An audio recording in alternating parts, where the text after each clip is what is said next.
fintech pioneers, investors, traders, brokers, blockchain builders, and professionals from every corner of the global finance and tech ecosystem.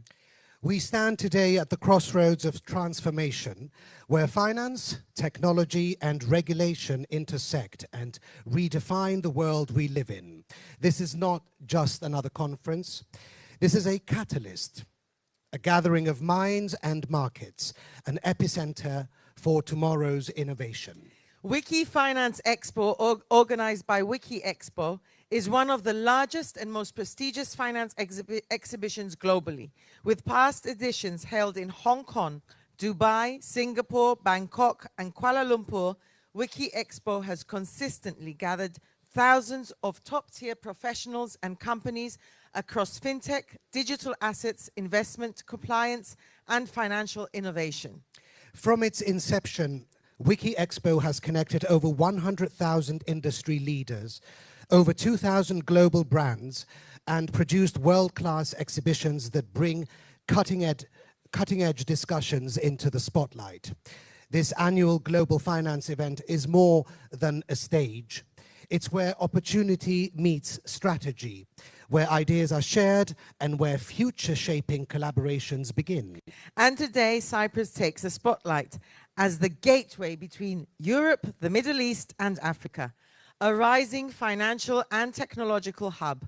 Cyprus is uniquely positioned to lead the discussion on digital transformation, sustainable finance, and regulatory innovation. Throughout the day, we'll cover a rich and timely spectrum of topics.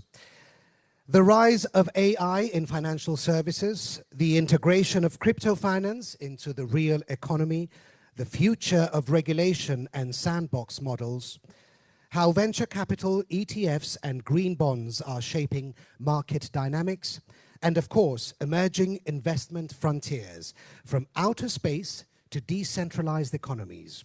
We are proud to welcome some of the most respected minds in the industry, including Dimitris Kouridis, Mario Stanoussis, Justin Sun, and President Vit Yetlichka, and many more international leaders who will grace this stage today. What you take away today will go far beyond ideas. This is your chance to build connections, meet strategic partners, discover upcoming trends, and position your organization for the next phase of global growth. And now here's a quick guide to today's program. From 9 to 12:30, we begin with a series of impactful speeches and panel sessions. From 12:30 to 1:30, we invite those with lunch vouchers to the Lanes restaurant at -1 floor to enjoy a curated meal and conversation. From 1:30 to 5:30, we resume with more expert panels and visionary keynotes. And finally, from 5:30 to 6, we celebrate excellence with the WikiFX Award presentation ceremony, honoring individuals and corporations who have driven progress, integrity, and innovation in the global finance space. Once again, welcome to the Wiki Finance Expo Cyprus 2025. The conversations you begin today may define your trajectory for years to come. Well, let's dive in, be inspired, and shape the future of finance together. I will leave you in the good hands of Andreas. Enjoy.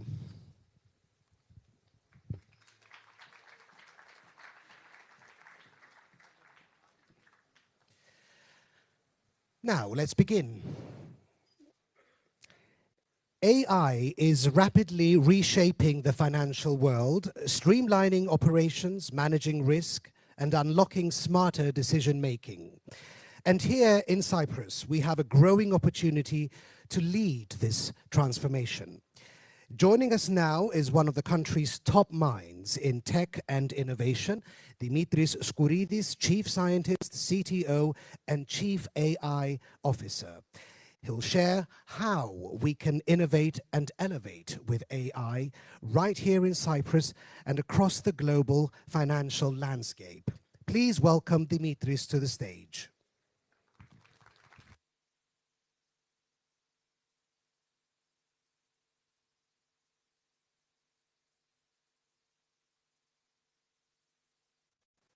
Hello, can you hear me? Thank you. Good morning, everybody, and welcome. I was just seeing a background picture and thinking, is that Limassol? probably, right, with a few AI notes on there. So thank you for being here today. As you've seen before, we're going to be talking about innovating and elevating with AI across industries. So let me first start saying that before I actually start, this keynote, some of the information that I'm going to share with you here today, don't use this as an influence decision. As you see here, there's a disclaimer. We are in the process of revising the National AI Strategy, and it is actually at the disposal and the merit of the Deputy Ministry of Digital Policy and Innovation, which may have a few changes. So take this as a generic direction and slide of travel. So when people saying, why Cyprus, where is Cyprus, how are we doing, right? So as we see, number 17th on European Innovation Scoreboard, number 2 in gaming, particularly in Europe. But what is very important is that in the last Global Innovation Index, we've actually risen to number 25. That's 3 spots within 2 years, and that's, I think, quite amazing. The following speaker, Mr. Tanousis, will actually be highlighting a few of the performance indices and how we are actually doing as a nation, so I won't be covering them. But I will actually tell you something. We do have a very vibrant ecosystem. As you see here, more than 500 startups, 140 techcos, many entrepreneurs, in fact, more than 4,060 VCs, accelerators, and incubators. But what makes us different is that a lot of companies are starting to invest here, mainly because of the trust that exists in the ecosystem. So at the national level, we have the organizations that are working very closely under the guidance of the Deputy Minister of Research, Innovation and Policy, the National Innovation Foundation, and we roll out programs that are spearheading the innovation of the island. You see behind me some of these logos, new companies, known companies that are diversifying in every area. And the most important one is that, as you see, you also see a vibrant ecosystem in, for example, the regulated space of fintechs, right, and finance, etc. You see mid-tiers, you see established ones, and you're seeing some very, very big names.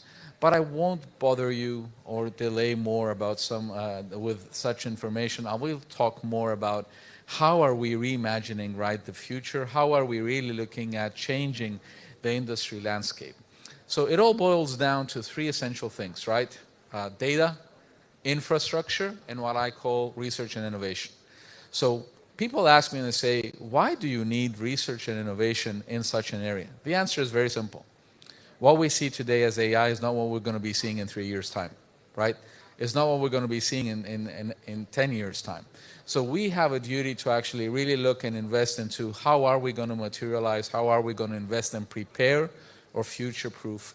I think the industries, the communities, and last but not least, I would say all of you who are really making decisions today. Data is actually not only the new oil. It's actually a supercharger for every business, particularly because it actually transforms the insights that we're seeing. And industry tech, which is the keynote that we're doing here, is that AI disrupts pretty much every industry. It's a horizontal force that disrupts technology, disrupts functions, it disrupts, as we see, business models moving forward. Now, how and what are we doing as a nation to get there? We're currently at a stage where we're having our cloud-first policy, which will come by the end of the year, beginning of 2026, to be followed with an intended goal of us by 2030 making decisions when employing solutions to have a mobile-first and an AI-first mindset. Now, let me stand here for a second because many people say AI first, right? AI first does not mean that we forget everything else. AI first just means that when we do want to use a solution or introduce a new solution, we will think about, is AI an NI-enabled solution the most appropriate solution for a specific function? Is it going to meet, for example, the ethical criteria, the human-centered values, etc.? And to build all of this chain that you see from 1 to 5, there are a few elements that are very, very important. They start from, what we call the R&I, the infrastructure, the talent, and eventually get to the go-to-market support. Now, this is very important because if you build correctly, you can unleash a lot of innovation. So this is a complex slide behind me, right? But this slide can help you understand the experience that you're seeing. So let me just ask you here a simple question. How many of you have used an application called Amazon.com or Uber or Airbnb or anything else? Can you raise your hands up? Did you ever ask yourself if it's running on Java or Microsoft or any other technology, or if it has a business model? No, right? Because the world is moving up there towards what we call experiences, right? Do you know how much artificial intelligence these applications or platforms use in there, and how much of that is automated? Any guess? A lot of it, right? Imagine that you go on to Amazon.com and it really knows that people like you who are reading this book, right, have also purchased XYZ. That's the next promotion offer. But all of this is basically running around algorithms that are KYC, know your customer, next best offer. But what's really happening is this part here. We're moving towards connected products. We're moving towards intelligent products. We're moving towards autonomous products, right? And as you look at this, right, companies are investing to go up there. That is the area where AI comes into the application, into the platform. Either this is Forex, either this is fintechs, either this is banking, wealth tech management, etc. And this is the main disruptor. So when we start talking about artificial intelligence, we need to start understanding that it's not just a technology you bring in for a use case and you implement a chatbot. Companies need to think about, how are we going to reimagine the customer experience? How are we going to, put the customer in the driving seat, right? So as many investors have the challenge when they actually are reading where to invest, sometimes it's important for them to have this holistic view. These next generation of tools that are going to be built with AI in the center are going to be able to really create next generation experiences. Now, in Cyprus, right, as you see, as a nation, we have fintechs, we have energy tech, health tech, ship tech and maritime, technology and infrastructure, and we're investing in, as a nation, right, to accelerate and make sure that our platforms are growing. We have startups, we have innovation companies in pretty much every one of these areas. Fintech, I won't elaborate more. I think there's more speakers here in the audience today that will be talking about it that are more relevant. But what I'm going to say is that Cyprus is a destination for countries. It's a base, mainly because, right, we have a very, very high growth rate year over year. We have 14% of our GDP basically due to ICT, growing at a 17% year over year. Some of the biggest companies that you see are coming here because of some of the advantages we'll be talking about. But what is the most important thing here is that we're building the infrastructure, the foundations for us to be able to scale. Now, future-proofing a vision can't happen if you don't build infrastructures that can help you scale, right? So given that this is more about industry and it's not just about one, we in Cyprus, we have actually created, or we do have centers of excellence that are, built or co-built with funding from the EU, the government, and also by, other areas. Each one of the logos you see there, or the companies, are specific centers of excellence that are basically centers around thematic areas. KIOS is all about critical infrastructures, right? Digital twins around cities, around, water management, around energy. Science is all about, augmented reality with immersive technologies. CMMI is all about, maritime and the shipping industry. Have you ever thought about Cyprus having a coral reef, artificial coral reef? It does. CMMI has actually created a technology product that is an artificial coral reef. And it's working now with other partners, and they're building them, right, with French companies and other companies like Signal Generics, and they're creating a technology where coral reefs, underwater mini subs, are really communicating with buoys. And by that, you can even create something that could be, for example, a ways of the sea around, right? Now, do we need such a use case here? Well, we do if we want to start looking at how is invasive species coming over to Cyprus, right? And there's many innovative applications. So CMMI is all about the Cyprus Maritime Institute. Biobank is all about, the health, and all of the related. Eratosthenes is all about space. MCARE is about climate change. 5th one is about energy. So for those of you who are here and by chance want to listen more about them, these are centers of excellence. They have their own units. You can visit them. These is where we encourage some of the startups to go and have an initial discussion. Since April, we've have a series of logos that are companies that are visiting us and are starting, to move over into Cyprus. Some of these are on the logo you see here. In companies from India like MTI Mindtree. You see others from Silicon Valley like Becentric or Tenstorrent, Plug and Play, and many others, which shows that we're moving forward. Now, when people ask me from a financial perspective, right, why should I consider Cyprus? Well, first of all, when you actually passport your solution on the MiFID framework, you actually have access to the other EU markets without really moving forward and having to, get that accreditation everywhere. You have a regulated sandbox, right, with innovation sandboxes that are there by SISEC, an attractive tax regime that I think Marios will elaborate further on, a robust financial ecosystem. And when we talk about a financial ecosystem or an ecosystem, it's not just the sandbox. It's the lawyers, it's the IP, it's basically all of the legal service that's there surrounding it. A very, very, I think, cost-efficient cost of life, support for digital innovation, and you have everything there. So when you summarize all of that, in simple words, we have a corporate rate that is actually currently 12.5, will be going subject to approvals up. We have a favorable IP regime. The IP box goes all the way down to 2.5%. And the last part, which is the R&D discount, goes 120% for R&D. Now, before closing, I'm just going to say 2 words with regards to AI. So AI is a disruptive technology, right? It's something that democratizes information, it democratizes intelligence, it democratizes access to knowledge. And if we do embed it correctly into our applications, we actually can create a lot of value.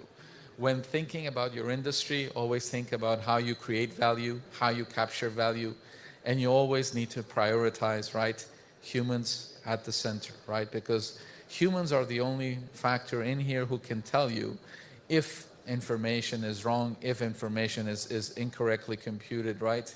And what I always tell people who tell me that machines seem to know everything, that's not the truth, right?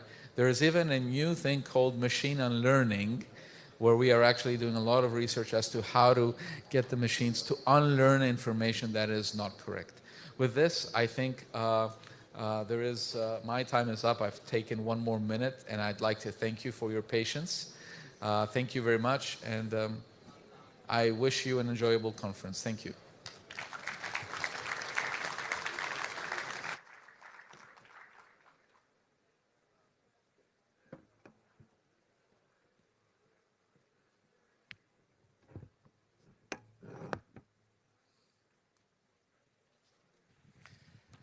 Thank you very much, Mr. Skouridis.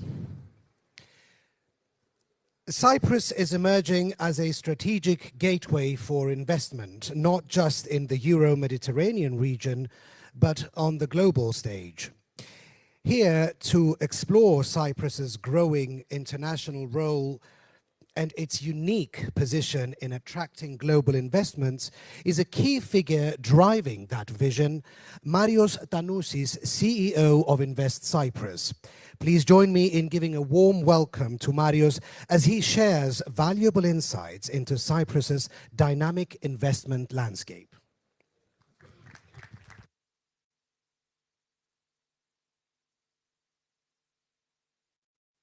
Good morning, everyone. Thank you very much for the invitation to be here today, and especially to Justin. Thank you for the kind words, but I'm not the leading figure. It's a whole team. It's a government, it's a private sector, it's the ministries all together that for the last 5 years, and especially the last 3, we've accelerated into Cyprus becoming one of the important tech hubs, but not only, an attractive jurisdiction for doing business and investments, working, living, and operating from Cyprus. I would like to give you highlights of what Invest Cyprus is doing and how we help companies and investors to set up in Cyprus from the moment they consider the country as a possible jurisdiction. So moving to the slide. For those of you that are not familiar with Cyprus, I know many friends are here and they have seen it before, but for foreign delegates and guests, as you can see, we are an island country. We have basically Nicosia, which is the capital city. We have Limassol, which is a major port city and a business center.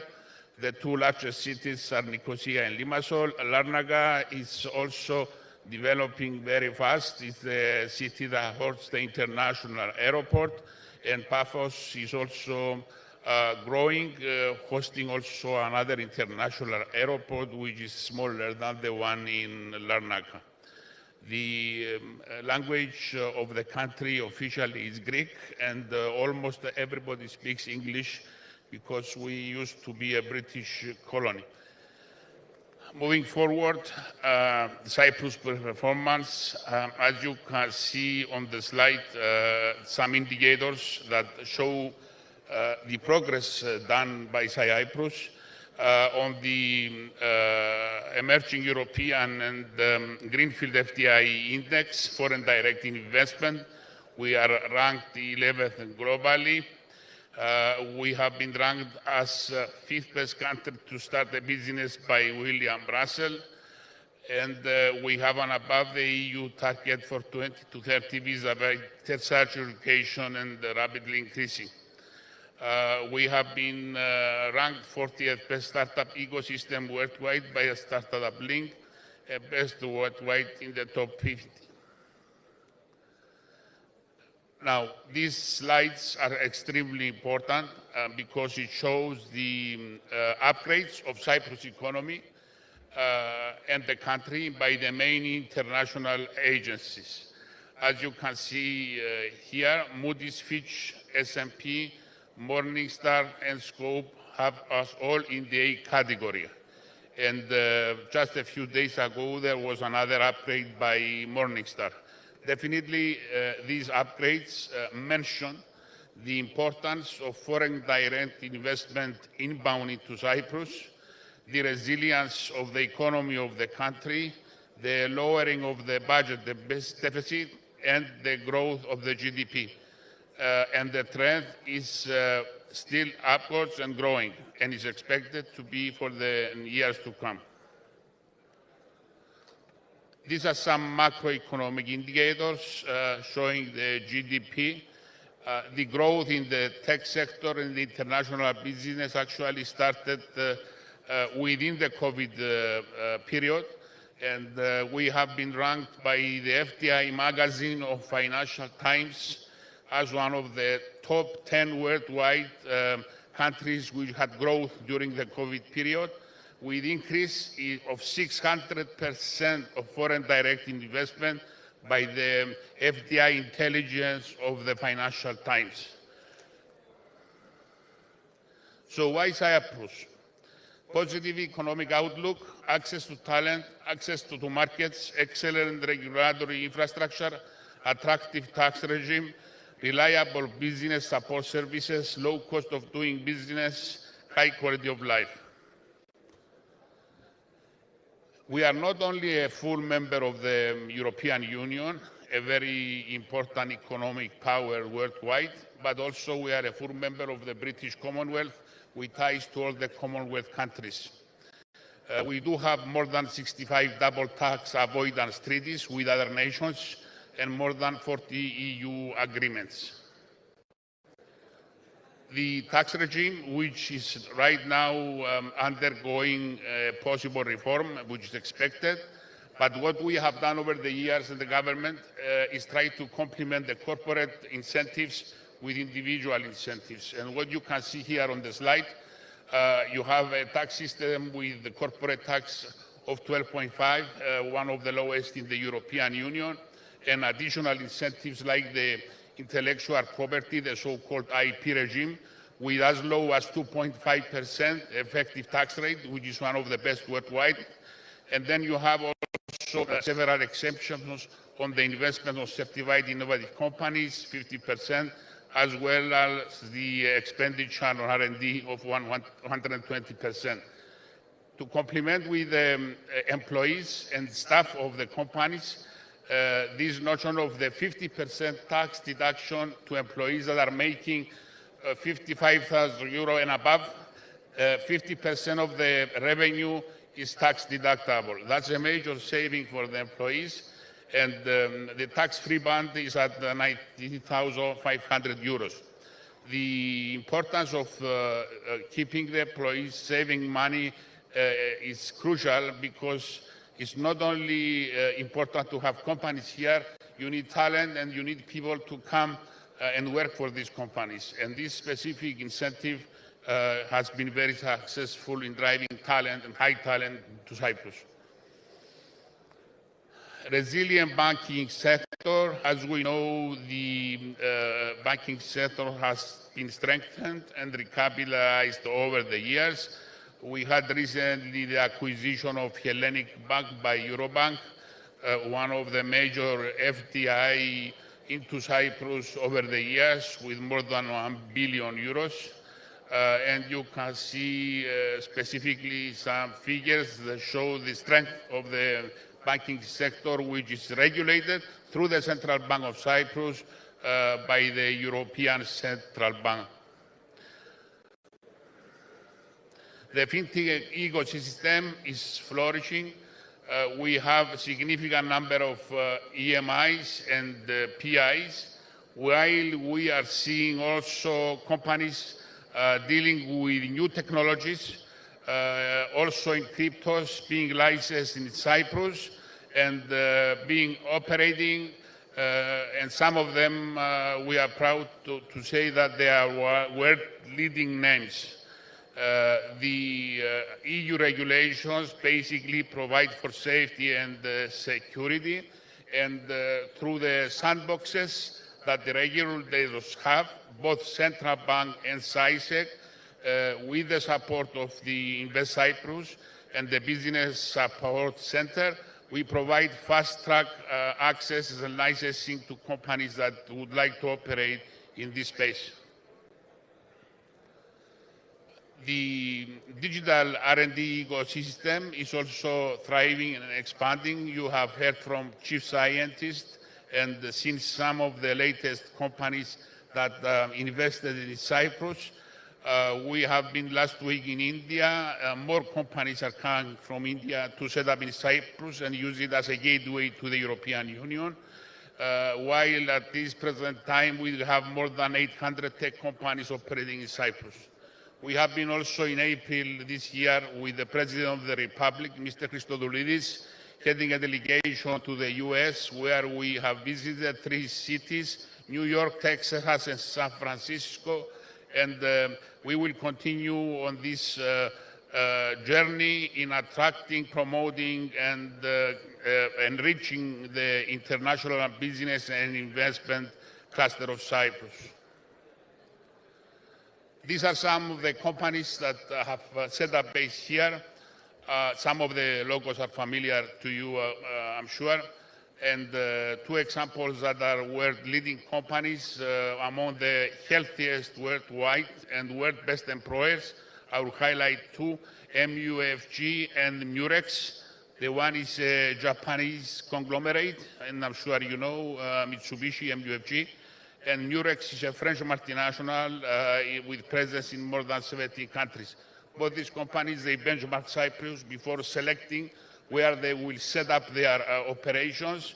And in both cases, Cyprus scored #1 on the list on their benchmarking criteria. And immediately they have set up the decision to start operating from Cyprus. One of them is based in Limassol, MUFG, and Murex is based in Nicosia.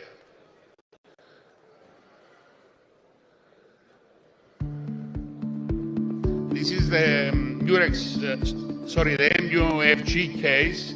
We have the CEO with a 2-minute film explaining their journey to Cyprus. It's the fifth largest fund administrator in the world. We have about 3,600 clients and total assets under administration of about 750 billion. Cyprus was chosen as a preferred destination because effectively it ticked off most of the boxes, most of the factors that were considered. For example, we wanted a place that we knew we could hire good quality financial service professionals. Well, Cyprus, in excess of 10% of GDP, is in financial services, so we knew that this would be a place where we can hire good quality personnel. Then we wanted a place that ensured that anybody we hire speaks de facto English, because our service to our global clients is offered in the English language. Well, Cyprus ticked that box as well, given that everybody on the island speaks English. Then we wanted a place with a high quality of life index. We also wanted to ensure that we find ourselves in a place where the support services were of high quality, whereas originally we had a business plan of growing the office to 50 staff over 3 years. We changed our model and our business plan because of how impressed we are with Cyprus. And our business plan now calls for 350 to 400 people in 3 years. By our calculations, the contribution of MUFG Investor Services to the economy of the island will be 0.15% of GDP. We want to be involved in the island in ESG issues, and we want to contribute and give back to this country that has now welcomed us and hosted us as a company.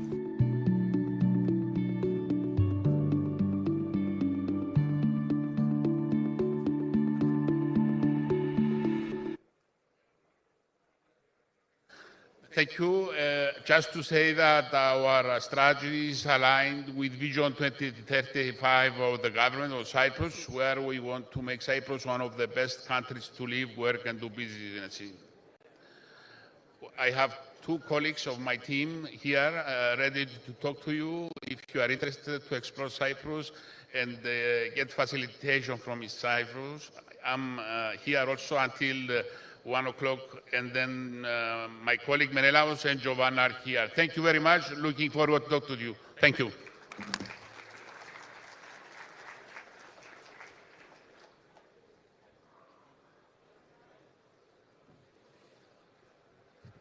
Thank you very much, Mr. Tannousis. Well, it's lovely to see the room being full, and I see that even extra chairs are being added. And we're going into our first roundtable of the morning session. Up next, we dive into a key question for Cyprus's economic future. Can crypto assets become the next economic pillar after foreign exchange? Leading the discussion is our moderator, Oren Abiri, CEO and founder of Sun UP, with deep expertise in global fintech and payment innovation. Joining him on stage are Nikolaos Akizidis, economist, author, and strategic advisor in finance and AI, Marina Daniliuk Kerem, Chief Legal Officer at Gonzilla Games and co-founder of MIBIT Group, specializing in digital assets law, Dimitris Taxitaris, CEO of MAP S Platis, a key figure in financial services and compliance, Evdokia Pitsilidou, partner at Salvas Funds, with strong expertise in crypto regulation and risk management. Please welcome our moderator and panelists to the stage.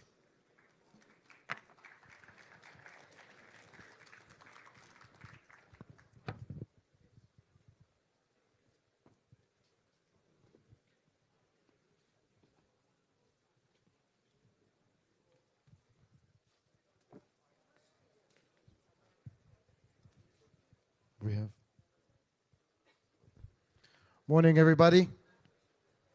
Everybody's here, ready? All right, let's kick off.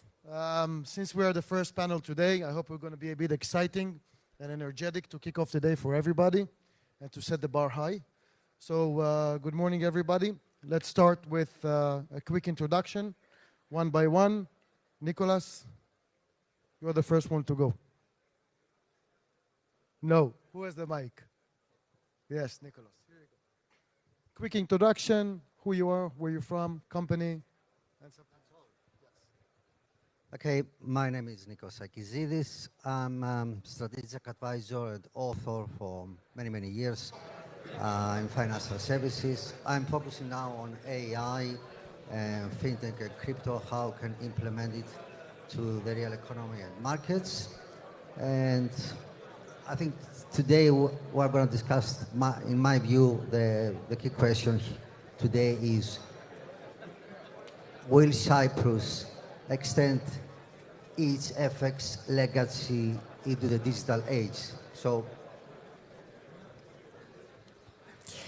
good morning, everyone. Kalimera. I'm Marina Daniluk-Kerem, Chief Legal Officer at Godzilla Games and co-founder of MiBit Consulting Group.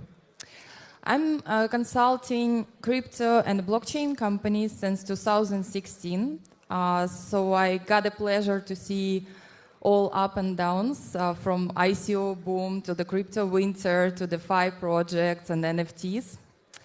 And we was having the difficulties in the beginning to explain to the regulators how does the technology work itself, which is normal with any new technology. I'm sure that my older colleagues who was in the beginning of the internet setting it up also had the similar difficulties. So we decided that the education will have to come first, and we started the International Blockchain Olympiad for the students with the support of the government to create the educational programs to explain what is the blockchain technology and how it can be used. These educational programs in the future was used as the base to set up the regulatory sandboxes in the different countries like Hong Kong and Singapore. At Godzilla Games, we're building AAA first-person shooter, which is, has a native blockchain and Mika Kaplan token inside the game. We're trying to show that the regulation, on our own example, is not the enemy. It's the benefit for the company, because your user protection is also very important. It's giving the more credibility to your project. That's about me. Thank you. Thank you very much. Dimitris? Thank you. Thank you, Oren. So, hello, everyone. It's really exciting to be here today with so many friends. I'm Dimitris Taxidaris, the CEO of MEPS Bloodies, which you probably know. We've been around for more than 20 years now, a leading consulting firm in governance, risk, and compliance. We've been supporting the whole financial services industry, banks, investment firms, payment electronic money institutions, crypto exchanges, and crypto firms most recently. Obviously, we work as a one-stop shop in terms of their regulatory needs, compliance needs, risk management needs, operational resilience, information security, and internal audit requirements. So it's a pleasure to be here, and I'm looking forward to our discussion. Thank you very much. Does it work? Dimitris, yes, better. Hello. Good. Yep. Thank you very much. Thank you for the invitation to be here today. My name is Evdogia. I'm coming from Salvus Funds. We are here today, of course, to share more insights about the crypto and the regulations. I'm happy to share that I'm specializing in licensing and regulatory compliance among the regulatory the regulated entities in our global frameworks, I will say, not only Cyprus, but in other regions as well. And looking forward for our discussions and insights for you of the current status of the crypto asset providers, the status of CySEC, and why you choose Cyprus over other jurisdictions. Thank you very much. Very good. Thank you very much. Well, let's get started. So, prepared a few questions, of course. Dimitris, you are the first one to go. So the first question is regarding our topic. From your perspective, how is Cyprus positioning itself compared to other EU hubs when it comes to crypto regulation? Okay, so as we all know, Cyprus has been the leading jurisdiction for the last 10-15 years for online brokers. It's actually the biggest, the largest market in Europe for online brokers and for retail clients. An ecosystem has been developed mainly in the Limassol area, but more broadly in the country, which includes all these brokers, technology providers, IT support, marketing, digital marketing support, people who know the business and can work in this industry, professional service providers who can support the industry, offices, premium offices, which can house these people. I shouldn't forget to mention actually also the regulator, because I think it's critical to say that the regulator has developed throughout the years a very good understanding of the business model of how these companies work, of the risks relating to these companies, of how to supervise as efficiently and effectively as possible these companies, and to ensure that to the maximum extent the industry works smoothly without any issues, and ensures that the industry is robust in Cyprus and can support the whole of the European Union through the common market. Now, we've seen MiCA coming in last December. I mainly consider MiCA as an extension of the current ecosystem and the existing MiFID environment in Cyprus. MiCA companies and licenses aim to support, again, mainly retail clients, either directly or indirectly through investment firms throughout Europe. And I think the jurisdiction, Cyprus, but also the regulator, are very, very well positioned to support this new regulation and new concept that is coming into play, which is crypto exchanges and crypto firms in general. The fact that there are a number of investment firms in Cyprus positioned here creates a potential for them to establish here and support those firms as well. And the ingredients are there to grow even further in the future and to flourish, actually. Absolutely. Basically, we have established already the ecosystem to support this change coming into crypto. That's basically what we're saying. We already know how to do it. All right, next one. Sorry, Evdokia. What's unique about Cyprus' approach, you think, when it comes to Cyprus? To crypto, sorry, my apology. I will start from Cyprus first. My question is this: if we're going to make a change, moving from Forex to crypto? Definitely. Yeah. Better. Still not working? Yes. Try now. So I will say that, as Dimitris shared earlier, Cyprus managed to establish an ecosystem in Europe, first of all, primarily about the financial sector, the brokerage firms, and servicing this industry all over Europe. Then we have all these groups coming to Europe and then expanding also to the rest of the world, or vice versa, which Europe, we know that it's not easy. You need to have experience. You need to know what you are doing.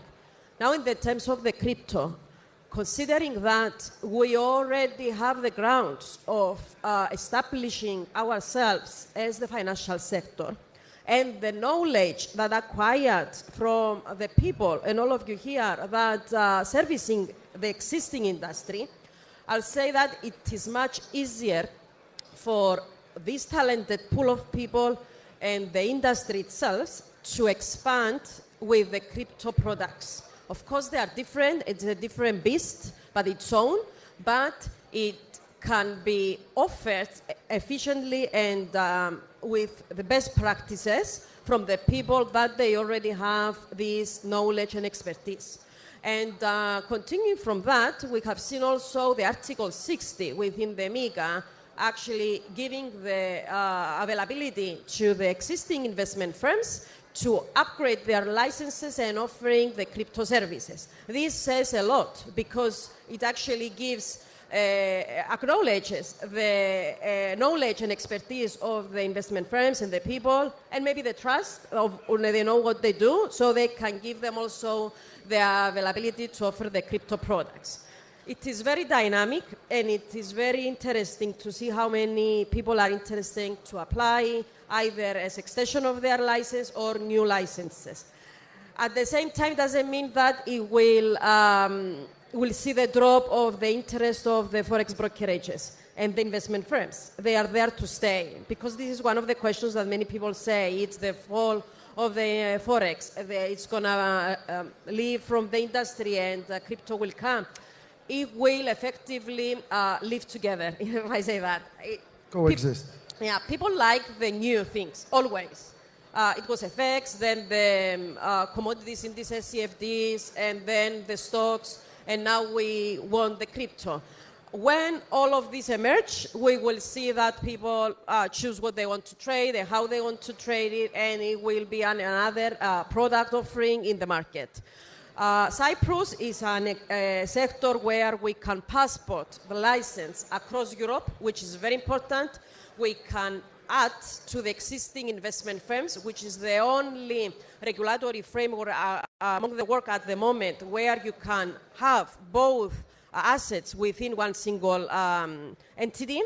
And of course, when people want to have other licenses, of course, they can choose Dubai with the VARA licenses and the other licenses, and of course, the other offshore jurisdictions like Seychelles and Mauritius. We are not here to compete with these jurisdictions. Each jurisdiction stands by itself, but each jurisdiction has its own pros and cons. Thank you very much. Thank you. Very detailed. Marina, cheeky question. What do you think will be the main, what do you see as a potential failure point for Cyprus accepting crypto? So I agree with my colleagues, right? So Cyprus has the original components to be very successful crypto jurisdiction. Unfortunately, well, because MiCA came into force not that long time ago, and all countries trying to develop their policies and regulate it, as MiCA providing you just with the concrete basement, right? And then you're building your own building and trying to understand what exactly crypto service providers you are targeting, right? And like for my vision, as Cyprus originally has an army, I would not afraid of this word, of the very qualified auditors, lawyers, and like all other support staff, which is very important if you are dealing with the crypto as the financial instrument. So we're not talking about any utility tokens and any other instruments. But if it's a pure payment tokens, or is it some sort of digitalized securities, I would agree that Cyprus can be one of the leading jurisdictions. But currently, as MiCA came not that long time ago, there is still regulatory arbitrage. And I would say that during this like uncertain time with the regulatory arbitrage, it's very important to play the long game. Because we already saw how the regulators of the other countries, even with Europe, like for example, Estonia was issuing the first virtual asset service provider licenses back in 2016-17, which didn't have enough of the regulation to protect the customers, right? Which after that was all licenses was taken away. It's horrible event for the businesses, of course, as well, because you cannot rely on a jurisdiction. So I would expect from Cyprus in the near future not only set up the guidelines, which is, yes, exist, but I would like to see more like concrete expectations from the CySEC, maybe in the form of approved templates for the documents which has to be submitted for the crypto asset service provider. I would also expect quite a lot of like workshops and stuff like that. This is what actually Cayman Island Monetary Authority doing pretty successful if we're talking about offshore competing jurisdictions. But yeah, I do believe that crypto will be the new forex for Cyprus, and it has to be if we're talking about as a financial instrument. Thank you. Dimitris, before you start. Yeah, thank you. Just quickly a remark from my side to say that in terms of the approach of the regulator, I think what's important to say is that obviously CySEC is obliged to operate within ESMA guidelines and procedures and policies and the regulation. But most importantly, and this is from own experience with a number of licenses and communications with the regulator, I should say that CySEC's approach in implementing MiCA provisions has been to adapt and to remain in line with the minimum requirements of the regulation and the guidelines of ESMA or EBA for that matter. So we have not seen, we have seen adjustments as time goes by in relation to their approach and as new concepts and issues are being discussed, because it's a new regulation and one would expect to have some fine-tunings as time goes by. But we have not seen either excessive limitations being imposed or additional ones over and above the minimum thresholds defined by the regulation. Thank you very much. So if I can summarize before we move to your question, of course. So you guys are happy with the existing ecosystem and the platform that we already have from 20 years plus of experience, plus make sure that it will be practical to implement. Very good ideas. All right, Nicholas, the question for you is, what do you feel that Cyprus, why do you feel that Cyprus will succeed with implementing crypto? What's the reason? You mean generally or compared to bugs?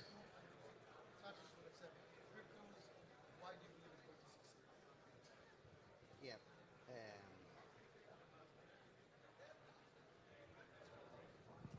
So, now I can hear. The key question, I believe, is that can Cyprus positioning itself as a trusted hub for crypto assets? The good news is that Cyprus already succeeded in the past 20, 25 years to be in a leading position in CFD FX markets. It's interesting to investigate why and how Cyprus succeeded. One key point is, one reason is that while it is a small economy, it is a business-friendly and it's attractive with the taxation structure. Another reason is that it's an English-speaking area that attracts global professionals to live and work here. Another reason I can find is that, which is very important, I believe, that Cyprus is a EU member, which gives Cyprus credibility, and it's also passporting advantages. Another reason is the location of Cyprus, which is located between Middle Asia, Middle East, Africa, Europe. So that gives also a competitive advantage. And of course, and most important, is about the regulatory framework. If Cyprus follow EU rules to ensure investors' protection. Of course, crypto assets, it's another story. There are many other challenges. For example, what about volatility? Because crypto assets are still volatile, especially cryptocurrencies. Bitcoin, Ethereum, even those big cryptocurrencies are high volatile sometimes.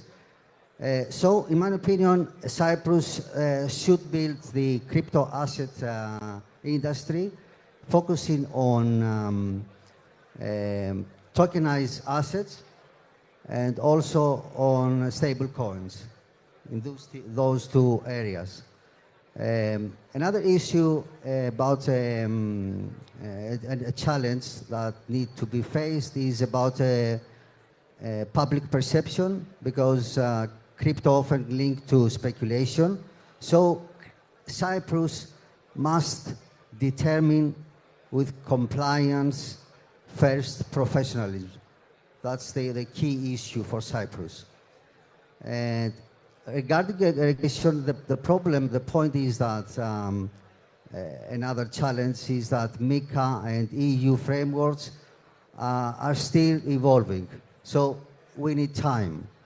And probably a final issue is about energy, because Cyprus must align as crypto with sustainability. And to add it up, what are the strategic paths that Cyprus needs to follow to address the challenges? I think there are three pillars. One is about education, the other is about integration, and the third to us is about trustee. About education, I believe that Cyprus should implement in universities some PhD and masters and diploma programs for people to understand, to inform and to be a knowledge hub for a digital age. About integration, I do believe that we need to focus, Cyprus needs to focus on using crypto assets, for example, stable coins for payments between organizations, or a small amount of salary. The payments can be using stable coins, and tokenization. I see that it's a good challenge for Cyprus government to issue a small amount of tokenized government bonds. And finally, about trustee, the regulatory authorities must balance, not to be very, very strict, because then we'll avoid companies to come, and at the same time not to be too loose, because we lose credibility. Thank you very much, Nicolas. Okay, let's move to the next question. This time you will have 3 minutes plus minus to answer, and I will stop you in the middle, so keep that in mind. Marina, let's start with you, please. If you would set up, or somebody would come to you, would like to set up a crypto-related company, blockchain technology, just an exchange, or whatever it is, what do you see which will be the biggest opportunities to grow through? So if I would set up the crypto company in Cyprus, because we we are not. But I would say that it has to be the crypto asset service provider. Cyprus is very good with the technology on custody side. So I would say that it's any custody wallet providers. It can be any marketplaces or exchanges. I suspect that's why Crypto.com also decided to go to Cyprus, together with Kraken and the other players. But here is like one very serious and main challenge, which I would actually like also my colleague to elaborate on it. So the banks in Cyprus is like totally disconnected from the government and government policies, which is for the crypto startup, even with the license, is very difficult to open the bank account and be able to freely operate. So most of them is sticking to the neobanks, so not a Hellenic bank or the Bank of Cyprus. And I would say that it's one of the main obstacles, because as any business, you have to have, even the crypto business, how funny it is, but you have to have the access to fiat currency and to the regular banking. And this is very challenging. So that's my opinion on how Cyprus is going. It's working. I will have to make another remark here, because I consider this issue with banking extremely important. We will get to it in 2 seconds. And I will be very quick to say that I've had discussions with the central bank and with commercial banks, the big ones, in recent days, exactly because of this reason, and discussing the potential of opening at least operational accounts for corporate accounts for crypto firms. And I have to say that their policy seems to be changing, and we are, as we speak, in the process of opening such an account for a crypto firm at one of the big commercial banks, which is expected to happen in the coming days. So I believe that the policy is and will change. It's changing already and will change in the future even further. Max, thank you very much. Vdokia, I have a question for you. If we're looking at the crypto, let's say migration, change, addition, whatever name we want to give it, what do you think from a compliance perspective will be the obstacles when it comes to, for a company to meet the market standards in regards to the user need and innovation?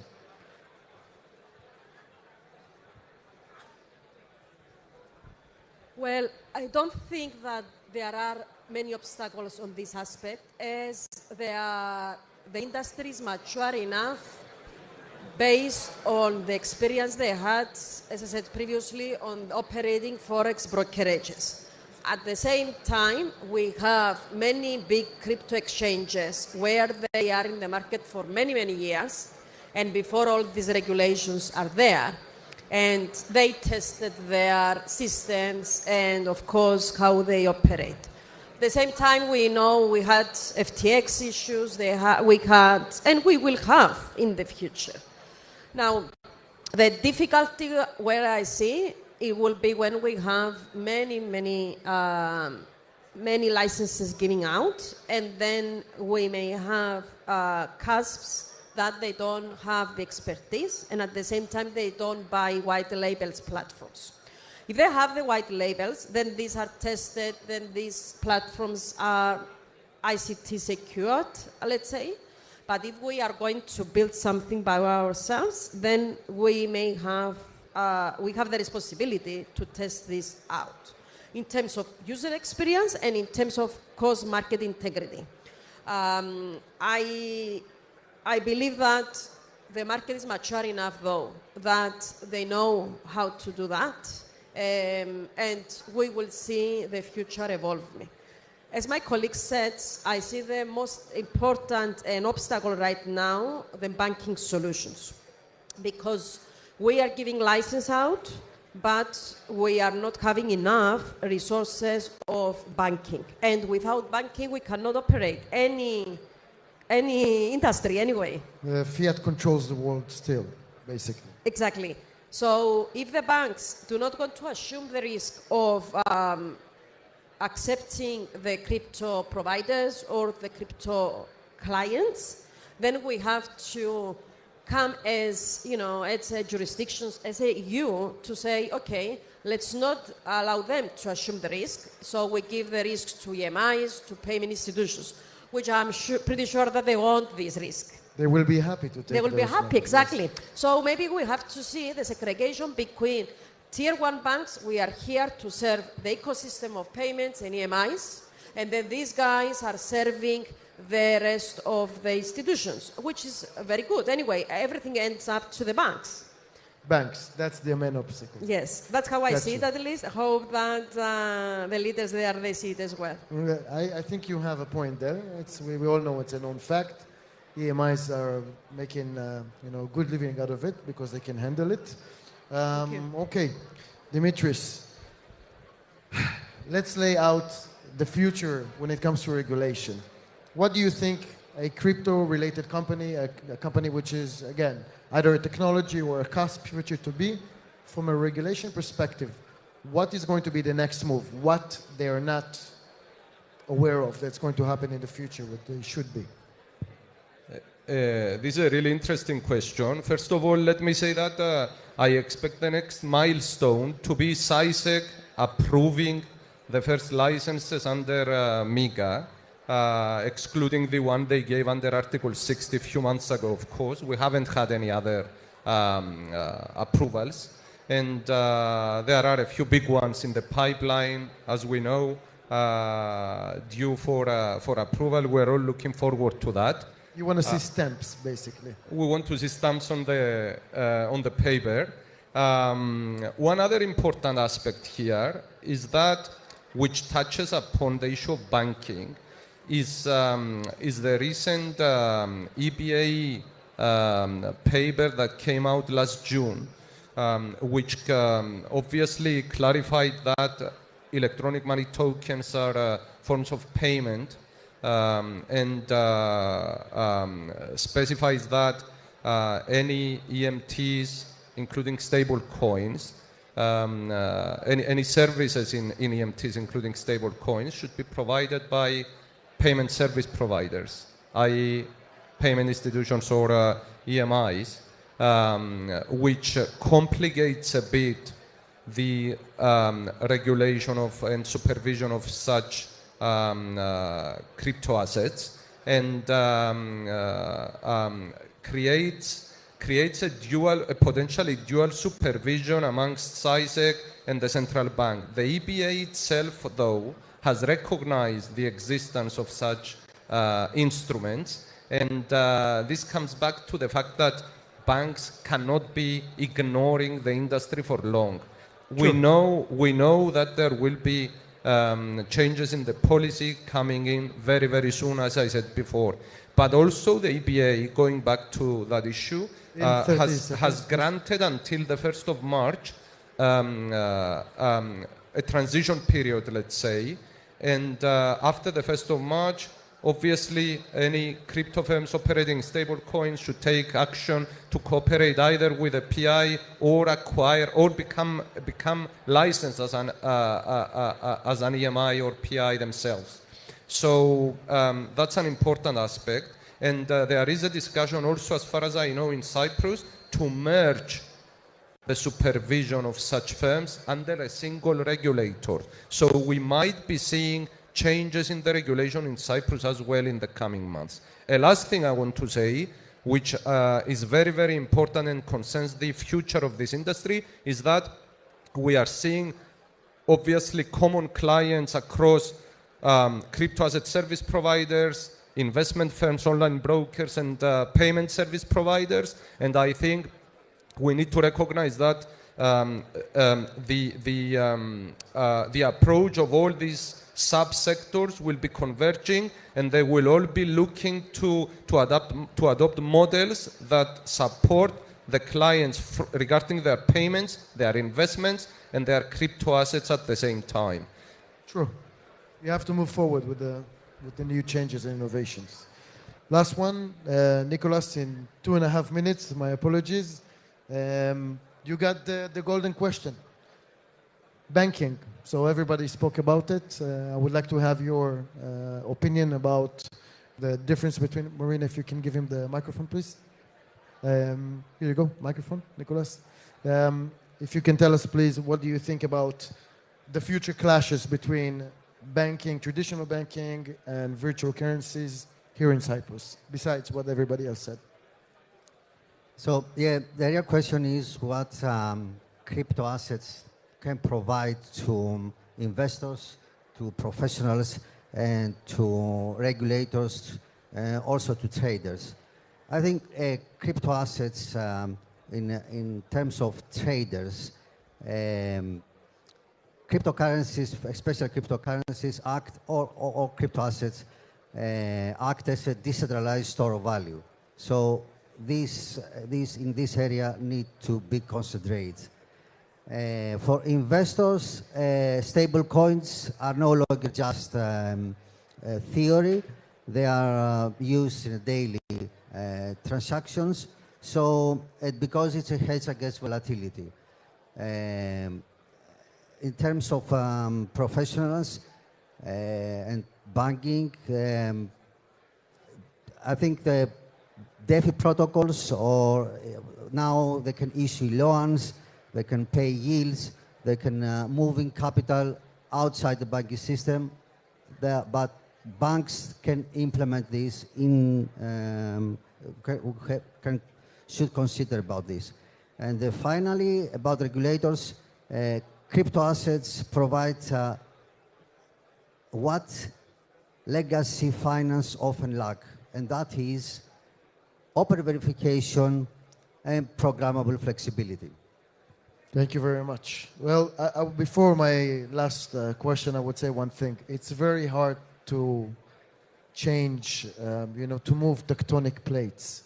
Taking a big portion from the traditional banking and telling them, no, there's somebody else who can do your job right now. It's a very, hitting reality hits you in the face. So totally agree with you.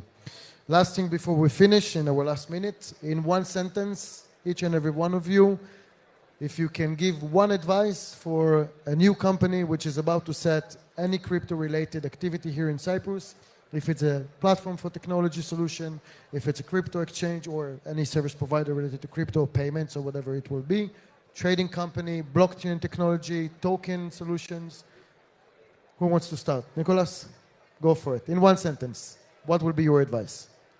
In my opinion, we need to be open with crypto assets. And as I mentioned before, the key point is integration, education, and regulation. Perfect. Marina? To startups, don't go for regulatory arbitrage, go for the regulatory excellency. And to SciSec, please listen.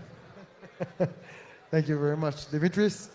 So in relation to also what I said before, I think we are moving to a kind of Revolut-like model. So I would urge companies to consider and have at the back of their mind not only obtaining a crypto asset service provider license, but actually looking at investment firm licenses and payment service provider licenses at the same time, because they're valuable, and the sooner you get them, the better. Sure. I will say the companies to be ready, to know their business very well, and when we submit applications, to have everything ready. I'm saying this as we have seen from the recent applications from SciSec that they start the review very soon, and they are requiring the companies to know what they were doing. And I mean, the faster you submit this, the faster you will get the license. We have seen, and the licenses will come now with a duration of 6-7 months from submission, granting license, which is huge. And hopefully this will stay. So if you want to do that and you mean business, be ready. Thank you very much. I would say one thing, although I'm not a speaker, I'm a moderator, that you have to sometimes look where nobody else is looking. If everybody is fighting with the banks, don't fight with the banks. If everybody is setting up a technology, go somewhere else. There's enough room for everybody. So to summarize everything, first of all, thank you very much, ladies and gentlemen, for your opinions and your time and for showing up here today. I appreciate it. If any questions from the audience, if not, we will wrap it up. Thank you, ladies and gentlemen. Thank you very much, everybody.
Well, ladies and gentlemen, we are well into our morning session and the room is packed. And that's fantastic. Moving on, our next session explores a critical global challenge. From fragmentation to harmonization, building a globally aligned framework for digital asset regulation. Leading this session is Loretta Joseph, Chair of IDAXA and consultant to the Financial Services Commission of Jamaica, a globally recognized expert in digital asset policy and regulatory frameworks. Please join me in welcoming Loretta Joseph to the stage.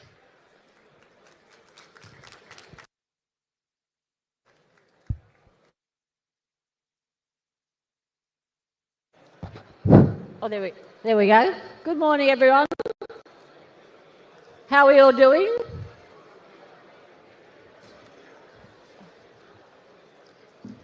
So my name is Loretta Joseph. I've been in crypto since 2011. I'm probably the oldest person in crypto. And I've written a lot of the legislation around the world in different jurisdictions.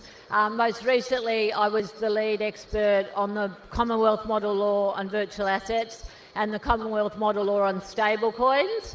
And at the moment, I'm writing the Commonwealth Model Law on real-world tokenization.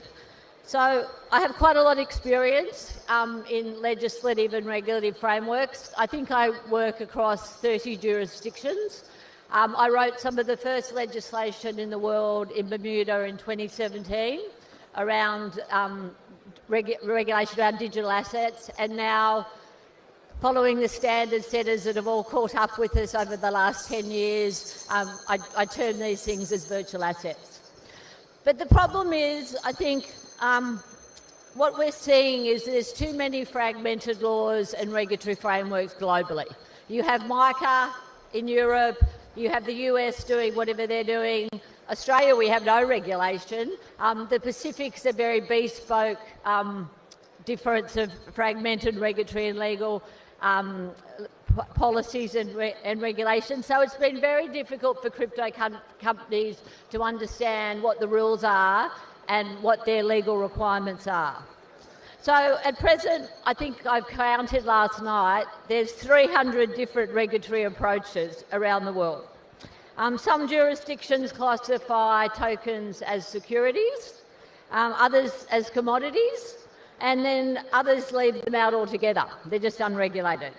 So this uncertainty not only stifles innovation, but it also creates opportunities for regulatory arbitrage and illicit finance.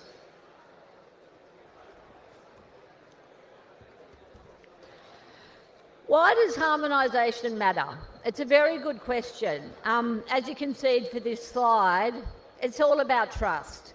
Harmonisation isn't about opposing a one-size-fits-all solution, because crypto companies and people in the virtual asset space do very different things. But it's about building trust. And our ecosystem has lost a lot of trust over the last 10 years. You only have to look at the FTX problems, the Bybit hack. Everybody always blames crypto and Bitcoin, where a lot of the times it's actually not the asset at all. It's the governance models about how these crypto companies frame themselves. So I think giving clarity to innovators with proper regulation and law, protecting consumers, and ensuring that all regulators globally, no matter what region you sit in, across borders, speak the same language. So we've learnt a lot of lessons over the last decade from traditional finance. I know people in the crypto space often say that we're going to take out traditional finance. I was a banker for 30 years, so I certainly see both sides of the coin. But there's a lot of standard setters. So IOSCO is the securities regulator. They set the standards for consumer investor protection. The FATF, which many of you have probably heard of, or if you haven't, you probably should go and look at. They're the global standard setter for money laundering and terrorism financing. The Basel Accords give us very good prudential requirements around banking and payment systems, and we need precedent for cross-border alignment, because the problem is we don't need to reinvent the wheel, but all these different standard setters talk about different things. Some of them talk about digital assets, some of them talk about virtual assets, some of them talk about crypto assets. It's very hard for us in the industry to understand which language and which regulator is talking about what.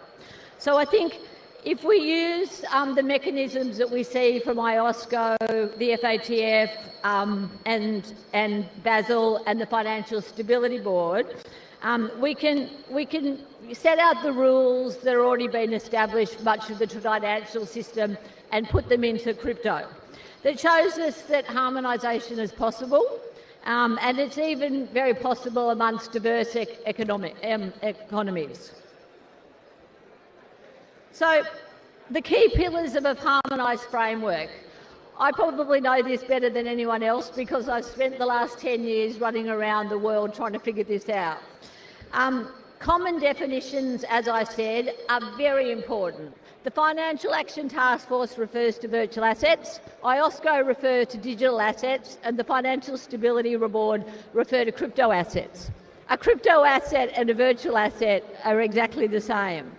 So the foundations of harmonisation, I think, start with the standard setters agreeing on definitions for our industry. And we need to tailor requirements for risk, and we need to implement things like the FATF standards for money laundering and terrorism financing globally. But we also have got to ensure that legal frameworks are technology neutral, but they're principle-based, and we mitigate the risks that some of these new products we see in virtual assets can bring. So, as I said, I've had a lot of experience over the last 10 years writing regulatory and legal frameworks. In 2023, I wrote the Commonwealth Law on Virtual Assets. We've just done this year the Commonwealth Model Law on Stablecoins. And these are tools for the small and emerging markets, which incidentally are the biggest users of crypto in the world. So if you look at some of the countries I work in, Nigeria and India, for example, they've got over 100 million users of crypto in day-to-day life.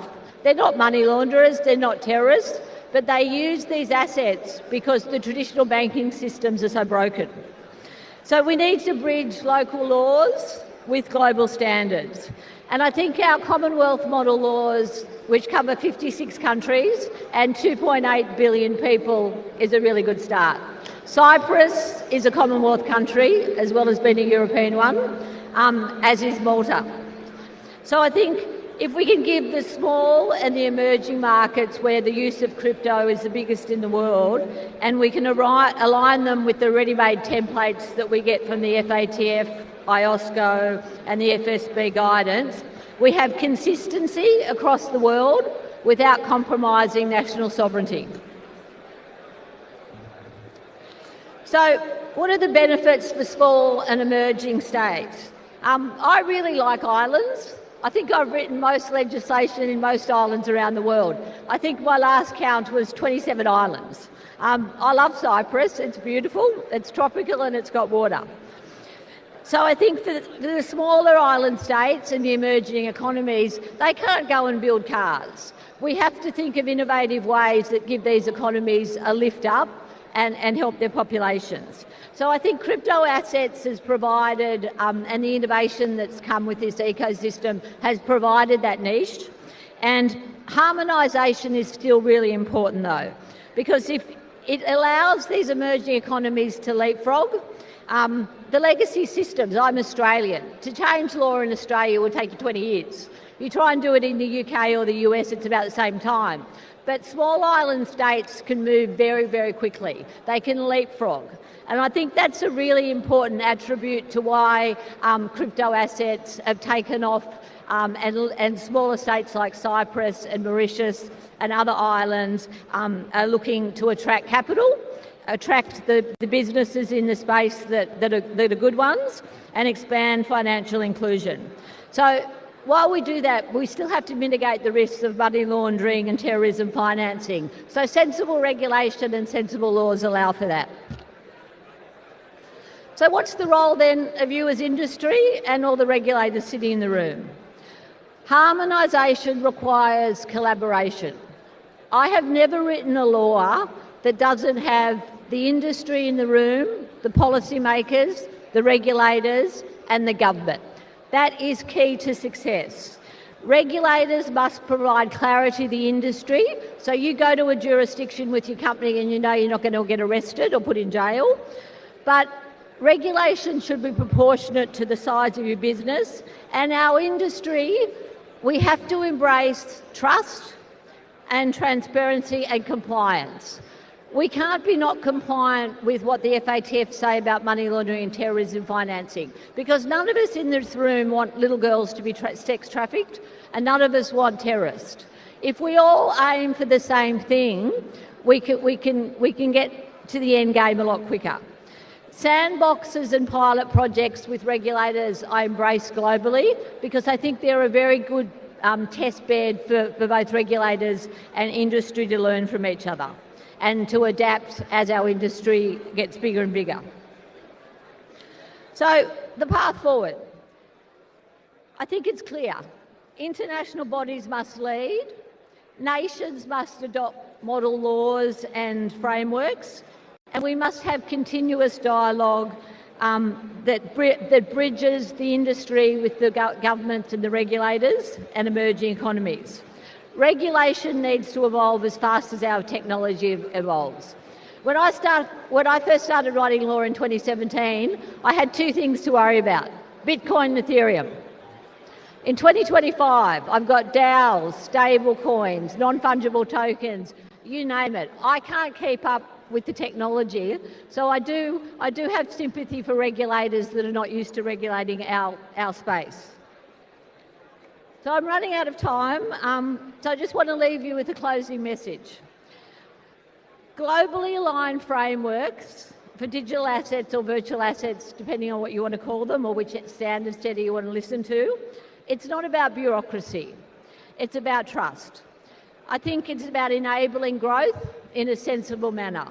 And it's about making sure that our new digital economy, with all of the products and the payment systems and the new assets like crypto that are coming out, is inclusive and resilient. And I think together we can build the foundations for a much safer and more innovative financial future. I think in 2030, and I'm on a panel about it later, digital finance won't be digital finance, it'll just be finance. The way you use stable coins will disintermediate the way that you use fiat currencies with banks, but we're not yet there. So that was my brief speech on that, and I hope you took something away from that that's useful. Thank you.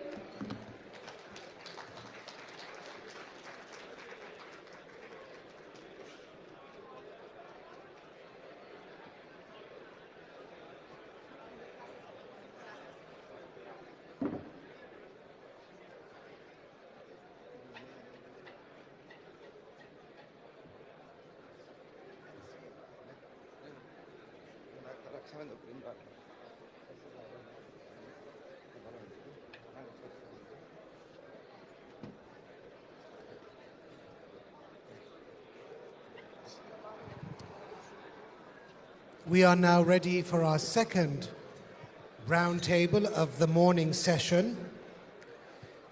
Up next is a powerful discussion on a topic shaping the future of innovation and policy. Sandbox Regulation 2.0, how to find a faster balance between innovation and regulation. As innovation rapidly evolves, regulators face the challenge of keeping pace. Today's panel explores how regulatory sandboxes can be reimagined to support growth while ensuring oversight. Please welcome our moderator, Xenia Neofitou, founder of CX Financia, a leader in regulatory advisory and financial services.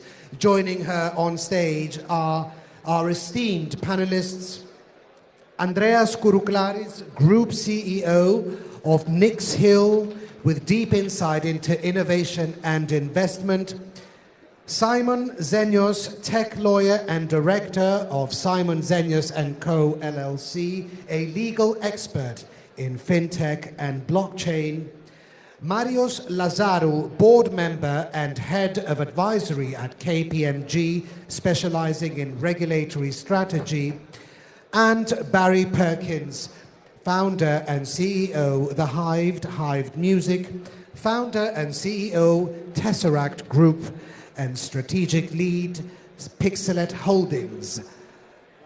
Well, we've welcomed them on stage. Let the roundtable begin. Thank you so much. It's so exciting to be here. We've heard many interesting discussions so far. Can Cyprus be the next from Forex hub to a crypto, and also about regulation and where it is moving? And I'm really excited about this panel because it's something that I see. Innovators, on the one hand, want to do things fast, and on the other hand, regulators are too slow. So this is what our panel is going to examine today. We're going to see, especially we're going to examine the Sandbox 2.0. What is Sandbox 2.0? How it evolved? And what is it trying to address? And is there going to be really a balance between innovation and the regulators working aligned and not risking the safety, let's say? So I'm very happy today because I have a varied panel of experts. We have from practical experience in Sandbox, Andreas Kourouklaris. We have from a lawyer working years now advising fintech firms and crypto firms closely tied to the Cyprus sandbox approach. Marios Lazarou, he's an expert in risk-based supporting supervision frameworks. And Barry Perkins, he's an innovation strategist with international fintech experience and compliance. So I'm so happy to have you here. Maybe I'll give you 1 minute to say briefly one or two things about you, and then we'll dive into the conversation. Excellent. Thank you, Xenia. Thank you. Pleasure to be here. I am Andreas Kourouklaris. I've been working the past decade as an operator with fintechs, mainly Middle East, Africa, and Central Asia. And now for the past 3 years almost, I jumped into consulting, mainly strategizing on market expansion in these markets for digital assets, fintechs, regtech companies, mainly focus on governance risk compliance, regulatory matters, and of course, as I said, market expansion. I'm very happy to be here. I believe the topic is very interesting. I'm excited to jump into it. Great. Simon, a few words about you? Very short. Thank you very much, first of all, for the introduction. A few words about me. My background is fintech law. and it all started with fintech back in 2017. So I entered the crypto market in 2015, 2016, and I had a couple of friends who had an idea to do a crowdfunding project. I tried to reach lawyers in the global scale, and we couldn't find someone who could assist us. So I saw a great opportunity in the market, and I believe that Cyprus in the future will become a fintech island. So I invested heavily in the fintech industry, and as the director of the firm, I took the approach to lead the firm in the financial technology industry. We also helped the government. I was working also with the ex-president of parliament, also with the Ministry of Finance, in order to make Cyprus a crypto-friendly jurisdiction. We were trying to introduce a legal framework in Cyprus. And also, in collaboration, this legislation with CySEC. And my background involves also anything that is part of technology, including electronic money institution. And we are proud as a firm that recently, 13th of August, one of our clients got a license as an EMI in Cyprus. That's great, and looking forward to the conversation about the Sandbox 2.2 and the stance of CySEC to jump in from the innovation hub straight into the full comprehensive sandbox. And this is something that we're going to discuss, and I think you're very optimistic about the CySEC approach, and I think the rest, I'm looking forward to the comments of the rest. And Marius, I think, has some news about the progress about the CySEC innovation hub. About the sandbox. Mario, introduce briefly yourself, and then you'll give us your insights about the risk perspective, I understand. And then Barry will talk about the innovation. So a few words, and then I'll jump into the questions. Good morning to all, and welcome to the event. My name is Marios Lazaru. I am the head of advisory at KPMG in Cyprus. The last 25 years, I'm working mainly in the FS sector. Many of them are claiming that are technology companies rather than FS, I have to say. And also with our supervisory authorities, I led the development of 3 frameworks for the supervision of financial services, 2 in Cyprus and 1 in Bahamas. And also I'm working with clients on regulation. On the risk base, I will just say one example. Exactly 20 years ago, I was working with a bank for the implementation of Basel II, CRR1. And one of our recommendations 20 years ago was to set up a risk management function. The CFO at the time told me, persuade me. So we discussed it, and he told me, you didn't persuade me. Now that bank has more than 300 people in their risk management function. And this shows how the era is evolving in this space. Thank you. Thank you, Marios. And Barry, you are coming from your innovation strategist. So tell us very quickly, a few things about you, and then we'll jump into the conversation, which is very interesting, and looking forward for your insights. Just a few words about you, and then we jump into the questions. Okay, thank you. Hopefully you can hear me okay. It's a little hard to hear each other. Thank you for having me here. My background, I've been in technology for over 40 years, and I have worked all over the world and had teams all over the world. In the technologies that I have worked with, it's always been a balance of what can we do with innovation, because I've always been on the very front end, the unknown, building something that doesn't exist. And how do you balance that with regulatory structures? And I've been involved in the crypto blockchain space since 2016, give or take, and in AI for over 15 years. So I'm very used to living on the front end of these. So this discussion it's fascinating for me. I was invited over here by the president of Cyprus and his team, and I've spent the week working with Invest Cyprus because they've asked me to move several businesses over here. And one of the factors that would absolutely bring me here is the promise of the sandbox and developing a trusted, safe environment for digital currencies, because that is the way of the future. Thank you so much.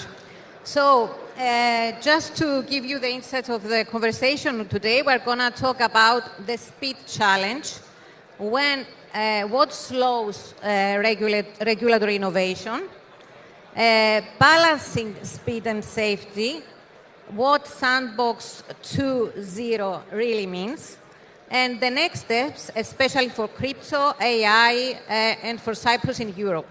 So, I'm starting my first question, and Andreas, from your experience, you worked a lot with Sandbox, right?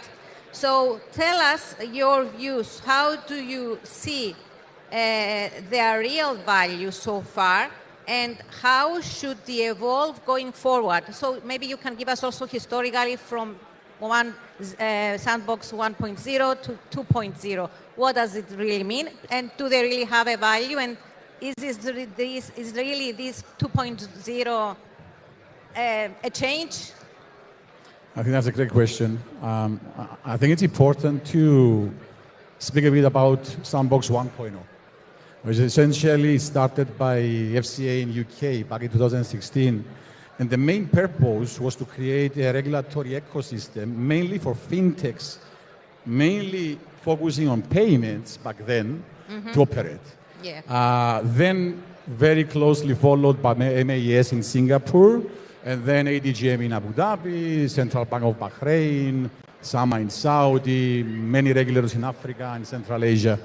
I had the chance to work with approximately 12 sandboxes around the world, mainly Middle East, Africa, and Central Asia. And I believe the objective of the Sandbox 1.0 was successful.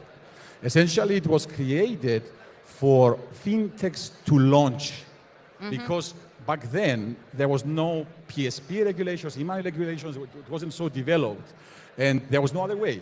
Yes. Otherwise, you have fintechs that they've been operating and growing unregulated, which is a massive issue, as we know. But that's why FCA came in and brought that solution.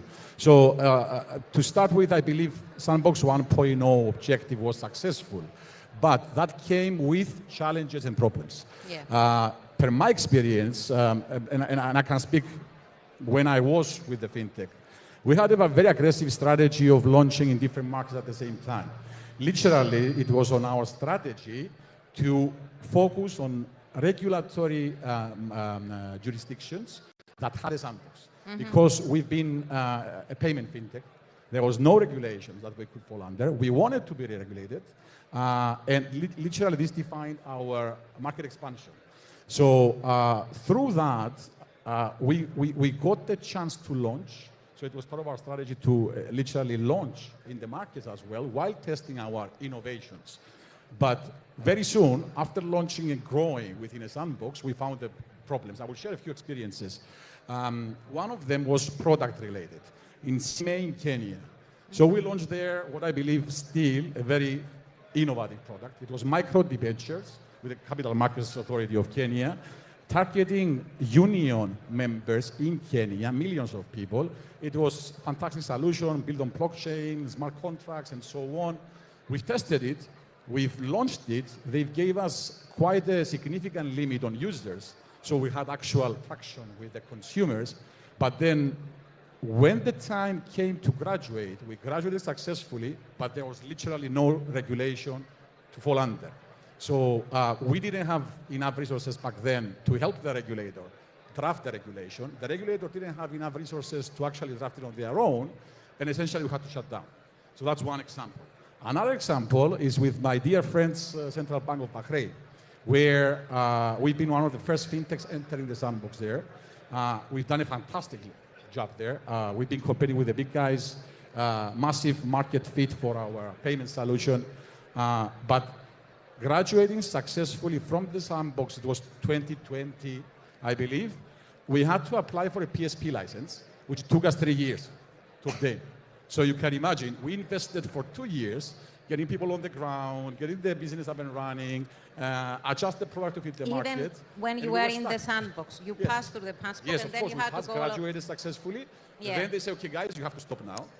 Apply for a license, which took 3 years because So it's a that's license. why we see Exactly. the evolution of 2.0. Exactly. And I'm going to go quickly Yes. to the evolution of 2.0. Exactly. Okay?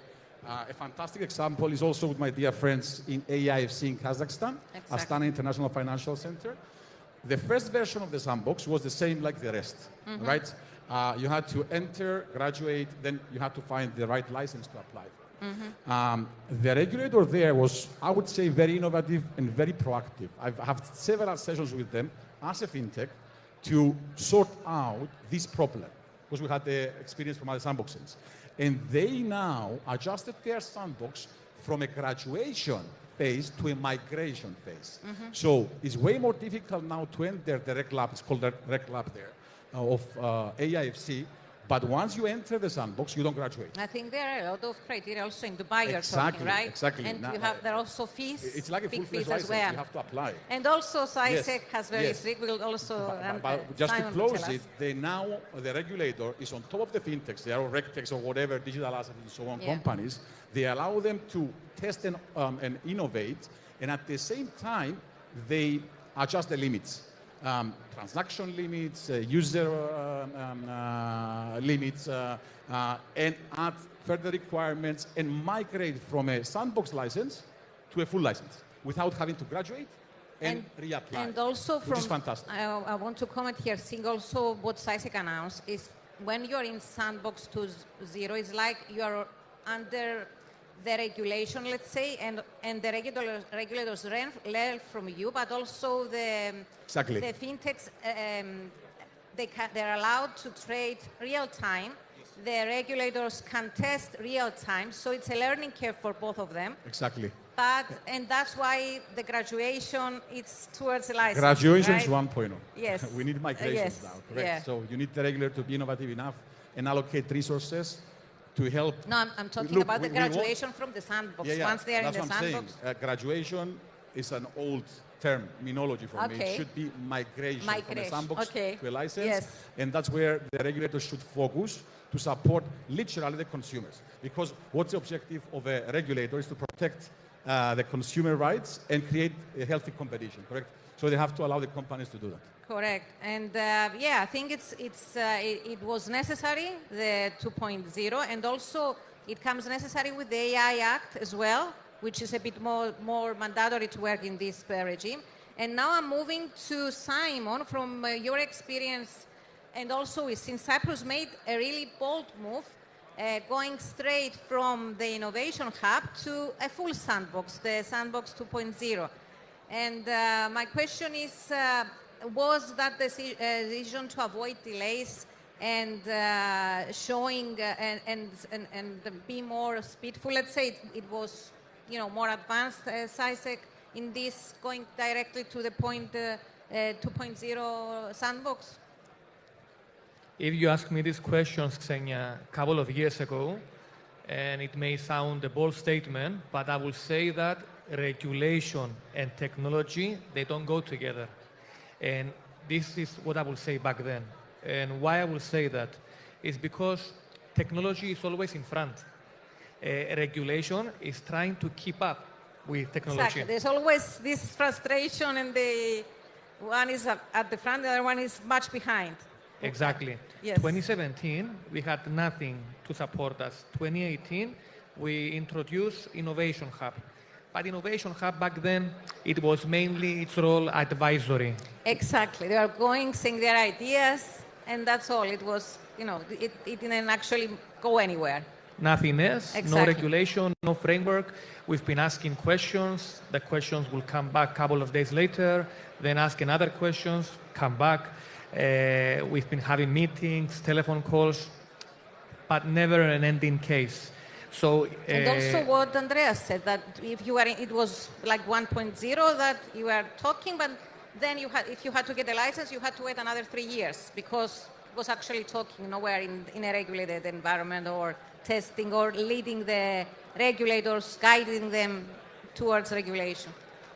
The funny part, kinda ironic, is that the law was in favor of those people who went and launched a project without obtaining any license, without asking anyone, because there was no framework. So the people who've been ethically trying to be regulated or supervised by any authority, in the end, they lost the opportunity to have a company that it was successful in the business because they've been waiting for some kind of approval. Now, this is not the case anymore. With Sandbox 2.0, innovation no longer exists. Now we have a real case scenario whereas we can have the company being tested. And regardless if we have a framework or not, if the project is straightforward and it's understandable from the point of view of the regulator, then in a couple of weeks they can go live.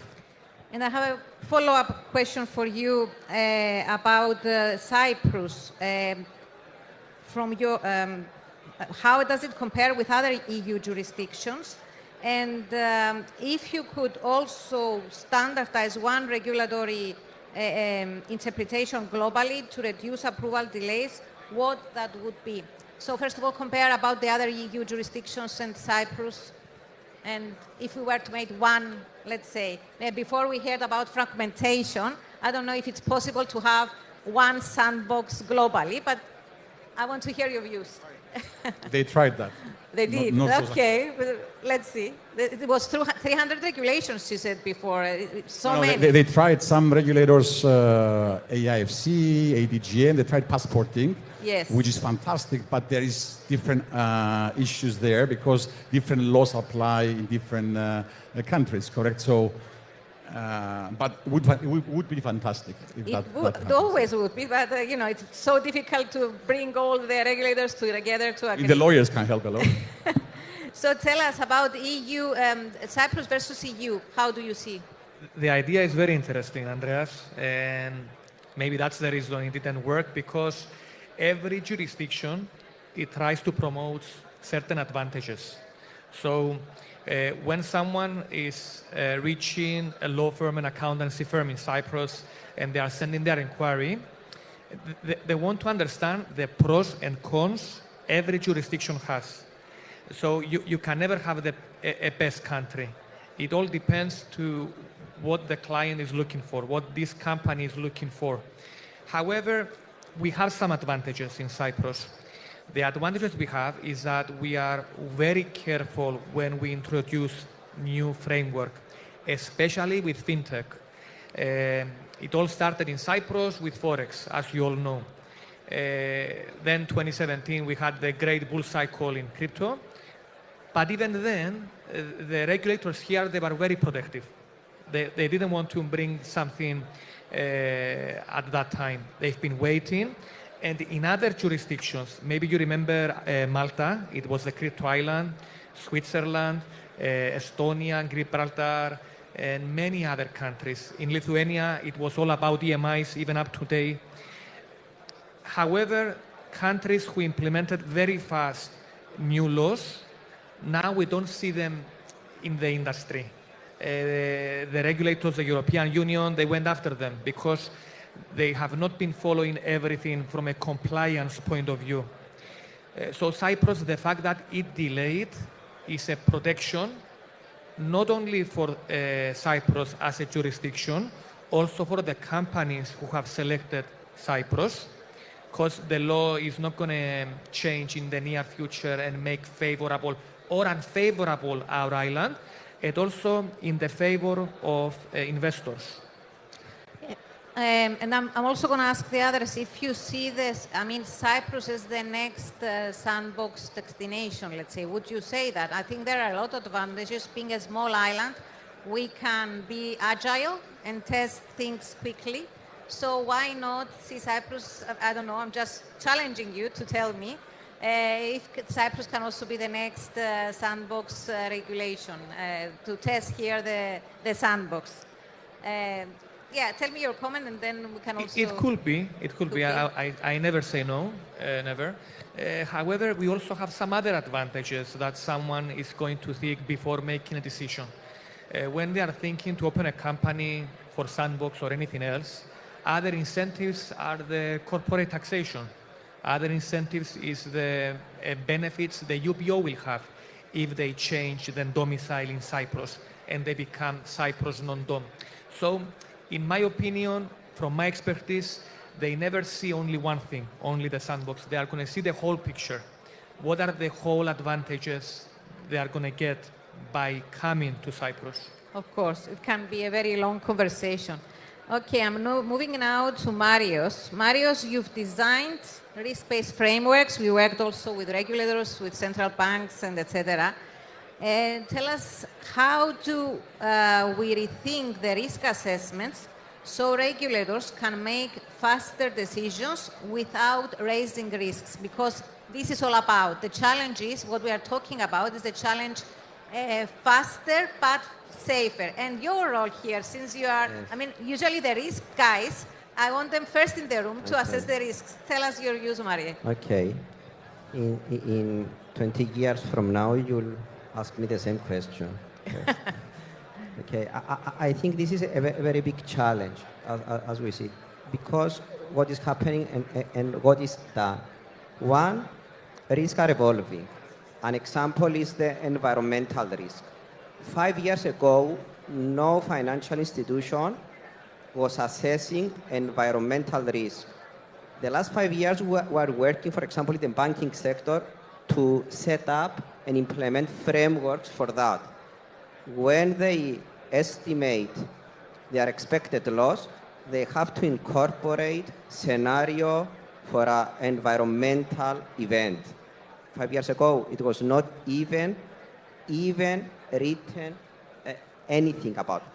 You assess a borrower, a corporate for a loan, environment was never an issue. Now they have to get their emissions and they have to assess how environmental friendly they are. And this also is a factor for the pricing. So new risks are evolving,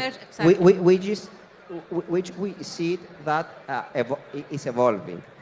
Second, as we see it, there is a lack of data available very fast. Okay, and even though I can say that, look, for a technology company, this might be easier. Everything is there compared to traditional, let's say, financial services sectors. Not to say outside the financial services sector, which the situation is even much worse. But nevertheless, I would say that even now, the problems with data is very big. One, availability. Second, quality. Quality is not there. This is what we experience everywhere. And quality is not there because either the data is wrong or because the same data are in different databases and there is not a structured process to report them. So, and third, because there are definition issues. You know, many times the big organizations have many definitions similar, which have small differences, but when they report, they don't choose the correct data field. So it is always a problem. So from the regulator's perspective, but also from the supervisee, they need to have a structured process on the data because this gives the information to understand. And third, there's a need of education. The regulator understands more the risks, but they don't understand the business. The supervisee understands very well the business, and they don't understand the regulation many times, or they don't understand it at the level they should. And we have a delta on these two things. But Maria, and Sandbox, for example, as a tool, can help educate both. Exactly. Educate the regulator to understand the business, because with the transformations, with the evolution of the technology, business models are evolving very fast, and it is not easy for someone to understand and digest. And on the other side, these developers, these entrepreneurs, these innovators have to understand the restrictions they have in the regulation. So working together is something that will help. Risk will be always there. The issue with the pace of innovation and the regulation will always be there. And what I can say surely is that as we move along, what we see is that more and more regulation. I don't think this will stop, and always it will be an obstacle. But not only an obstacle, also a controlling factor, not to get excess risks. So Marios very well told us that there is lack of data. There is also lack of, there is a gap between the regulators and the innovators, and that the sandbox, it could be a good chance because it's a good chance to gather data in real time for the regulators, yes, and both of them to learn together, right? So it's a very good opportunity for the industry, for the innovators and the regulators to learn, yes, right? If I may add there, that's where RegTech should come in, regulatory technology. And there's a lot of companies working around solutions for regulators, and I think on SciTech side, they should look into that. Yes. The only issue that I see is that we have a sandbox guideline, let's say, which only covers a small part of the innovation. We have energy. There is not a sandbox there, and there are many, I would say, innovators, entrepreneurs on that field. On payments, which again, it is an era, and we don't have a sandbox. So next year, all member states should have a framework for a sandbox on AI. We still don't have, but AI on what?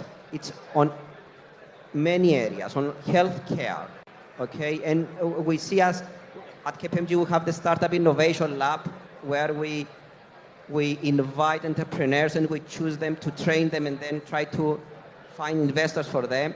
We see that there are entrepreneurs, there are, okay, weaknesses on that, but there are on so many areas, and Sandbox can be a very useful tool to help them, because we know that if you pass a sandbox, then it is tested from the regulator. It ticks a big box, exactly. I would say, and it can help also on the financing for these entrepreneurs. Exactly, yeah. And also, you also mentioned that you want to see more dedicated sandbox as well, right? On specific cases, from what I understand, your views. Okay, so now moving to Barry, you have a lot of innovation background, and I would like your views about and your thoughts about what kind of regulatory environment allows the crypto to thrive, because also it's a very innovative technology, and what kind of regulation would work without being splitted, without stopping them, and is it really possible to regulate without undermining decentralization? Okay, thank you. I think for this topic, the idea of balancing innovation with regulation, I think I would like to set the stage with an example of where there were no regulations and where that puts you. I've been in the front edge of innovating my whole life, and nothing is more of a risk for a business than stepping into a situation that is unregulated. Because now your risks are you cannot evaluate your risks. Everything you do is a possible risk. I was working on a project in the early 2000s with Pacific Gas and Electric, different industry. This is a utility for Northern California. We installed smart meters for gas and electric through the entire northern part of California. So 13 million meters of each style. When we started looking at the data, I was doing the first evaluation because I and my team were actually involved on the project. I looked at the data and I was amazed that I could look at and I could tell you which houses were families and which ones were meth labs and which ones were marijuana grows. That's what I could see in the data. Now the question was, am I allowed to see that? Am I allowed to know that? And if I do, am I mandated to report that? Or am I even allowed to admit to the authorities that I know that? So I went in and met with the CIO, Pat Lewicki, who was very, very good. And I had Charles Phillips, who was the president of Oracle at the time. And I introduced this topic to them. And I said, what do we do? Because there are no laws at all that cover this situation. None. That's a very scary situation to be in when you are a multi-billion-dollar company. And then the next question was, who do we reach out to? We have to talk to some authority to define where are we going to do and deal with that. There were no sandboxes. There was no concept of that. And we were deep, deep in a questionable area. Eventually that was resolved.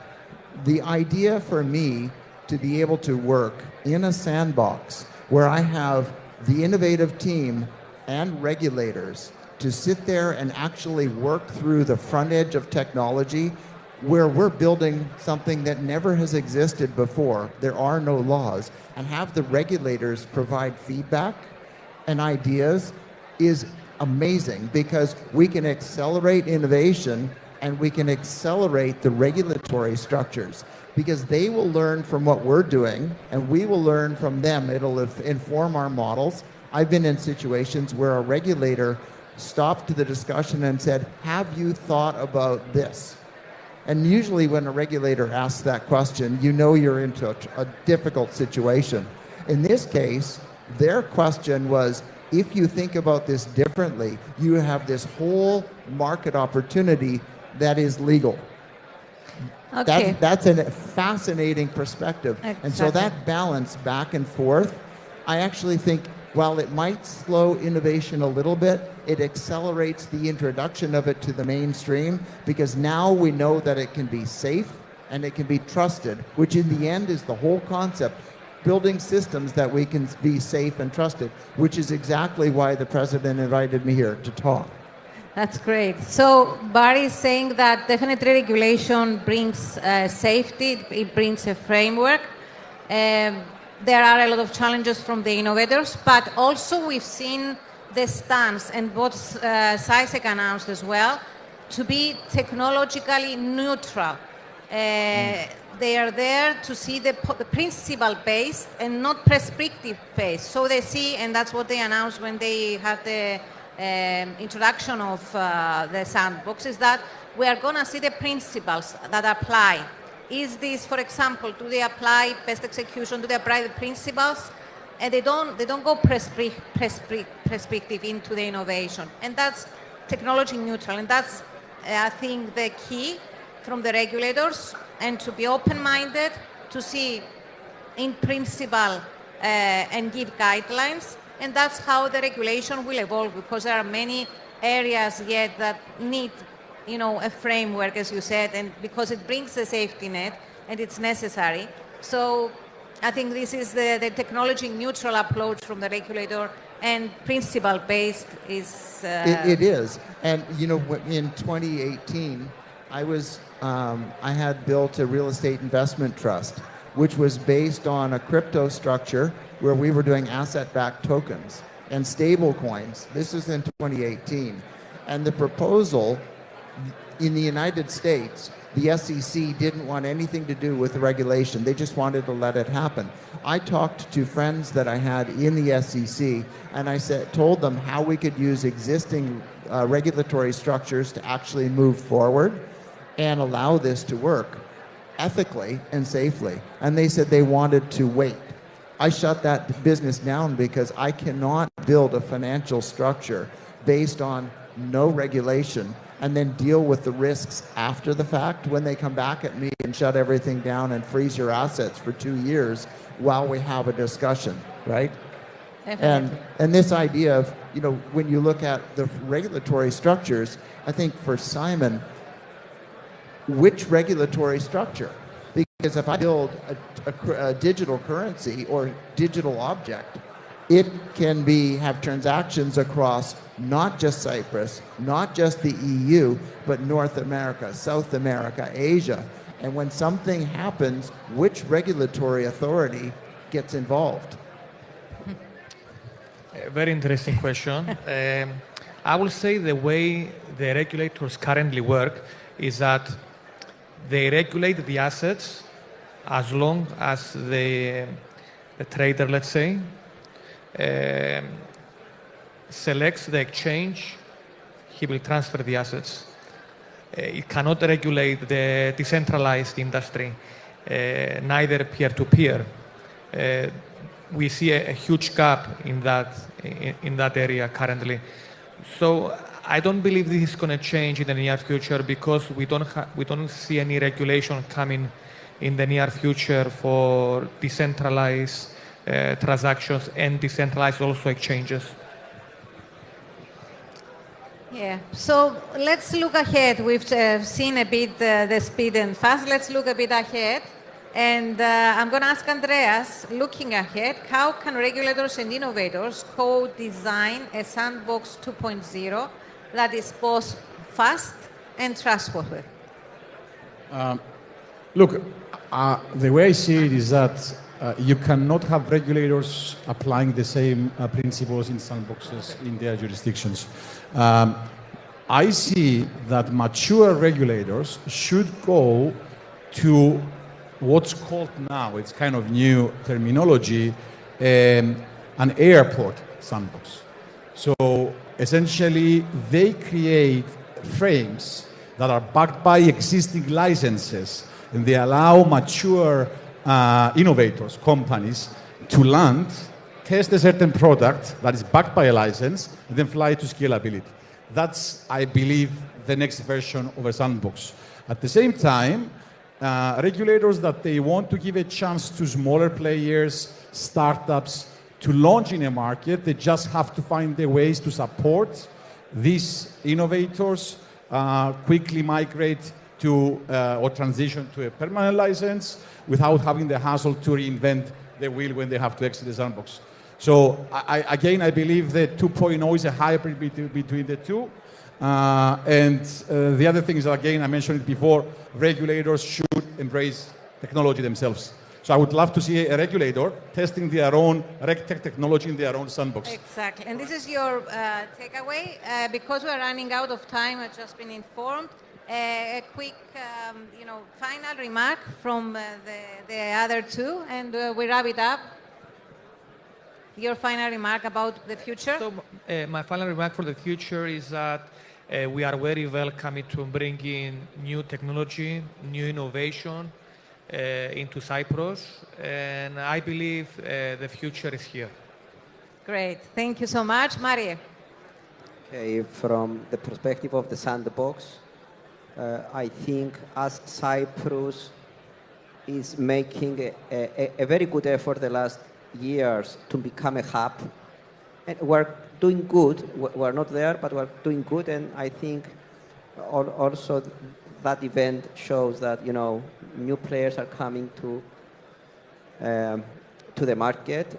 We need to have a complete framework, all the stakeholders to be on board, and Sandbox, of course, can be a very useful tool within the whole framework of the startups, of the technology companies, of the innovators, in order to make Cyprus a very attractive place. Destination, exactly. And Barry. Okay, thank you. I think if I look at it with the future here and why, from what I have read, and learned in discussion with the president of Cyprus and his deputy ministers, the conversations I've had with the many organizations sent here, is if I look at it from the attitude, this is an attitude of finding a path forward to establish Cyprus as a beacon for the region and around the world to create a future where there's a balance of innovation and a balance of informed regulation that can come out of a sandbox where they learn from what we are doing and provide an economic diversification and growth structure for the future of Cyprus. I think Cyprus is on the very edge of an amazing trajectory for growth. Exactly. And the sandbox regulation, the sandbox regime now, it's very straightforward. So definitely it's worthwhile looking into. Thank you so much. If we don't have any questions, do we have any questions from the audience? No. Thank you so much. And we'll wrap it up. Thank you. Thank you. Thank you. Thank you very much.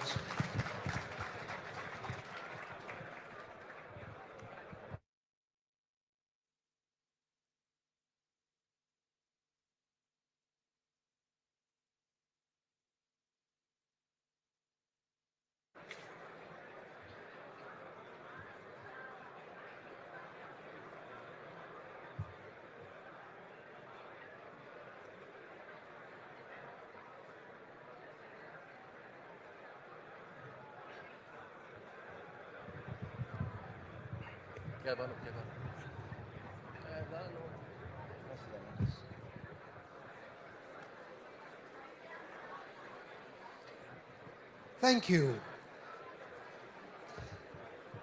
Next, we have a presentation entitled From Compliance to Competitiveness, Building a World-Class Virtual Asset Framework in Small and Emerging Markets. Virtual assets are transforming finance, and smaller markets must balance regulation with innovation to stay competitive globally. Leading this discussion is Karen Burrell, Executive Director of the Financial Services Commission of Jamaica, an expert in financial regulation and market growth. Please welcome Karen to the stage.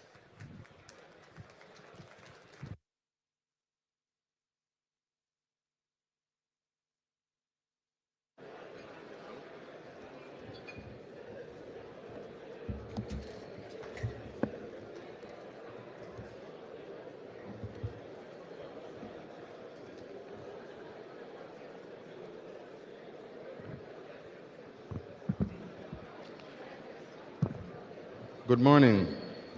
Hope we're all well. Thank you to the Wiki team, the organizers, for inviting me to speak on this topic I'm deeply passionate about. It's an honor to be back here at Wikifinance for the second time. This event consistently delivers cutting-edge dialogue and practical bridges between innovators and policymakers. Gatherings like these are vital. They link regulators like myself to these areas to form synergistic alliances and foster a financial ecosystem that is safe, resilient, and innovative on a global scale. As an avid football fan and a proud supporter of Liverpool, I often find regulatory lessons in this beautiful game. The English Premier League is arguably the most watched and financed in the world. Dazzling talent, global audiences, and massive investments. Yet, its referees and rule makers face scrutiny every single week. Decisions are dissected, standards debated, controversies flare up, and the spectacle thrives.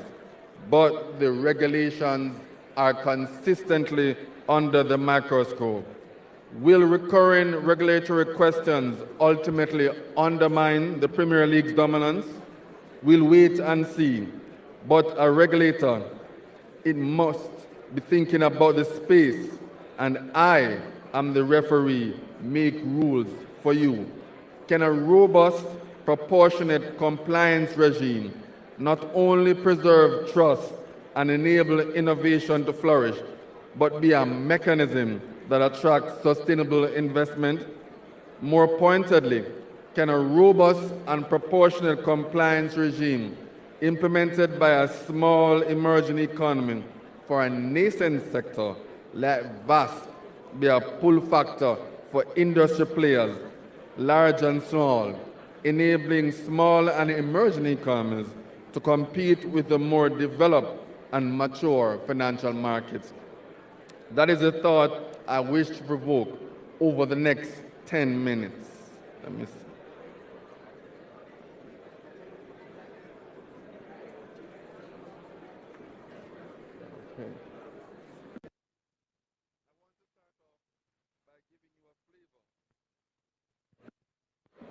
Okay. I want to start off by giving you a flavor of today's topic. I will begin with a concise overview. Next, we'll have a discussion about whether strong compliance can actually increase competitiveness. Then, I'll examine a practical approach to building a fit-for-purpose framework. The specific elements should consider a balance between safety and innovation. Finally, I will close with brief concluding remarks.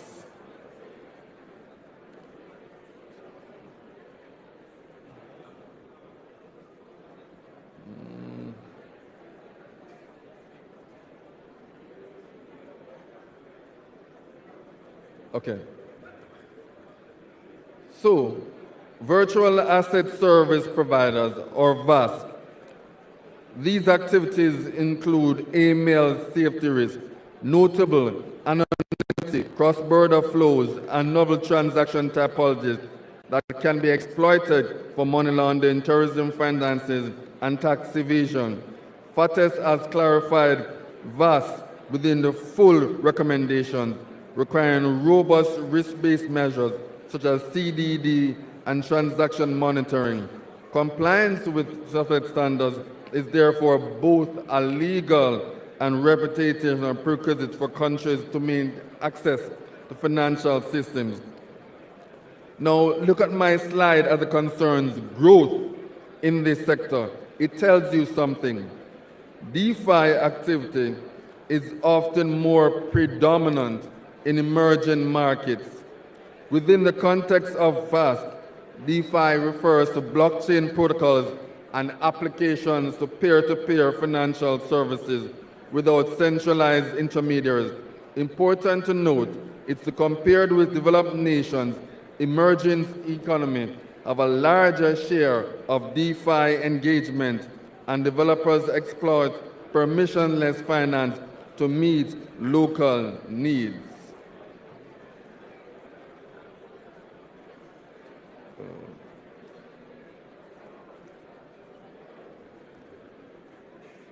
But what I'm referring to when I speak of compliance framework, the compliance framework in financial regulation refers to an organized set of laws, operational programs, KYC, CDD. A robust framework is risk-based, proportionate, and effective. Crucially, it also embeds supervision and enforcement tools so regulators can monitor compliance, remediate failures, and preserve market integrity.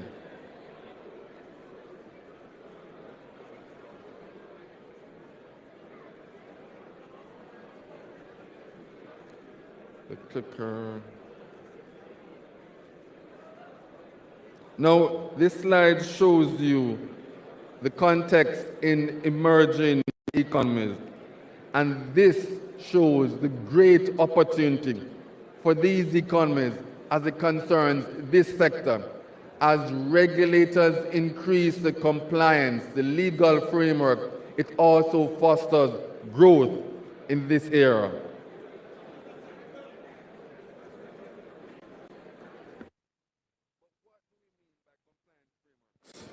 But what do we mean by compliance frameworks?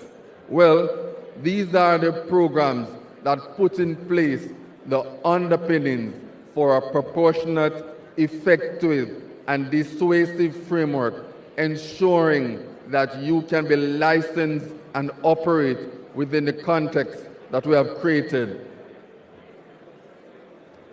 The purpose of compliance framework is to ensure that that existence continues into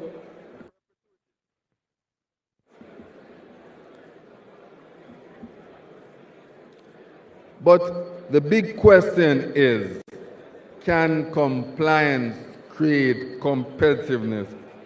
So now, can we really make a jurisdiction more attractive? A robust fit-for-purpose framework can signal to countries, firms, and other economies that very same thing. A critical currency in the virtual asset world. Clear licensing criteria, proportionate capital and custody requirements, mandatory controls, and transparent enforcement pathways reduce information asymmetry and demonstrate that firms locally will be held to predictable standards. Compliance with international standards amplifies the benefits by opening doors to cross-border correspondent relationships, banking access, and investments. So how can small emerging jurisdictions create an attractive environment? Know what does a fit-for-purpose regime does? I believe it rests on 3 pillars: a robust but accommodative law, a licensing model that facilitates virtual assets activities, sandboxes options, a proportional supervisory regime that encourages vast businesses and models.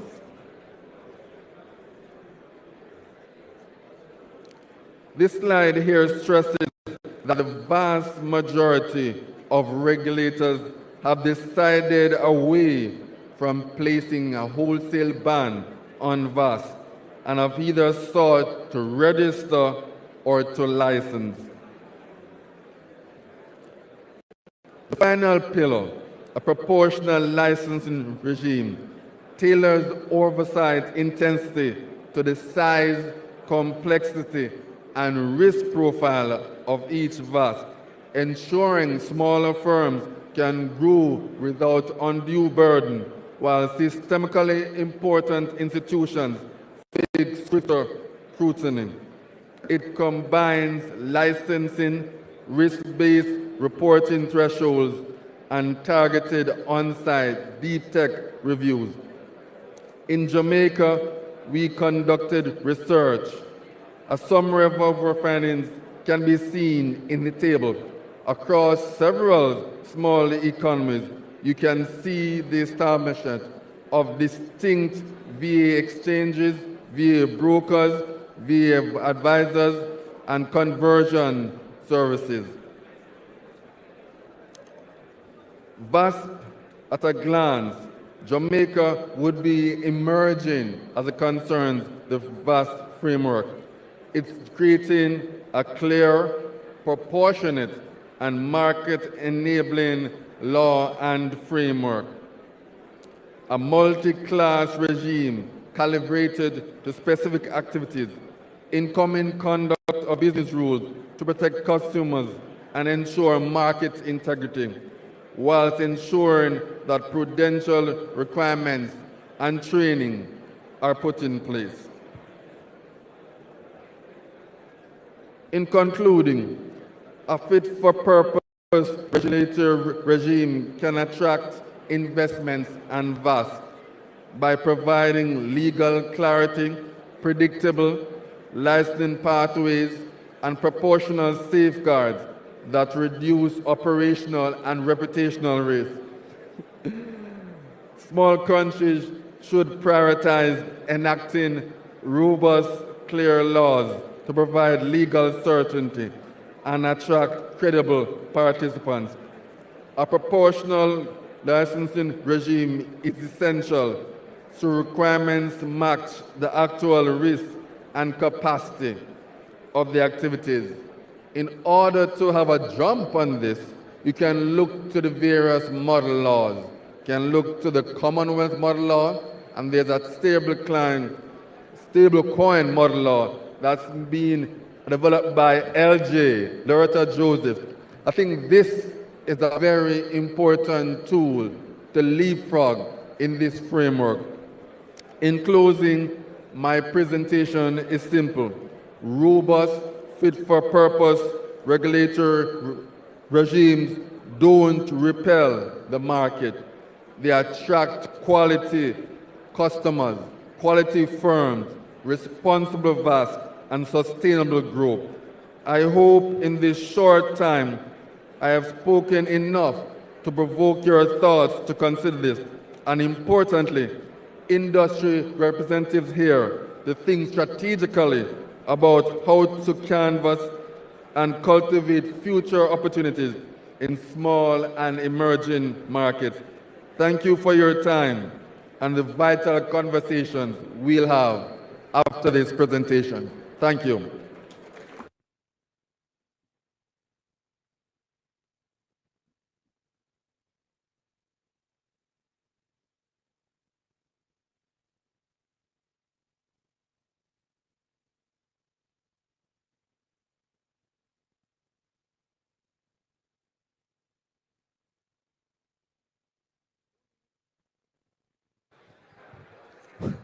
Moving to our third roundtable of the morning sessions. Our next session dives into a critical topic for investors worldwide: investment opportunities and risks in emerging markets, global layout of private equity, venture capital, and ETFs. Emerging markets offer exciting potential but come with unique challenges. This panel will explore how investors can navigate risks and unlock growth through diverse vehicles like private equity, venture capital, and ETFs on a global scale.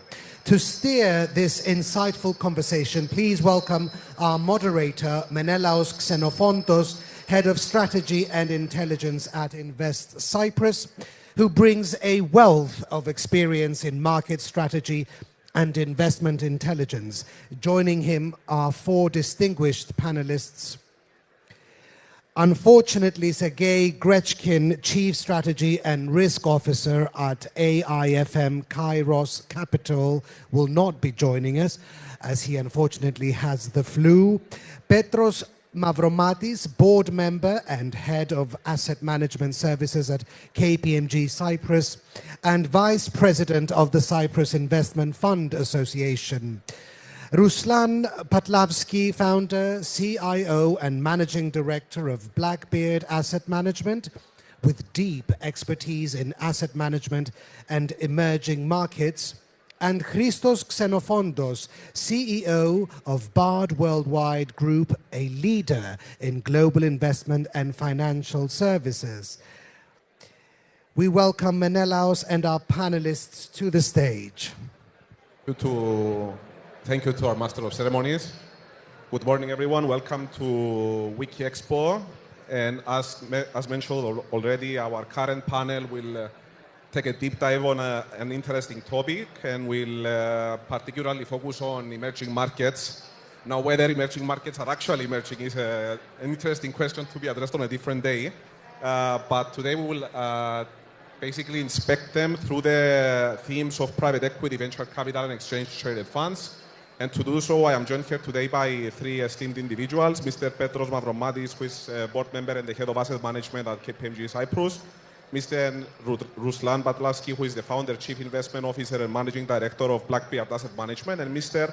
Christos Xenofontos, who is the CEO of Bard Worldwide Group, and who has the same surname as I do, but we're not related.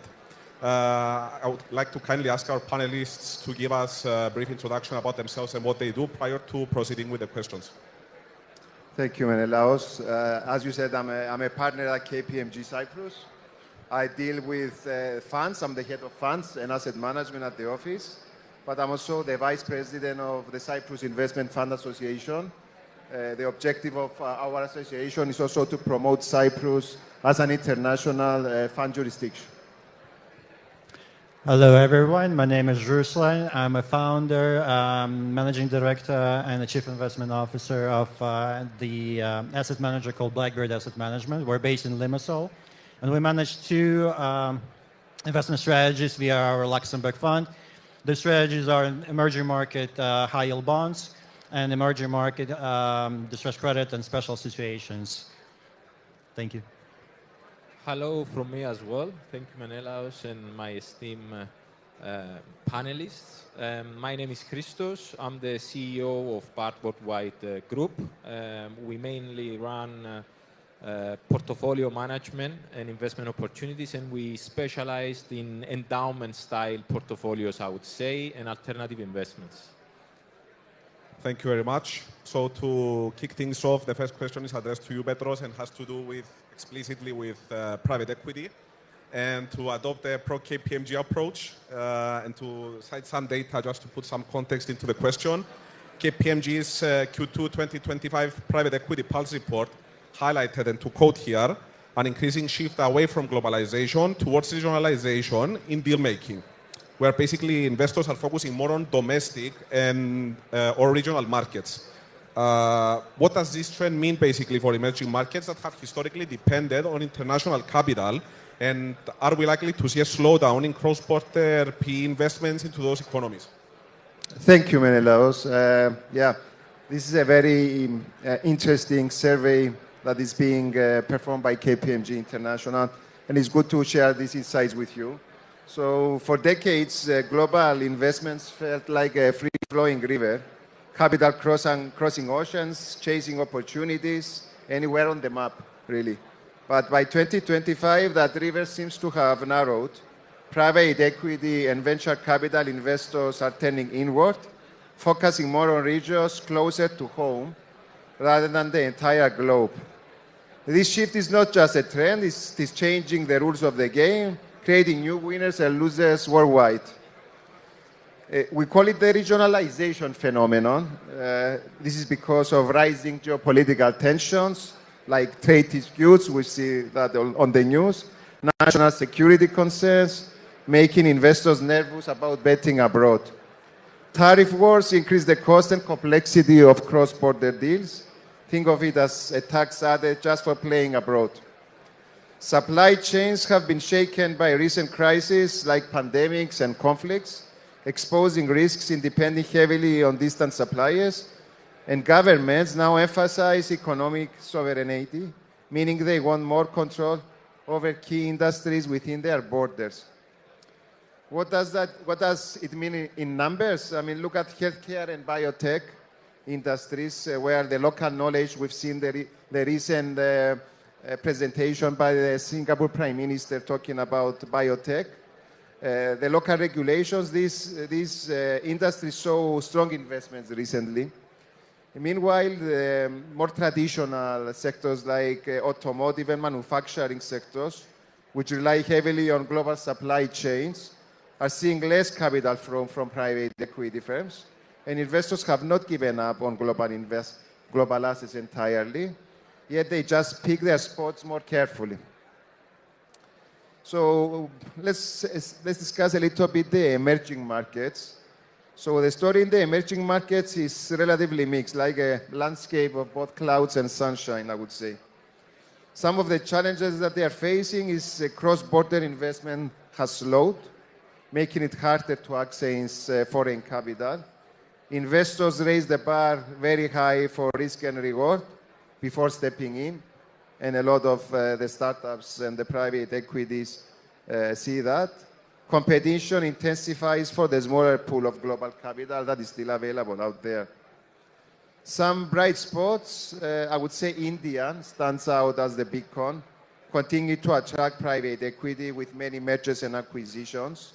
And as Cypriot professionals, we are very much interested into the India opportunity, especially following the recent visit of Prime Minister Modi.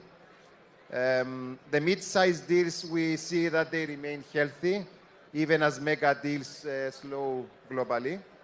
And sectors like healthcare, infrastructure, and financial services are proving to be resilient and more interesting to investors. Emerging markets, now they must prove that they offer a compelling risk-adjusted returns, not just growth potential, to justify the international investment and raising of capital. This is a new and tougher reality for them. Let me just comment also on Europe's strategic approach. Europe is not standing still. Instead, it's turning regionalization into an opportunity. Countries like UK, Germany, and France are launching large domestic funding programs aiming to boost local innovation and reduce reliance on external capital. Europe focuses on technology sovereignty, trying to become self-reliant in key industries such as digital tech and biotech, but is competing the US and Asia that are well ahead in that game. European asset prices are currently lower, making regional investments a bit more attractive. And this, we have seen huge financial pledges. For example, Apollo Global Management, a huge giant in the industry, plans to invest as much as 100 billion in Germany over the next 10 years. And Blackstone, another giant coming from the US, is aiming to put 500 billion across projects in the EU. So these massive commitments show a significant change in how Europe is attracting and distributing investment money, focusing more on regional opportunities than before. Thank you, Petros. A lot of valuable points raised there. I think the most important one to highlight is that governments are choosing to have control over certain industries.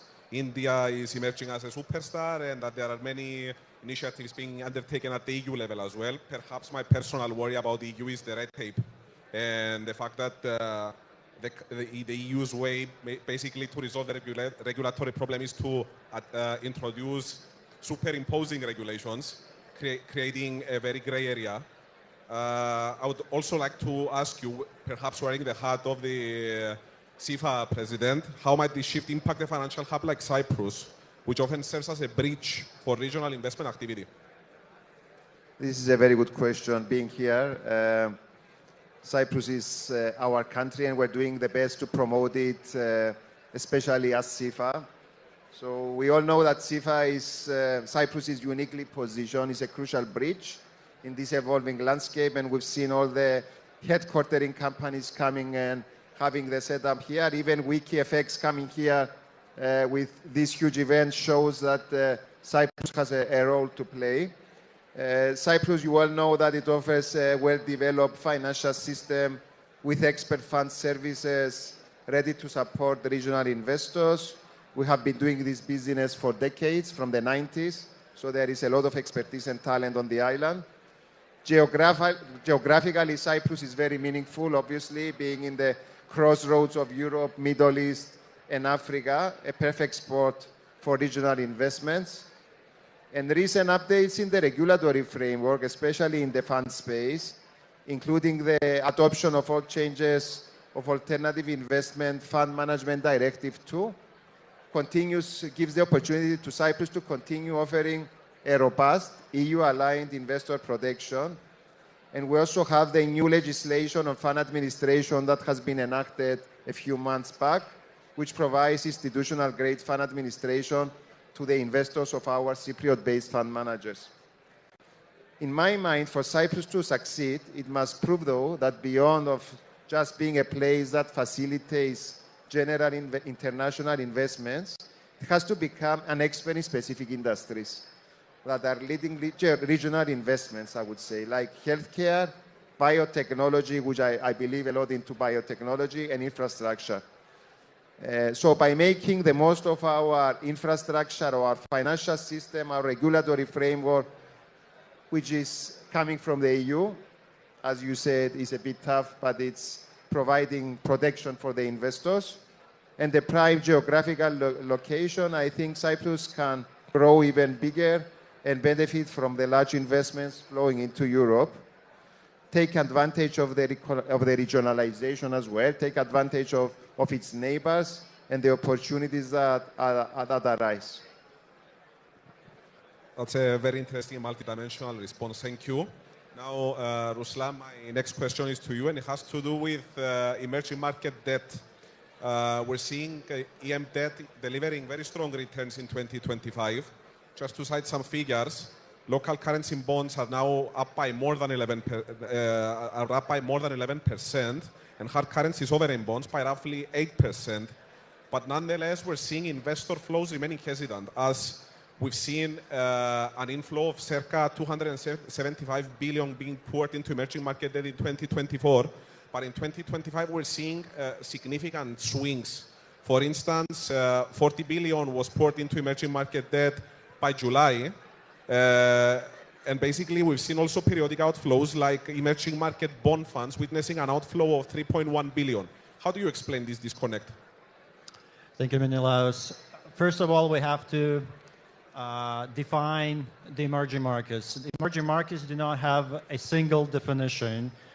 We're talking about 180 countries, and each fund, each researcher, each strategy, every person may define the emerging market slightly different. For example, is China an emerging market or a developed market? It's a big question because of the size of the country, the size of its economy, and the impact on the overall picture once we talk about the emerging markets. So there is no single definition, and that's why the data might not be representative for exactly what's happening in the region, although it's very indicative because it shows the trends.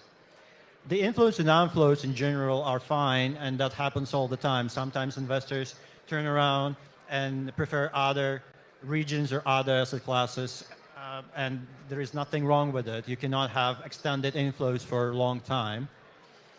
To add to that, this year is a very different year to what we had historically. First of all, because of the very strong change in the geopolitical position of the US. And that fundamentally changes a lot of things within the whole investment universe, such things as perception of risk-free assets or safe havens, whether people like or not dollar-denominated assets, whether investors prefer to keep the money inside of the US or outside of the US.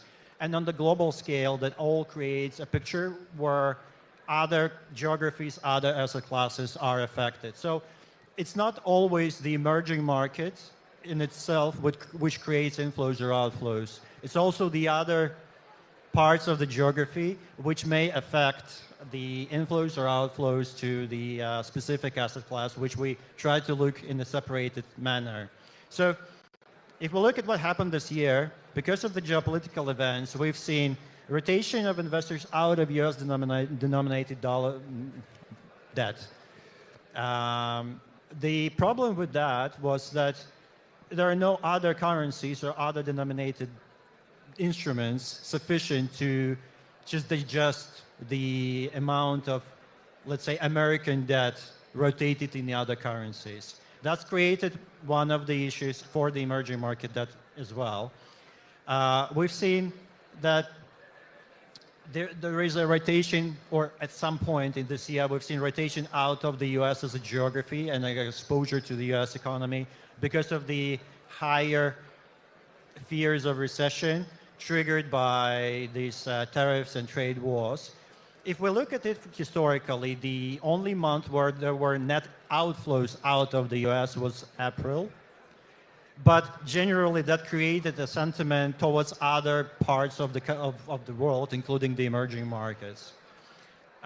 Finally, the end of, or the beginning of perception that the US exceptionalism is not a fact anymore, and people's attempt to find other alternative safe havens created the need to look more openly on other geographies, other asset classes. So I think that overall, the emerging markets this year have been and still remain attractive. And it's not because of something in the emerging markets which have caused the outflows or inflows. It's the external situation around other parts of the of the global investment and political environment have likely triggered the changes in this particular asset class and this geography. But overall, there are no fundamental differences, and the emerging markets credit remains fundamentally attractive. Moreover, the outflows so far have been really minimal relative to the inflows, and the performance have been strong and still attractive. Okay, and in line with what you just said, how does Blackbeard Asset Management identify and capitalize on such opportunities in high yield or distressed emerging market debt when others are retreating? I think we need to continue one of the things which I've missed out. The reasons why emerging market is important, or the debt within the emerging markets or the instruments within the emerging market is important, is that it offers high risk adjusted or higher risk adjusted returns to investors relative to the other geographies. A lot of my conversation with investors starts from education, where I have to really present facts. Why is this something relevant? For example, if we look at the corporates, the companies, the leverage of emerging market corporates on average is 3 times debt to EBITDA. When we look at European or US high yield, the net debt to EBITDA or debt to EBITDA is 6 to 9 times. So the probability of default, the amount of risk the US and European corporates have, is much higher. At the same time, if you look at the yields which US and EU high yield bonds offering, that's typically ranging between, I don't know, maybe 5, 6%, maybe 7% at the highest end, depending on the credit rating.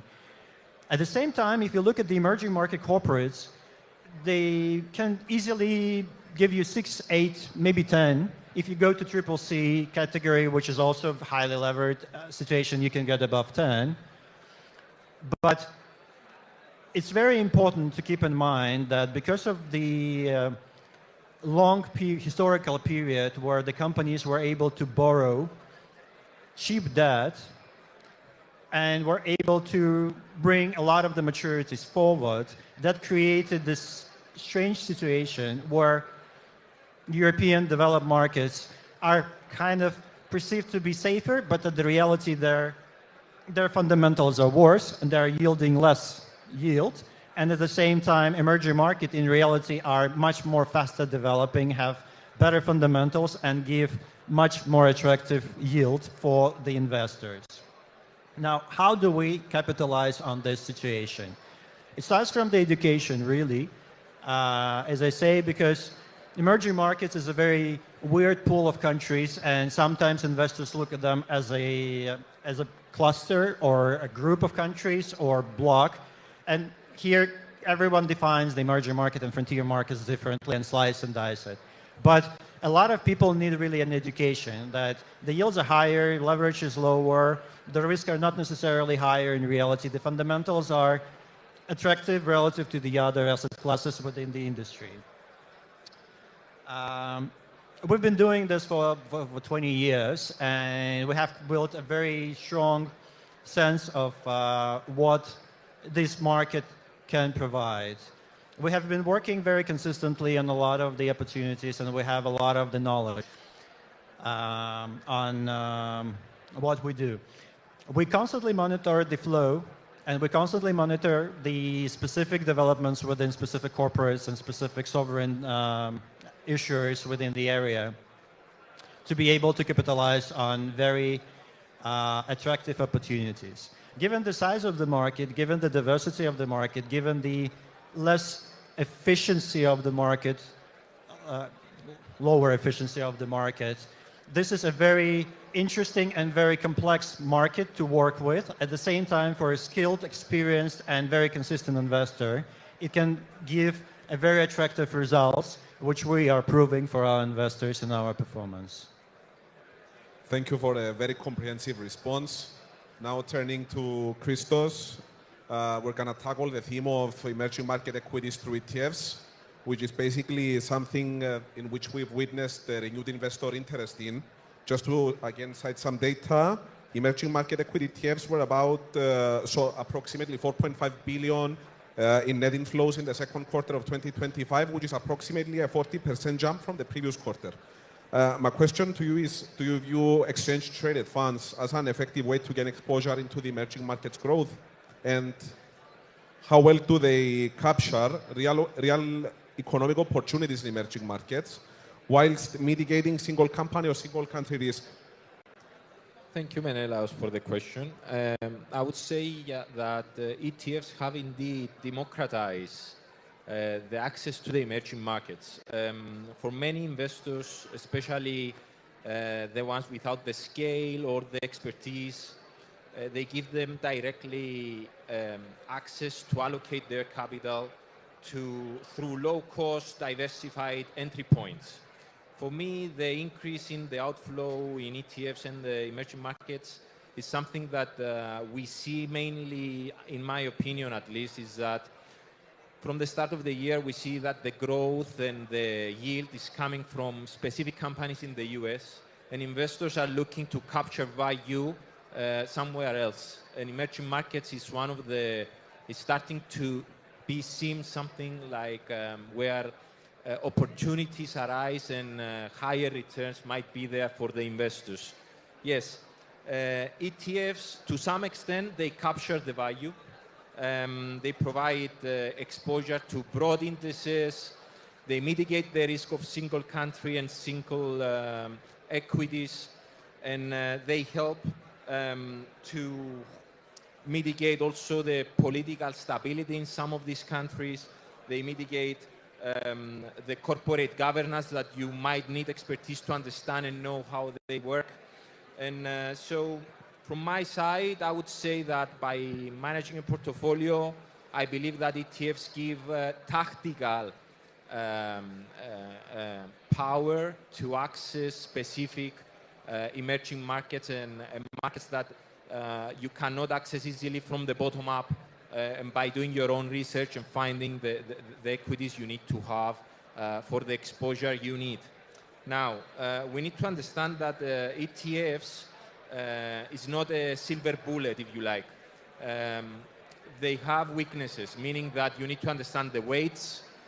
Some of them are overweighted in specific countries like China or India or Brazil. And also we need to understand that they may seem liquid, but at the end of the day, you need to understand what are the countries you invest. Sometimes those names are not as liquid as we believe.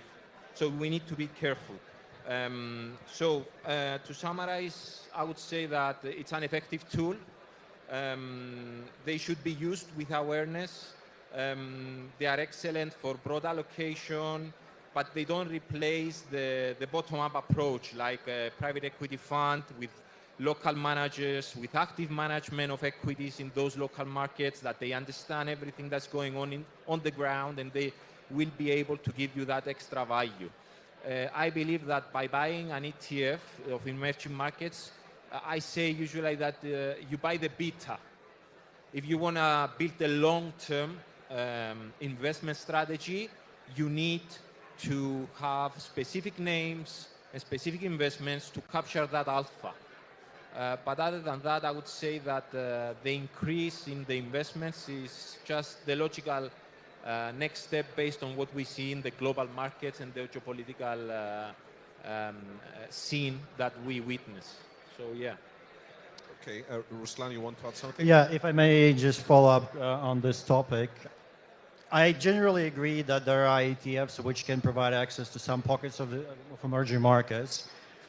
However, that's given the specificity of the emerging market, how different the market is, how many countries are there, how sparse the liquidity can be in some of the countries, especially in the corporate side.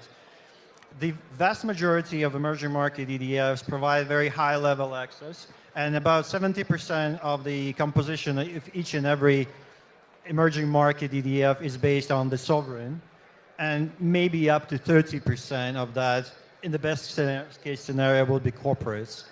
Meaning that for this particular market, for this particular set of asset class, ETFs are still not really giving you access to the entire set of opportunities, primarily because of the low liquidity, especially on the corporate side. So yes, for bigger names, for corporates, you won't be able to get and target them through the ETFs. That's one. Second, there are asset classes which are not just specific to emerging markets, but generally there are asset classes like distressed credit. There's simply no ETFs which can capture that because of the specificity of asset classes. And here, you cannot just simply rely on ETFs. There are benefits of having ETFs for cheap because it's cheaper, it's passive, so you just invest and hold, it's easier to rotate. But at the end of the day, ETFs are not a solution for every situation the investor might need. And sometimes you still, I agree here, you still have to go into individual active style where you will be able to target some of the countries, some of the corporates, some of the specific opportunities which cannot be captured by the ETFs. From my side, I would say that I mostly agree on the sense that, as I said, it's a tactical move. So if you believe, for example, that commodities and metals are going to go up, then you find an ETF that follows LATAM index, and then you tactically go there, get the appreciation, and then you exit. Based on our experience and our research, when we try to find on credit side ETFs, we've seen that there is not an ETF that follows the benchmark. So the banks and investment institutions, they throw out that there is a benchmarking of, let's say, emerging market debt, and the returns for the last 10 years has been close to double digits, for example, or 6% or 7%. When we try to find the specific ETF that follows that index, it doesn't exist. It lacks the return. So I would agree that as far as fixed income, debt side, and credit side, I would say that the ETFs are lacking on that side. So I would agree. Thank you. So basically a tactical allocation whilst being wary of the pitfalls, just to sum it up. Turning back to you again, Petros, we're going to explore venture capital, which, judging from the macroeconomic and investment landscape in Cyprus, is arguably the hottest topic right now. Again, to adopt the pro-KPMG approach, and this time to cite what's being mentioned in the KPMG Q2 2025 Venture Pulse report. We're witnessing basically a decline in emerging market funding in 2024, whilst, and obviously in 2025, there are ongoing geopolitical and economic headwinds. My question here is, how are venture capital investors adjusting their strategies in terms of sectoral focus, as well as their investment consideration criteria, so as to navigate this more uncertain and selective environment? Thank you, Menelaos. Yes, let's share some thoughts from the 2025 KPMG Venture Pulse report with people attending. 24 emerging market venture capital collapsed at around 41%, a huge decrease, dropping to 9.1 billion. This plunge is just not a number. It reflects a fundamental shift of how risk and opportunities evaluated at the global startup investing. It seems that the era of easy money and unlimited growth at any cost is coming to an end. It is not just the high interest rates causing problems, but multiple factors have all worked together for this reduction. So when interest rates rise, safer investments like government bonds, treasury bills become more attractive, making it harder for risky startups to raise funding. Inflation creates uncertainty for consumers, reducing their spending and affecting startup sales and growth potential for the fund managers, for the startups. Fluctuations in currency values in emerging markets is also an additional risk for foreign investors, making investments even more uncertain. At the same time, the market is maturing. If we see the huge venture capital boom in 2021 and 2022, it was inevitable that a correction would have been made. Overinflated startup valuations are finally returning to more realistic levels, and even the regulators have pushing for even stricter evaluations of assets. Investors demand discipline instead of growth at any cost. Combined with the geopolitical and trade tensions, tariffs and regional conflicts they disrupt the plans for cross-border expansion for the VCs, and the supply chain worries make the global scaling even more risky. Most importantly, the exit window for investors is becoming a problem. So when they're selling shares for profit through IPOs and acquisitions, this window seems to have relatively closed because we've seen a huge reduction in IPOs in recent years globally. Investor psychology seems to have shifted. Investors have moved from the fear of missing out in very good opportunities into extreme selectivity in what they are choosing. The KPMG report, the data show that VCs still invest, but only in proven businesses worldwide, not early stage ideas. Hot sectors like AI and defense tech continue to attract capital because they are addressing urgent real-world problems. LPs, the real backers of the VCs, hesitate to commit new money, according to our report, worried about liquidity and how long returns will take to come back to them. There are some sectors that are weathering the storm. Of course, AI keeps the strong interest and because it shows clear value and scalability. Defense tech is becoming even more important due to geopolitical tensions and demanding of innovation. Healthcare and biotech, I mentioned earlier, retain investor focus, especially in Asia. Consumer services focused on domestic markets fare better amid global trade uncertainties.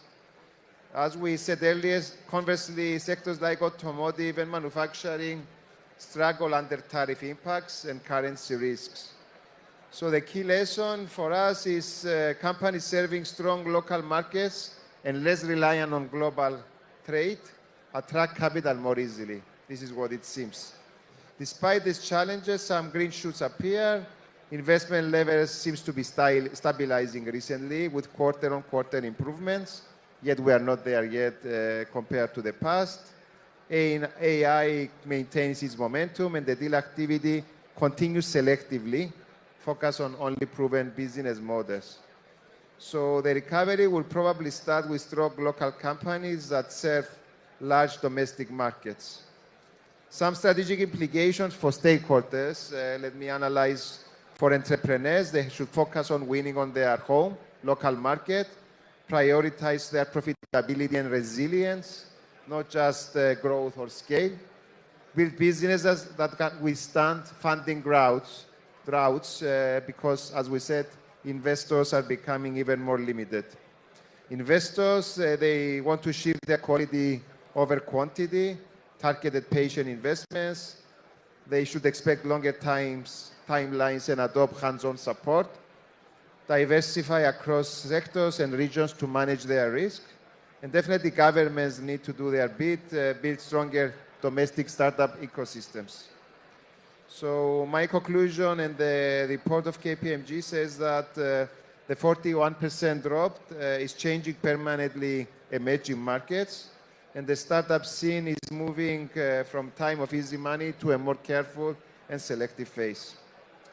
So basically, holistically, we're seeing a variety of forces coming into play into the VC funds industry, rising cost of debt, we're witnessing currency risk, shifting investor preferences, and the point that raised an alarm bell for me personally, given my hat as the head of strategy in Invest Cyprus, is the disruption of cross-border collaboration, something which we are aiming for, considering our strong efforts to promote the ICT sector in Cyprus and by extension the startup scene, which is obviously heavily dependent on angel investments and on VC funding. So it's really important to hear going forward.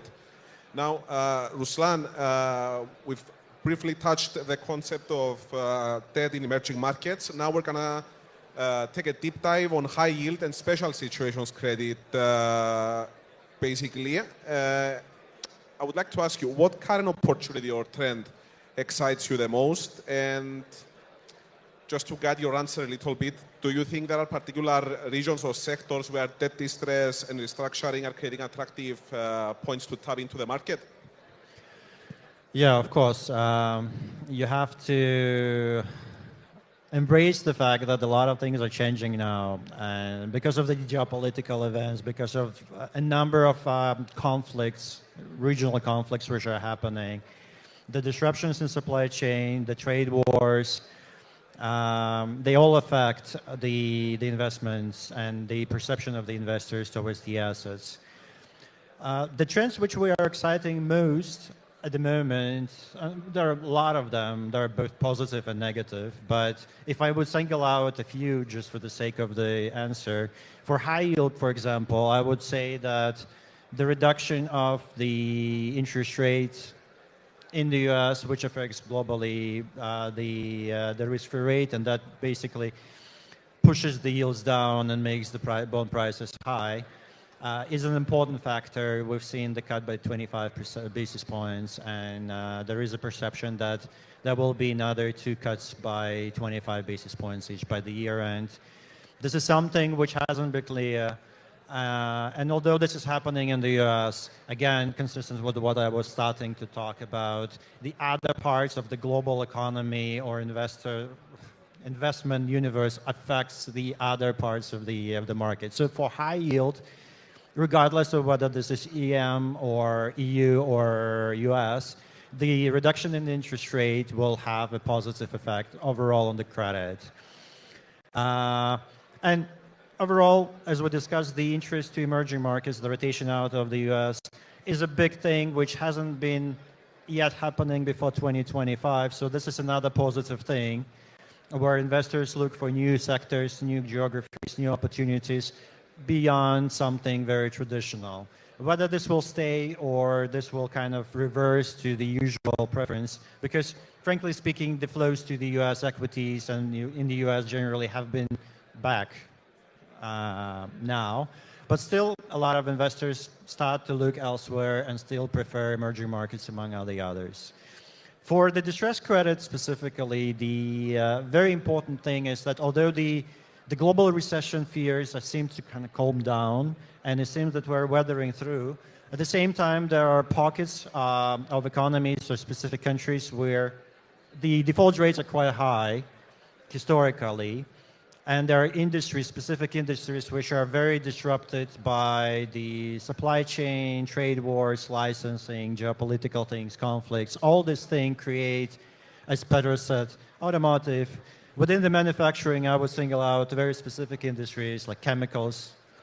Oil and gas is not doing great because of the prices for oil is great, and at that price, that doesn't really stimulate new capex for new drilling and new supply coming to the market. So there are very specific things which create a lot of opportunities for the distressed investor, for patient, knowledgeable, skillful investor who knows how to distinguish between like permanently distressed credit, which has been going to insolvency, and the opportunities where you can get a nice recovery. So the current environment, the more turmoil, the more volatility generally is more favorable for the distressed side of the investors because it creates an opportunity of flows. It's unfortunate that we're going through a lot of the volatility right now, but on the other side, that presents a flow of constant actionable opportunities from this particular side. Interesting. And I mean, obviously what you mentioned requires an extensive amount of intelligence. As such, how important do you believe is local insight or partnerships in order to navigate such situations? It depends on your investment strategy, it depends on the level of depth, it depends on your investment angle. For example, ideally you would want to know the local insight, not insight is the wrong word, the local perception, the local knowledge, the details, and that would make your investment more comfortable, more informed. So the local knowledge is always important. At the same time, when we look at the emerging markets, there's 180 plus countries. You cannot have insights or presence in each of these countries, and you don't really need. So you have to bring a common denominator or make some sort of a clusters within the geography to be able to bring a lot of parallels. Regardless of that, what we do in distressed credit, we try to look at another common denominator, and that is the legal bankruptcy regimes and the governing law of the instruments which we buy in order to restructure. And most of these securities, regardless of the country, they are issued either under the law of New York. That's about 70% of all emerging market bonds, and about 30% comes from the English law. So there are pros and cons. Obviously, to sum up, local presence, local knowledge, understanding, deep expertise in local details are always helpful, but not always achievable. And you have to try to get local insight, but it's just very difficult to get in every situation. So you have to be informed, you have to know what you do, and you have to find sometimes common denominators which will help you to move you further and be ahead of the market. Thank you so much, Ruslan. Despite being 1 month down, I've been informed by the event coordinators that we need to put a stop. So unfortunately, I had one more question to ask you, Christos, and it was a very interesting one. It was mentioned by your fellow co-panelists regarding the diversification amongst the emerging markets. Obviously, there's no one-size-fits-all, and not all countries under the emerging market umbrella are the same, so there was a lot of ground to cover. Nonetheless, I want to thank all three of you for your time and your valuable answers. I hope the audience was illuminated by our response, and we are happy to take any questions offline. Thank you very much. Thank you.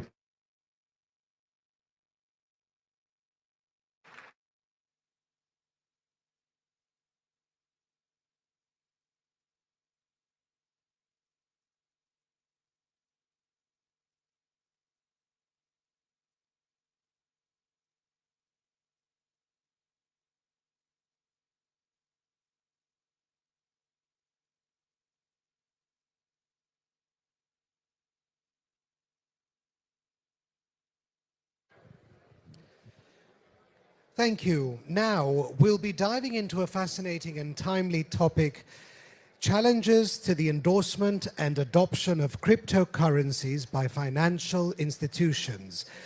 As the world of digital currencies continues to evolve, financial institutions face unique hurdles in adopting these new technologies while maintaining regulatory standards and managing risk. To share insights on this complex issue, we're excited to welcome Naushad Kadun, AML CFT subject matter expert at ITX Compliance and former regulator at the FSC Mauritius. With his extensive experience in compliance and regulation, Naushad is well equipped to lead today's discussion. Please join me in welcoming Naushad to the stage. Thank you.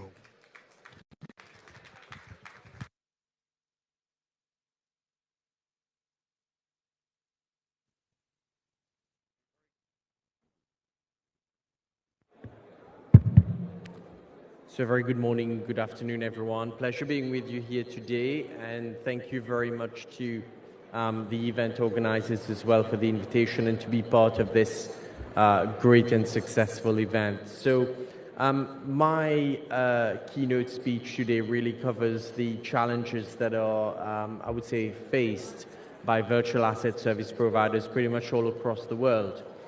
Many jurisdictions have moved to provide for legal and regulatory frameworks when it comes to really hosting and giving the ability to organizations to really set up shop and get licensed. I mean, the process of getting licensed itself is just such a challenge. Why? Because first of all, the concept of a license really means lawmakers are there to really watch out that investors are protected. That's one. Excuse me.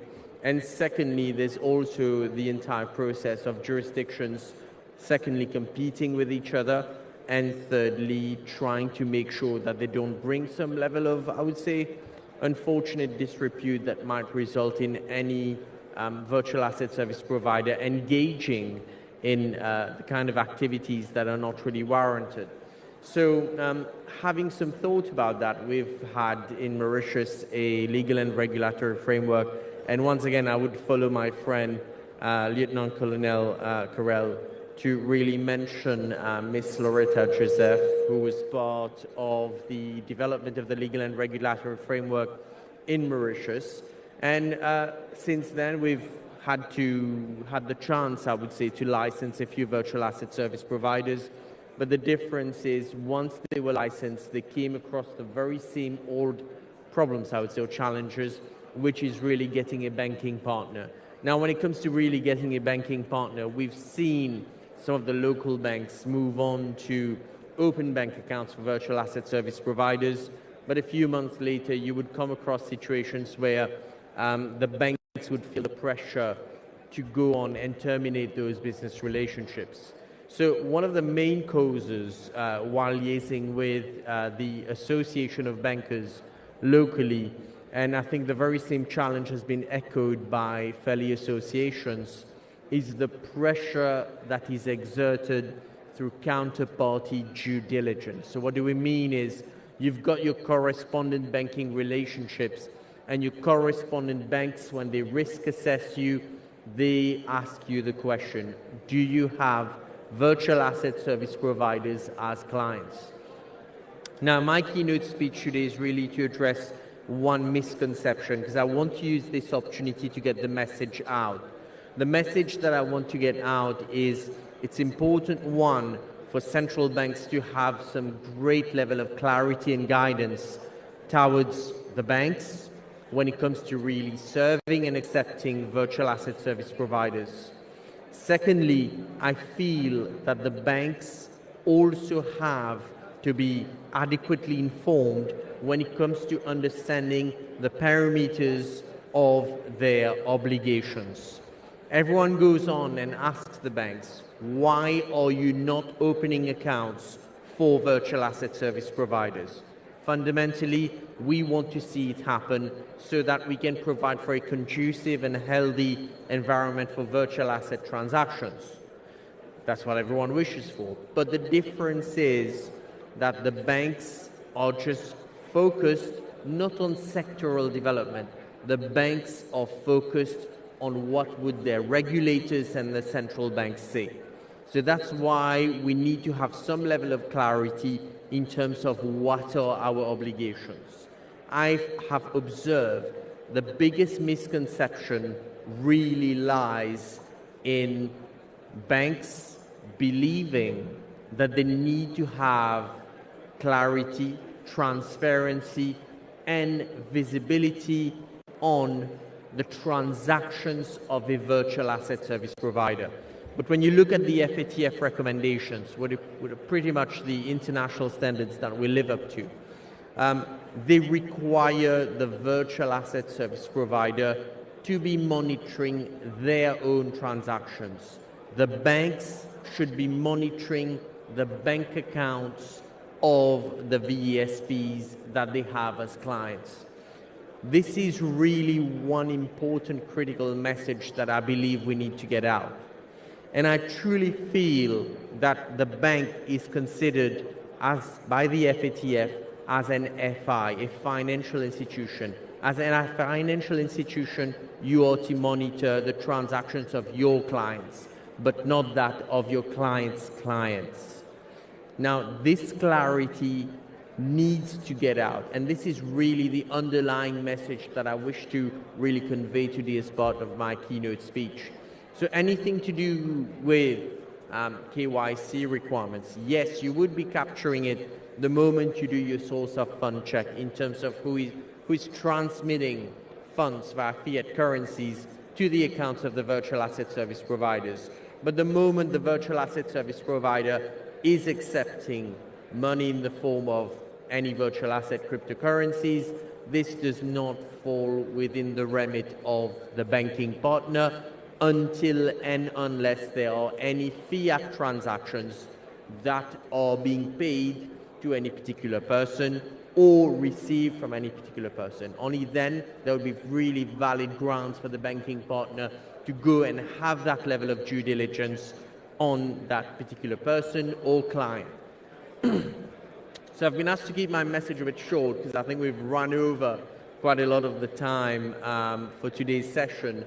But I really wanted to make use of this platform and opportunity to get this message out, to hope that the central banks, the policymakers, really work together to get clear parameters out and the message out to their, I would say, licensees, which are regulated financial institutions, and for the dialogue to be maintained.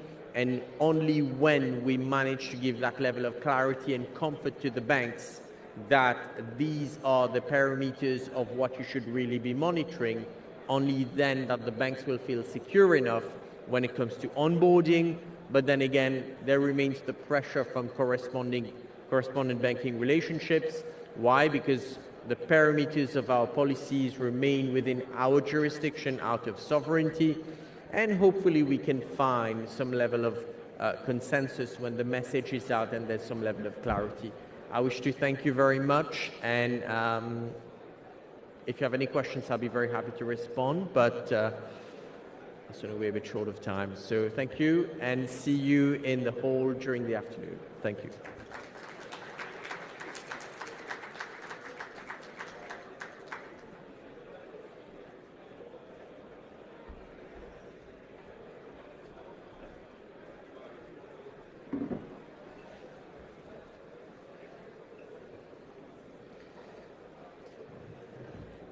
Next, we explore Digital Assets 2030, the full integration of crypto finance and the real world.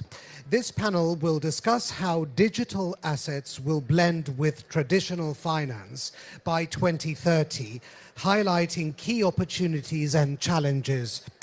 Moderating today's discussion is Savas Agathangelu, board member at KPMG Cyprus. Our panelists include Loretta Joseph, chair of IDAXA and consultant at FSC Jamaica, Karen Burrell, executive director at FSC Jamaica, Samuela Davidova, representative of Liberland, and Andrei Neyman, CEO of Magic Square. Please join me in welcoming Savas and the panelists to the stage.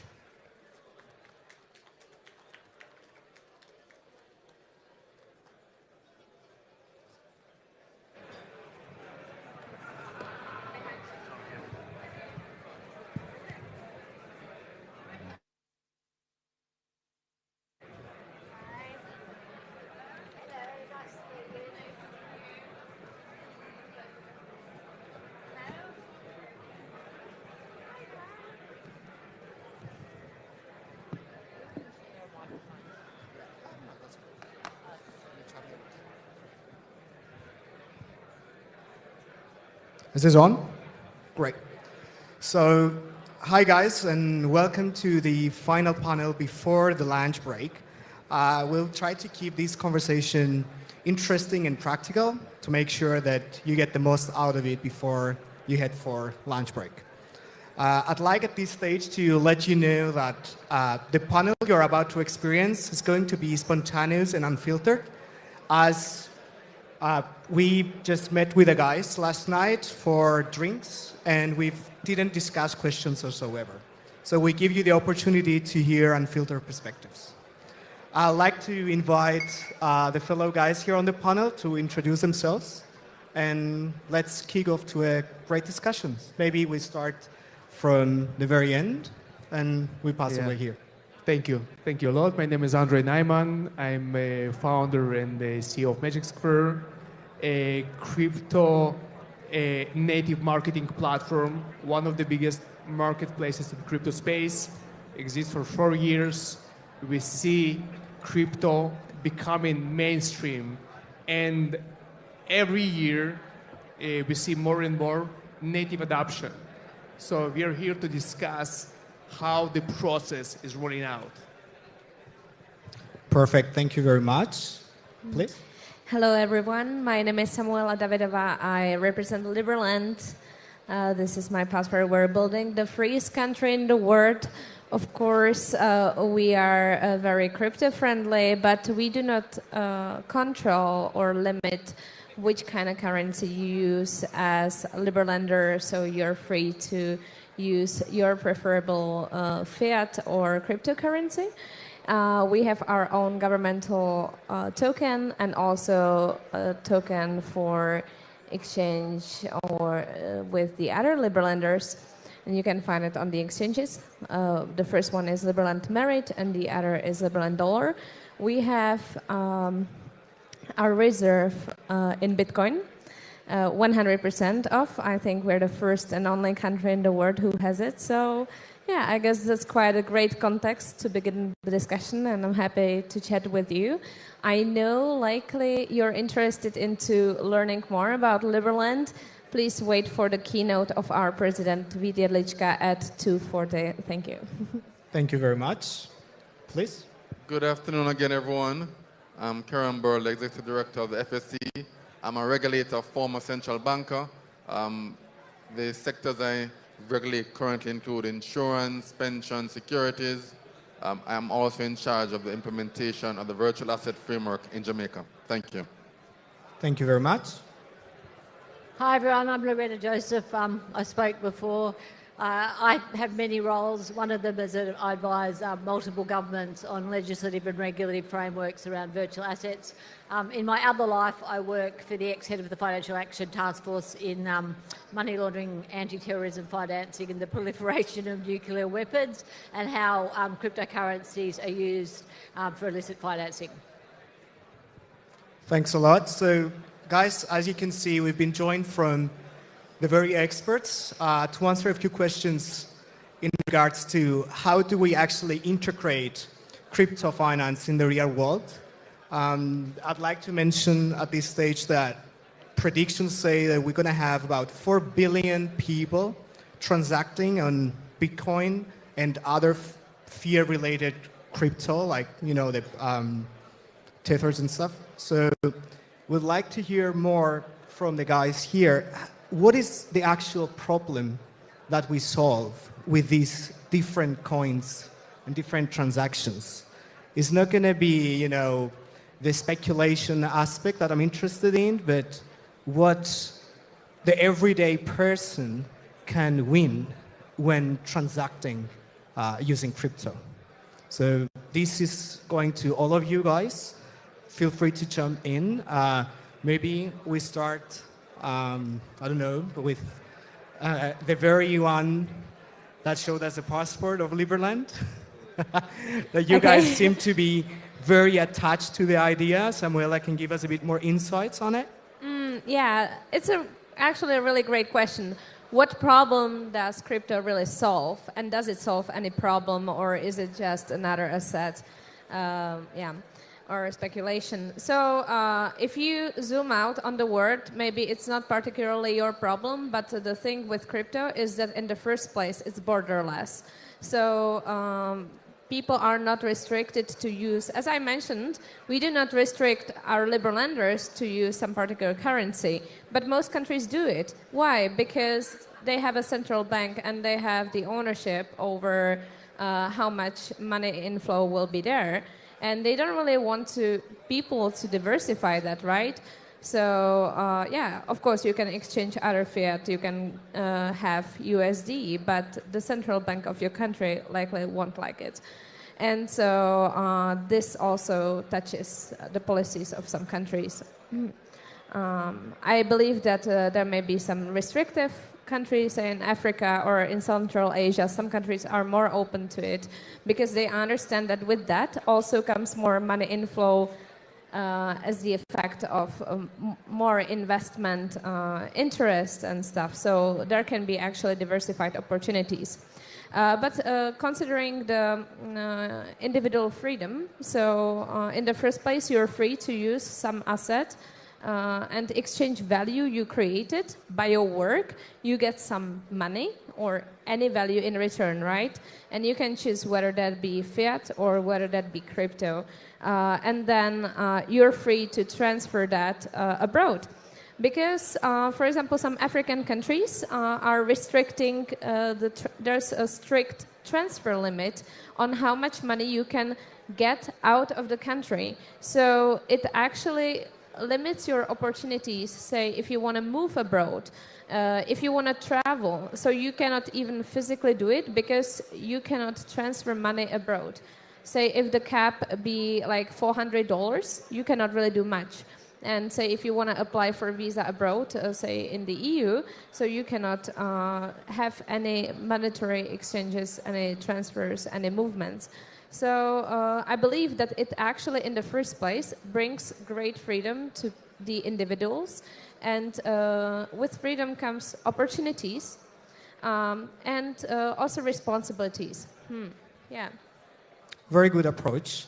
I'd like now to move on to a different part of the world. Let's go back to Israel.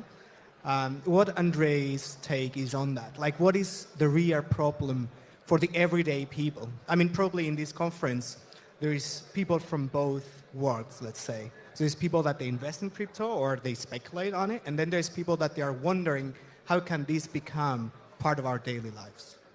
So let's talk about inclusion. We have 2 billion unbanked people in the world. So what you just mentioned, we want these people to be their own bank. They can be their own bank. They can hold crypto in any phone, and they don't need any process with any institution to hold crypto, send, get paid instantly. Yeah, so inclusion is very important as a part of crypto economy. The second part that's important for everyone here is liquidity. So traditionally, most of the assets in the world, they're not liquid. Your houses are not liquid. Most of the funds are not liquid. And this is why we see tokenization that started to roll out big time. So we see a lot of companies in different parts of the world talking about tokenization. Tokenization of funds, tokenization of real estate, and this is called real-world asset. Real-world asset in crypto, it means that we are putting the old illiquid assets on the crypto rails. And we are giving a new life. Why liquidity is matter? Because first of all, you're not locked anymore.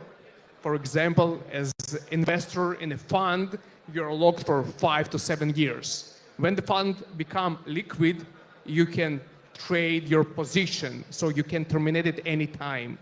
If your real estate is liquid, it means that you can trade it without headache that involved with all the bureaucracy around. So for me, inclusion and liquidity, these are the biggest things beside the borderless thing and ownership and proof of ownership. But these two things, and generally we will see up to 2030 that most of the illiquid assets or barely liquid, they're started to move to this direction. Today, all the exchanges, NASDAQ, NICE, and all the big guys talking about liquidity, crypto liquidity, they want to trade 24/7. Because today, those companies, crypto exchanges that open 365 days a year, they're taking their money, they're taking their jobs, and they want to get it back. So we will see a big fight for liquidity.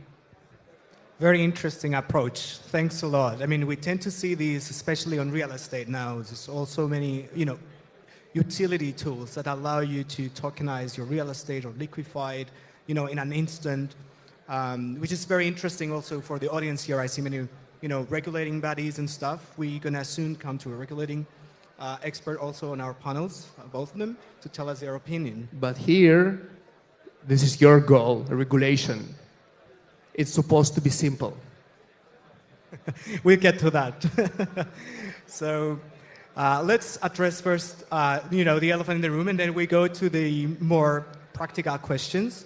I'd like to move on to Karen. Like, what do you see? You travel all the way to come here for this panel. I mean, just so you know, guys, some of the people in this panel, they traveled 2 days to arrive here to share their knowledge with us.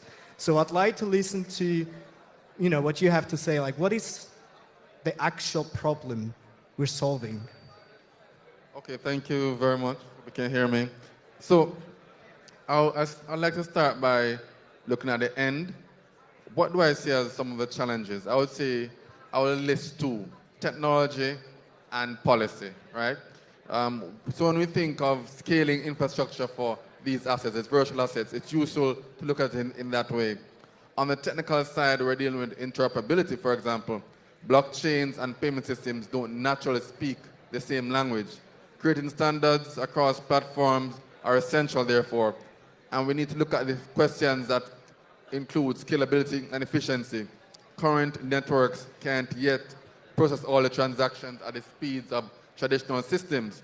Finally, we have to strengthen the mechanisms as it concerns digital finance, traditional banking, and these tend to be expensive at the current time. But there's also a big issue with cybersecurity, because as we move to digital and virtual assets, the cyber threat becomes even greater and that risk increases. But I believe technology will in time solve these problems. I think the big problems are policy, and therefore the issues concerning policy, political will, and social consensus are the big problems in the future. So that's the two contexts I'm really looking at. So in order for us to integrate really crypto in our life, we need the infrastructure while being, addressing many different issues, mainly cyber threats. I mean, I'm sure also in our audiences, many people, while transacting, probably been scammed or lost their assets or something. So going back to what the fellow panelists were saying, like with great freedom, we have great responsibility. So that's another one. And moving on to the Australian side of the world. She's Jamaican now. They're taking her, right?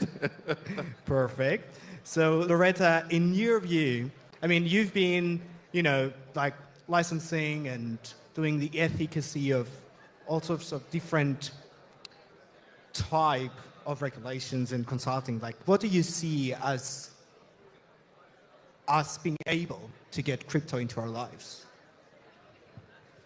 So crypto, I think, is probably the most important technology movement we've seen since the inception of the internet. And it's because crypto it's borderless. It moves 24/7, 7 days a week. It disintermediates the traditional finance players, and they make money out of friction in systems. So you take friction out of the systems, we can now democratise money. But that also comes with a lot of risks as well. And I think when you're looking at regulation and laws, we can't regulate technology. You just can't. Laws need to be technology agnostic for a start, but we can regulate the players that use this technology. And so I think by 2030, I don't think we'll be talking about digital finance or finance. They'll just be blended into one. But we have to focus on the outcomes, and that's ensuring that whether players in the market, they're transparent, they don't scam people, we have market integrity. All these new asset classes that we're seeing that have been born out of blockchain technology still come with risks. But I think the biggest thing that we see with crypto is the democratisation of money, and we're seeing the movement of generational wealth across the emerging world, where kids that are 16 have a mobile device and they can send a digital asset to anybody in the world almost instantaneously, has changed the way finance will look. But we also have to do it mindfully and also understand that when we regulate these industries, we don't regulate the technology, but we regulate the players that use the technology, and the principles around, consumer investor protection, making sure that cybersecurity requirements don't have exchanges hacked, are really, really important. Thank you very much. Well, now, I mean, this is no part of what I actually planned, guys, for you, but we talked about regulation and technology and allowing, these integration into our life. There's the very questions. Can we actually regulate technology, or is this impossible? Like, what do you guys think? Let's start with Andre. I mean, on a PhD level. Yeah, so it's not about regulation of technology. It's regulation of money movement. Because when you're trying to regulate technology, it's almost impossible. But to regulate the entities that involved in process of money movement, you must do it. This is part of their obligation to protect, at the end of the day, all the involved parties. It's about Do protection. we have innovation? I mean, you know, this regulation, as you've mentioned, you don't want, like, you want simple regulation. So what does that mean in terms of... Simple? It means that it's clear and doable. At the end of the day, you can't stop technology. It will come anyway. So once you understand it's unstoppable, you don't need to create barriers. You need to protect, to do it smart. And I think the biggest challenge of regulators is to close the gap, since the industry is evolving very fast on a daily basis. So they need to keep the pace and regulate the process. So they need to bring qualified person that will do the job, and the regulation at the end of the day, it's supposed to come as fast as possible. Because when the space is unclear and most of the institutions deciding to do nothing, they're not acting because there's no proper regulation. There's no clear regulation, like MiCA in Europe. And at the end of the day, we want regulation to be all around so you can act safely without the risk for doing something wrong. So technically we need regulation to protect the users that are going to be using this, like the everyday person. So maybe Samuel can enlighten us a little more on that, like how Liberland managed to get to this stage and also win the trust of all these people. Yeah, honestly, I think that the government creating regulation in order and telling you that it's for safety, it's sort of like illusion so that you would feel like there's an excuse, but it won't really solve any potential true problems. So that's why I mentioned that with freedom related to, say, diversification of assets, also comes responsibility. Say, if you have Bitcoin on your cold wallet, you're 100% responsible. If you are using exchanges, that may provide you a better UX, but also, like, it's not really yours. And from the other side, it can feel like, oh, well, there's always someone to blame in case something happens. I believe that the government shouldn't be a babysitter to people. I think we're adults. And creating a framework, like regulatory framework for how you can use your money, which you can invest in, what you can't invest in, how to do it, etc. I think we are able to figure out ourselves. So Liberland's idea is to not to obstruct people with nonsense and to let them be free and be responsible for their own actions and to initiate their own actions. So we don't have and we don't plan to obstruct people from which currency they want to use. That's an interesting approach. I mean, however, I'd like to mention here that maybe the everyday John Doe doesn't know how to react or action, you know, on all these different media information that is out there. I mean, I think we can all agree, guys, if you go today on top stories on Google and you type crypto, each and every one of you will see different stories because your algorithm works in that direction. So I do personally believe that we probably need some sort of guidance for the citizens of, you know, each government that will also align with the infrastructure problems they need to solve. Liberland sounds like a great place. Maybe we chat a bit more on that later. Like to get a passport there, but I tend to see that the everyday people struggle and they need some sort of direction with all this, you know, information that is out there. Yeah, I get it. But then it's a question of education. And again, like if you really want to learn something, if you want to be aware, right? I mean, the problem with when there's someone to blame, so we tend to bring less attention to it. So if you know that you're responsible for how you gain your money, how you spend your money, where you want to, which currency you want to use, and it's only up to you. So you will likely get more attention to it. You will educate yourself. You will put the effort in. But if there's someone to blame, so you won't. But then it won't. In reality, it doesn't provide you safety. If you lose your assets, you lose your assets, and then you will get a nice PR of, oh, we're so sorry. But it won't really solve a problem. So I love and promote self-responsibility in the first place. And I believe that this also increases your own freedom to actually, with higher education, you see more opportunities and you will likely have a better life. Interesting. I'd like to get the opportunity to ask Loretta about it. I mean, I know all the work you're doing with the regulation and directions, the different governments and stuff. Like, what do you think, on these statements? Like, do we really need to protect and overregulate, or can we be a little bit more flexible? So laws need to be technology agnostic. I don't think a law can back a technology. We've learnt that over many decades. And the man that built the internet is a guy called Robert Kahn. He's my mentor in open systems. And he told me a great story once. He said when he built the internet, so he wrote the transmission control protocol and the internet protocol. He sent a message across an open system to a man called Vint Cerf, and that said hello. And in the first 10 years that the internet was created, it didn't have that much uptake. And the government tried to close him down. He was like, no, you can't really close down, it's an open system. And then he said, the following 10 years, everybody wanted to buy him. And he's like, no, I can't, the internet's an open system, I can't sell it. But I think it's very important when we look at not regulating the technology, because we can't regulate code, but we can regulate the players that use the technology. And the average day man that uses digital assets, they still need some level of protection, whether that's their consumer protection. We need people not to use crypto for illicit purposes, and we also need crooks not to run businesses that use cryptocurrency or blockchain. The best example I'll give you is FTX.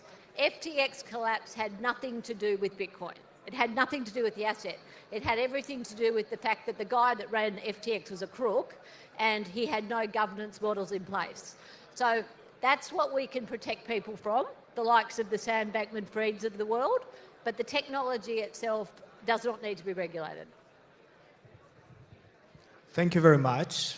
And since we kind of talk exhausted about regulation, I'd like to move on to infrastructure again. So are we ready to onboard all the users we want to in terms of infrastructure and seamless integrations? What do you think, Karen? We can hear. Mike, okay. I'm pretty much optimistic though. I think there can be coexistence. I think that we need to build laws and regulations that are technology neutral.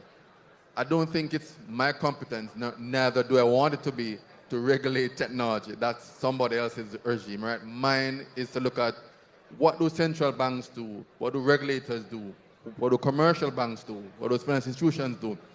And my view is that we have certain skill sets on each side. Central banks will continue to be regulators of banks. They'll continue to deal with financial stability. They'll continue to ensure that they do monetary policy, right? Commercial banks or financial intermediaries, I think, can do 3 C's, right? They will continue their customer relationships, right? They will continue their compliance, and they will continue to ensure that the system is strong. That is what I think the commercial banks need to do. They have their strength in that regard. They have their strength with their customers, right? They have their strength in custodial affairs. So custodial affairs, customers, relationships, and compliance.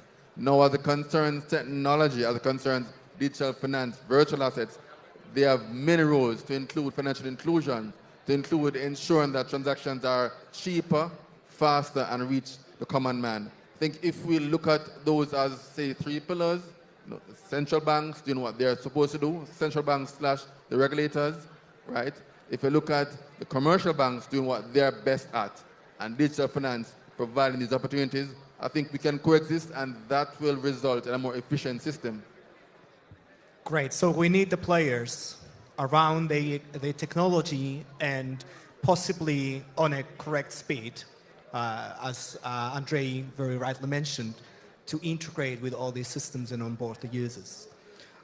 We're about 3 minutes to the end of this panel, so I'd like to address the real elephant in the room.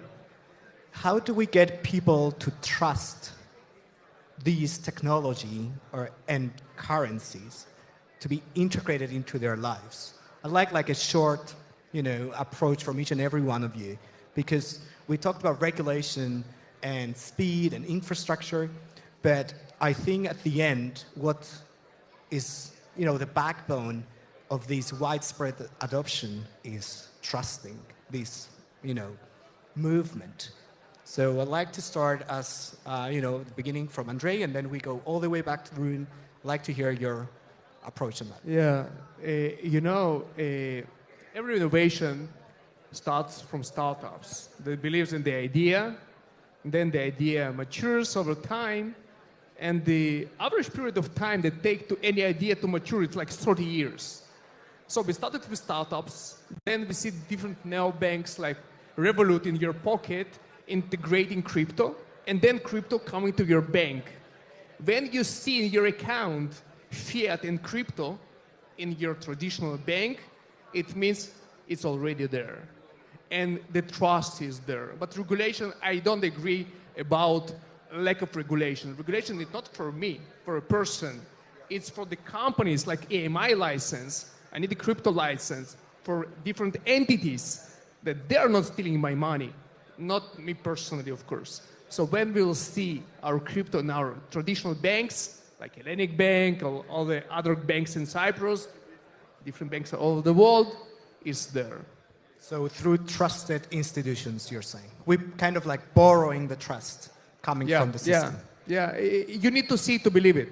You need to see that the bank, your bank, that you trust to take your mortgage, you trust to do all your payments, and you see crypto in your bank, it means you trust it because your bank trusts it.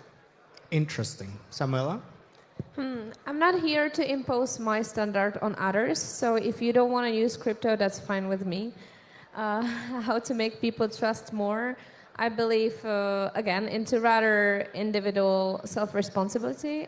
So I believe into, say, having cold wallet rather than handing over responsibility for my assets to the institutions. But I understand, I believe this is a good approach for regular users who are more conservative and want to have this kind of institution there. So yeah, you're meaning like 95% of this world. I'm just boring, it's fine. Yeah, okay, let's continue this conversation over the lunch. So please, a quick sentence and then we closing. I think we gain trust in drops, but to lose it in buckets. Same thing with reputation. I think that the central banks, regulators, and commercial banks have built this up over years. I think if the players can collaborate and cooperate, and there's interoperability, I think that will help to push the agenda of ensuring that, well, we can't ensure, but increasing trust and the reputation of a system. And I also think that if you have a platform and a framework that includes a well-regulated, not onerous, right? Not onerous, but a well-regulated system, I think that will go a far way. Thanks. Thank you very much. A quick sentence and we're closing. So the irony is that we talk about blockchain and crypto and they're built on trustless systems. They're built on maths. I trust that 1 + 1 = 2. I don't need to trust an intermediary. But the problem with our industry, and we've seen it over the last decade or more that I've been in it, that we can't trust the players that use this technology. There's still a big trust issue. People don't trust crypto.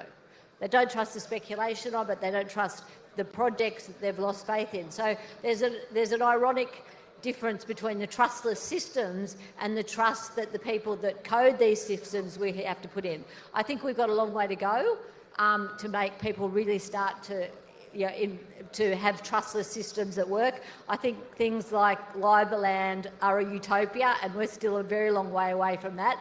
But in the interim, we can only trust the people that build these systems, and they have to have regulations in place to make sure that they're transparent, they protect people that use them, and that we're all in a very safe environment. Thank you very much. So at this stage, I'd like to thank you all guys for being here with us, and I wish you a great lunch, and we'll see you in the afternoon.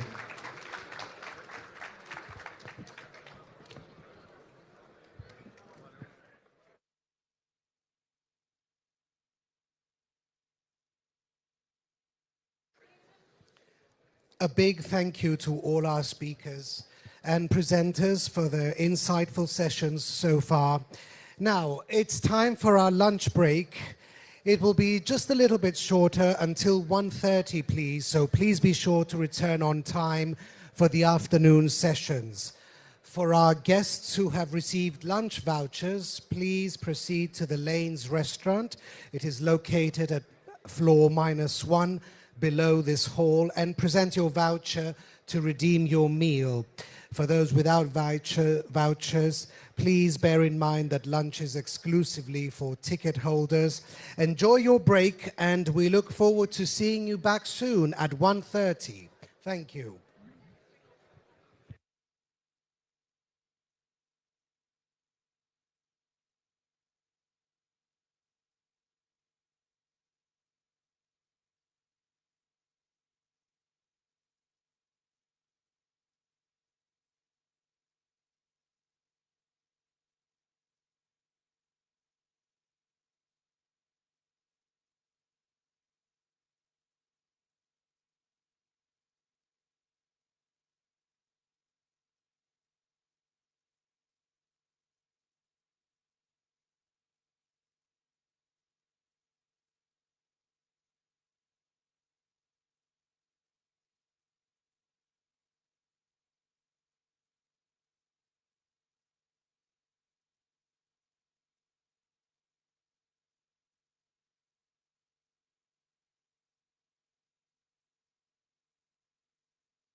delivered the message.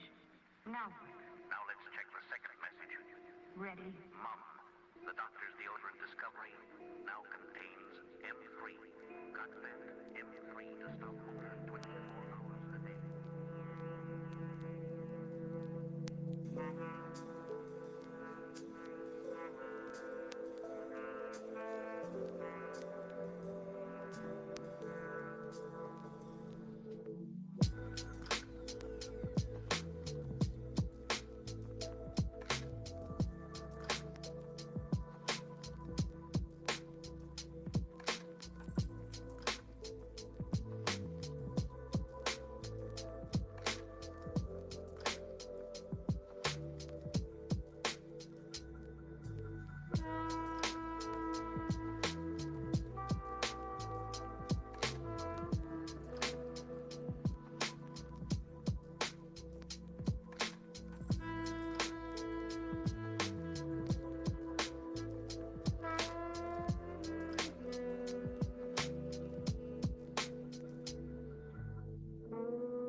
I feel like smoke, a string vibrating in the mist, a joke violating when a punchline hits, a song right when you start singing along. It's like ripples in the pond, like pickles in a jar, like fog couldn't see me with your lights on. Navigating on a path unknown, gravity gone. Rather it's strong, grabbing me onward, longer beyond an ominous calm. My cognizance blurred like lines of a poem, drawn with a mind of its own. I feel like that. I feel like I ain't ever coming back. I feel like tar, dinosaur bones inside my heart. Trumpets and trombones and orchestras in the dark. I feel like rain. Everything is separate and the same. Cracks in sidewalks, silence between names like ash. Long after the fire flames pass, when the fighter planes crash and the souls that remain dash.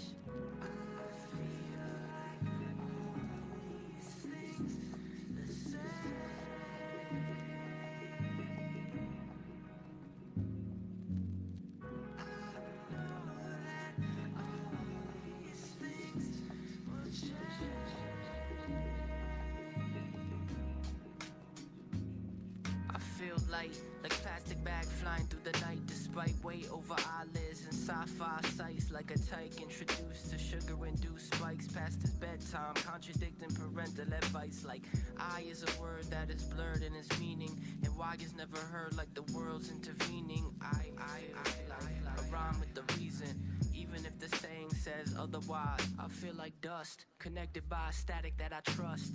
Lust, hungry for an existential touch. Must I anything at all? The biggest thing in life on the scale is very small. I feel like knowledge itself, intangible and eerie. Like I'm screaming at the people, but no one can even hear me. I feel like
Ladies and gentlemen, please make your way to the hall as we're going to start with the afternoon session in about 1 minute. Thank you very much.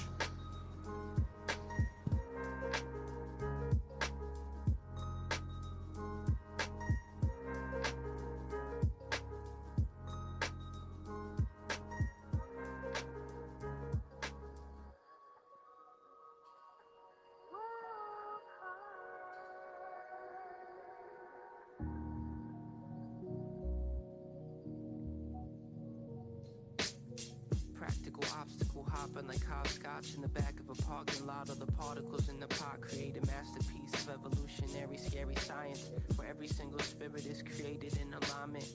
I steady ponder if I wander any farther, if I fall into the squander of the prophets and the bomb blitz. The bell rings, bong rips.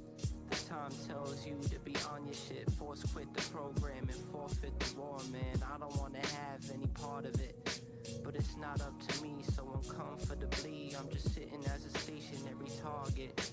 And I close both eyes, but my ears stay open. And I know those cries, but my fears stay frozen. But I don't know why when I hear it in my mind, every single thing we're doing here is hopeless.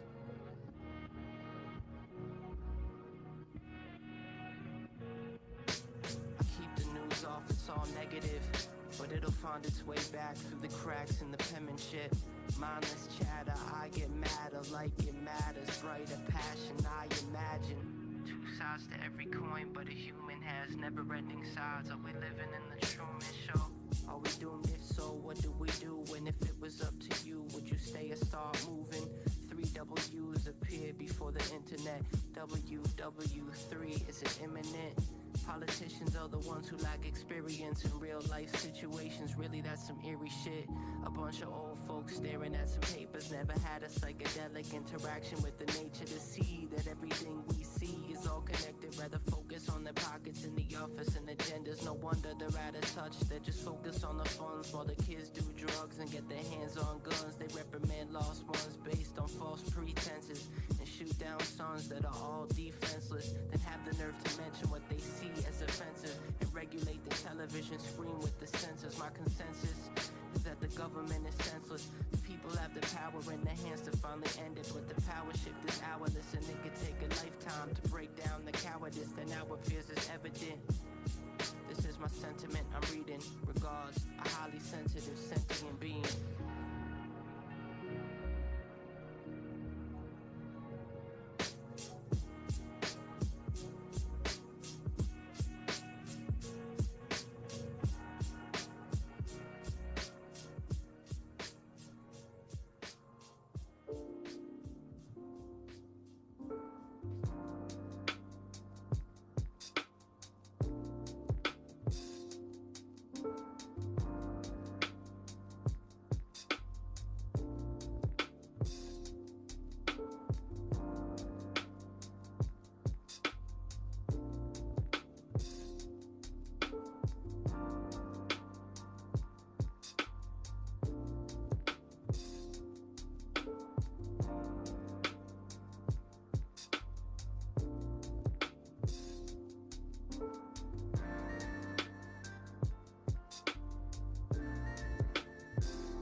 And we are now entering our afternoon session. After our short lunch break, thank you to all those who are here on time. And we're going to start right away. We are now diving into a fascinating fireside chat session on foreign direct investment in tech as a driver for innovation and growth. FDI is a key driver in advancing technology and fostering economic growth. And today, we'll explore its role in shaping the future of the tech sector. I am pleased to introduce our speakers. Pankratios Vanesis, board member at KPMG Cybertees on FDI and its impact on the tech industry. Let's welcome them both on stage and let's enjoy the fireside chat session.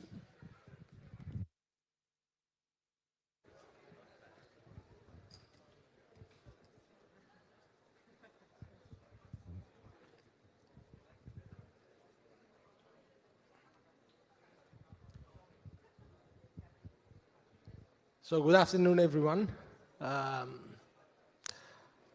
Hope you all had a great lunch. I know Justin didn't exactly allow me to have mine, so to be honest, I'm extremely excited. Marios is one of those rare gems that we see across the globe. He's a globe trotter. This is what I usually say about Marios. He's everywhere.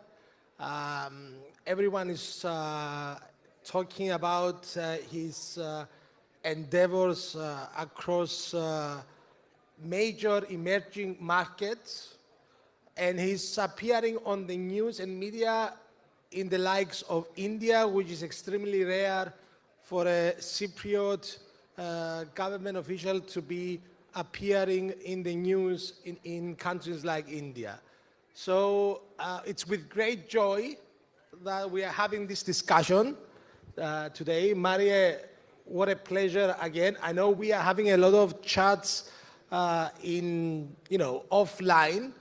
but if you would like to summarize with one sentence, what's the Cyprus tech FDI story in the recent 5 years within your tenure? I mean, especially for people that are not very much aware of what's happening, can we have a sort of a single line in terms of where we are? Thank you, Pankratios. Thank you for your kind words. Definitely, with one sentence, I would say that Cyprus is pitching a lot above its weight, a lot more in terms of technology, innovation, and the tech cluster. That's amazing. That's amazing. I like the analogy. We are punching above our weight, which is great. I mean, what do you consider are the right ingredients to have technology and direct investment in technology happening in the island on the one hand, and what do you think it's the key primary developing factor for a country like Cyprus having a technology sector up and running and really vibrant? Yeah, this is definitely not something that happened just by accident or by a few instances that that stars were aligned. This has been a process where it started basically back in 2018, long before COVID, where the government has basically decided to see how we can help companies that are already established in Cyprus to grow and expand their operations here, to contribute to economic development and job creation, and at the same time bring know-how and innovation into the country. So what we did, we went and asked most of the companies that were here, what do they need to grow, and most of them, they came back with the response of talent, talent, talent.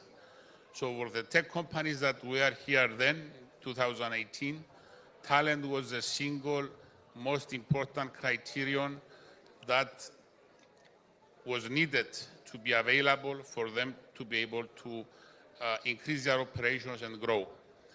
We had a very good tax regime, which was providing incentives, and a good IP regime that was also very attractive to tech companies, intellectual property regime. There was ease of doing business, but we had a major issue with the talent. So we requested from these companies to provide us a list of professions in the IT industry where we would be able to see how we can get them into the country with a fast-track procedure. So if I remember well, there were 29 specific jobs from AI, cybersecurity, big data, and so forth. We took this list as Invest Cyprus to the Minister's Cabinet through the Minister of Energy, and we requested fast-track procedures for anybody coming into the country from non-European countries to be able to work in these companies. So in a few weeks later, the Council of Ministers passed this as a regulation where individuals, experts, talent in IT could work in Cyprus with fast-track procedures, getting the working permits maximum 4 weeks. And it was then the so-called Business Facilitation Unit working under the Ministry of Energy, which evolved now into a Business Support Center. So this was one very important, let's say, initiative that helped. At the same time, other measures were introduced by the government later, which enabled the reunification of family. It was easy to get the whole family in Cyprus. Also for the spouse, for example, it was there was a provision to be able to work in Cyprus if the family was coming from non-European countries in Cyprus. So the plan of family unification and the children being here was also very helpful in getting the talents in these companies, which after some time we have been seeing this in practice. It enabled expansion, it enabled growth, and then we have started also seeing new companies, IT companies, coming into Cyprus and capitalizing on the advantages that we are offered by the government through this fast-track support mechanism. Mariamo, to be honest, I'm fascinated by this journey. And obviously, I totally agree that it doesn't happen overnight. I mean, do you think, I was reading on the Economist Intelligence Unit that there is a correlation between the amount of human talent and innovation. So does that mean that the foreign direct investment as a propeller for growth in technology does not necessarily come in terms of the euro invested at a single point in time, but we are more focused on how the talent is developed and maintained in a smaller market in an island like Cyprus? Of course, it's very crucial for the talent to be maintained, and it's very correctly correlated. Innovation and talent go together, and that's why we are continuously trying to see, the model that exists and keep it polished so that it keeps working and the companies still get their talent from overseas if they cannot source locally and be able to grow. The Financial Times and FDI Intelligence Journal, especially because of the tech companies coming into Cyprus, has in 2022, if I remember well, has shown a 600% increase of FDI in Cyprus. It was also during COVID, and most of it is due to the technology companies that came into the country. In order to maintain and even enrich more this situation, the government for the last 2 years and a half, accelerated and offered new tools for maintaining exactly, talent and getting more talent into Cyprus, which is very important for innovation. So we've got a longer-term vision. We've got the euro spend at a single point in time, but we will also have policies and processes in place to maintain the talent to accelerate this innovation journey for Cyprus. I mean, have you seen anything in the last 12 months that really turns your head at least, in terms of something exciting that is happening for Cyprus? We are seeing top brand names in fintech, for example, that are increasing their presence in Cyprus. We are seeing very reputable groups now that are not here trying to set up base here. I cannot mention any names, I'm sorry. So you are breaking some news here as well. Kind Right. of, yes. Kind of, okay. We have seen, though, when it is publicly available, the names of U.S. companies that started coming into Cyprus especially from the president's trip to the USA, Mr. Christodoulidis, in April, in 3 cities, in New York, in Texas, and in San Francisco. And following that, we have also new companies coming from India, which already some have established presence here, top names, international groups. Last week we were in India, which was again a great opportunity to have more opportunities open up for Indian companies that want to scale in Europe. So the trend continues and is continuing, I would say, with much growth, more growth than previously. Amazing. There was a question on an offline discussion. Are we moving for our own technology park? Are we making a step closer to it? I saw stuff, Rihanna, and I thought of asking that question because it was part of the whole offline discussion.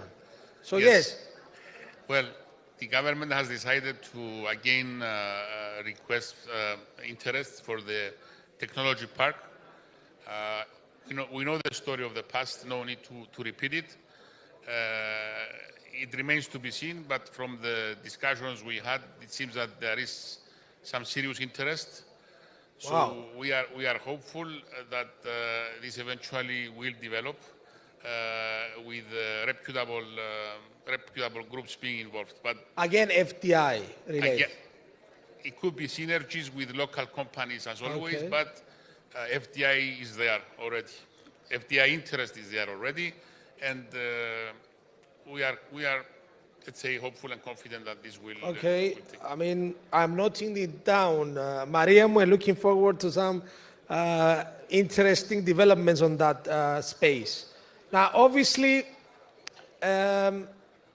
we do understand, and I'm very conscious in terms of time, and I wanted to ask you this question, because we are promoting Cyprus that everything is dandy and rosy. Every market has its friction. What do you think our biggest challenges and the things that we need to be working together in terms of providing solutions? Yes, definitely there is always room for improvement in any country, in any sector. The fact that at the present time the tech sector is the #1 contributing sector to the economy of the country, with more than 4 billion euros going every year into the economy, thousands of jobs, and almost 50% to the GDP of the country, is a big success already. But definitely we need to do more with red tape, bureaucracy, as exists in many countries. We need to streamline procedures more. We need to have the time to market being lessened, less time to market and licensing, especially when it comes to licensing. For Totally example, agree. EMIs, PIs, banks, whether it's under SAISEC or central bank or any other regulators, we need to make sure that this is streamlined. And generally, anything administrative needs to be polished so that we save time for the investors.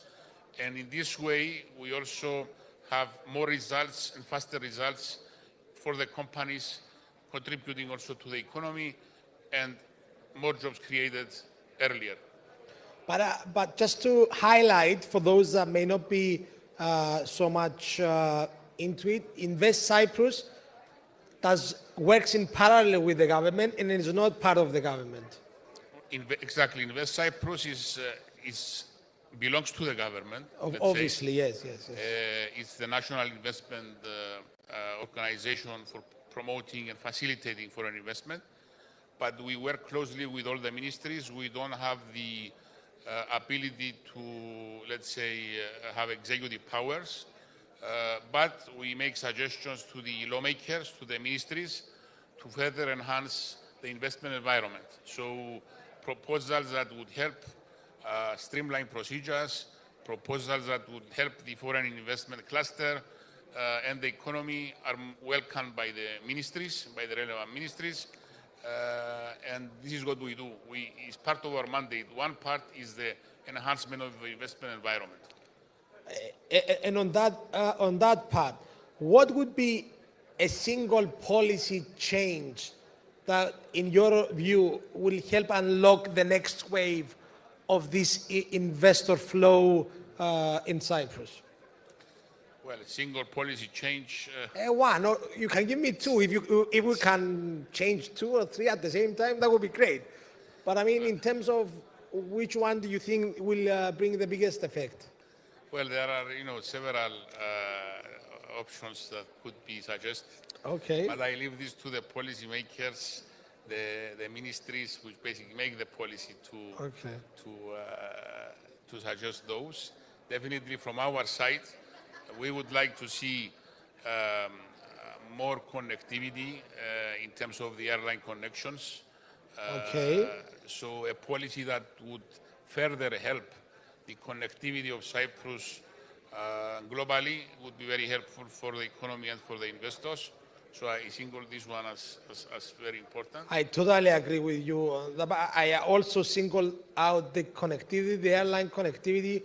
We are a small island. We are at the crossroads of various continents. We should be able to reach destinations a lot faster and obviously make your life a lot easier. I see you traveling and it's taking a toll on you. I do see the benefits. And also, I need to highlight that it's refreshing that we see the government also doing a global journey in making sure that we attract foreign direct investment. Now, as Marios, we don't speak, obviously we will be speaking. In the next 5 years, what do you want to see in Cyprus? What is your vision in terms of where you want to see Cyprus in 5 years? Definitely, I would like to see Cyprus as a developed, modernized nation, which is on that way, by the way, where companies can be established and enriched tech sector, but also other sectors could be enriched of the economy with foreign direct investment. A model nation where people, families, business people can enjoy. I think the lifestyle in Cyprus says a lot for those that are here. I would say enrichment and work on the right track, for the good of the country, for the good of Europe, for the good of the region, and for the good of the whole world. So Cyprus evolving as a regional hub, while at the same time maintaining this progress through let's say, the happiness index. I'm working on a happiness index. We want to see how this is also impacting and why people that come to Cyprus are actually becoming more happy.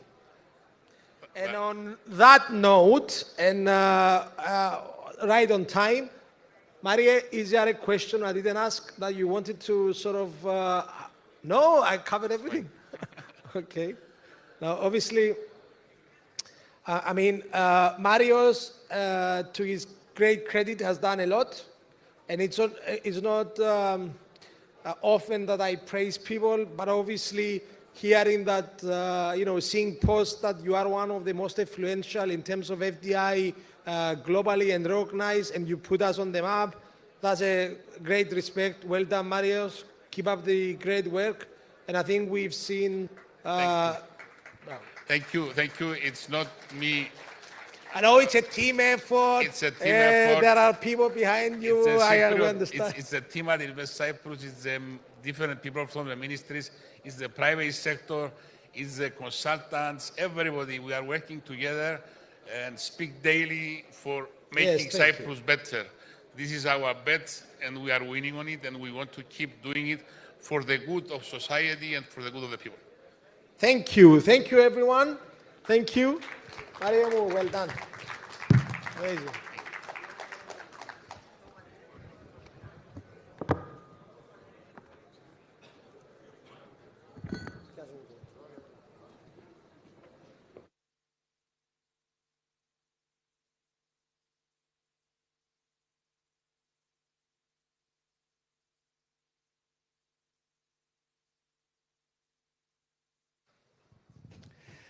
Our next session tackles a vital topic: green bonds and climate funds. How can financial capital drive low carbon transformation?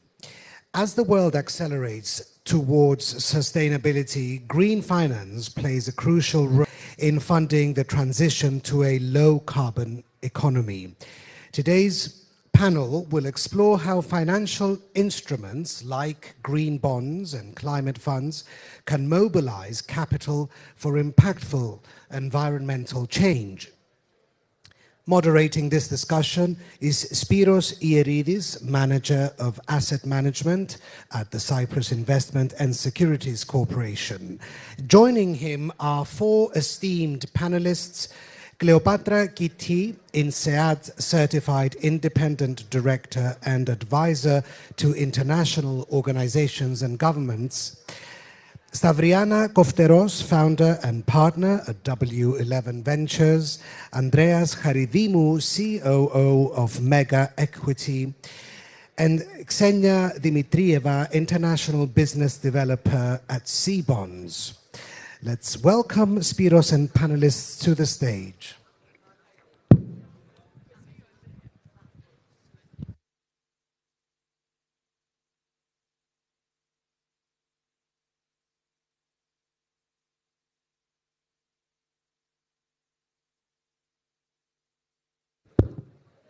Can you hear me now? Okay, it's working now.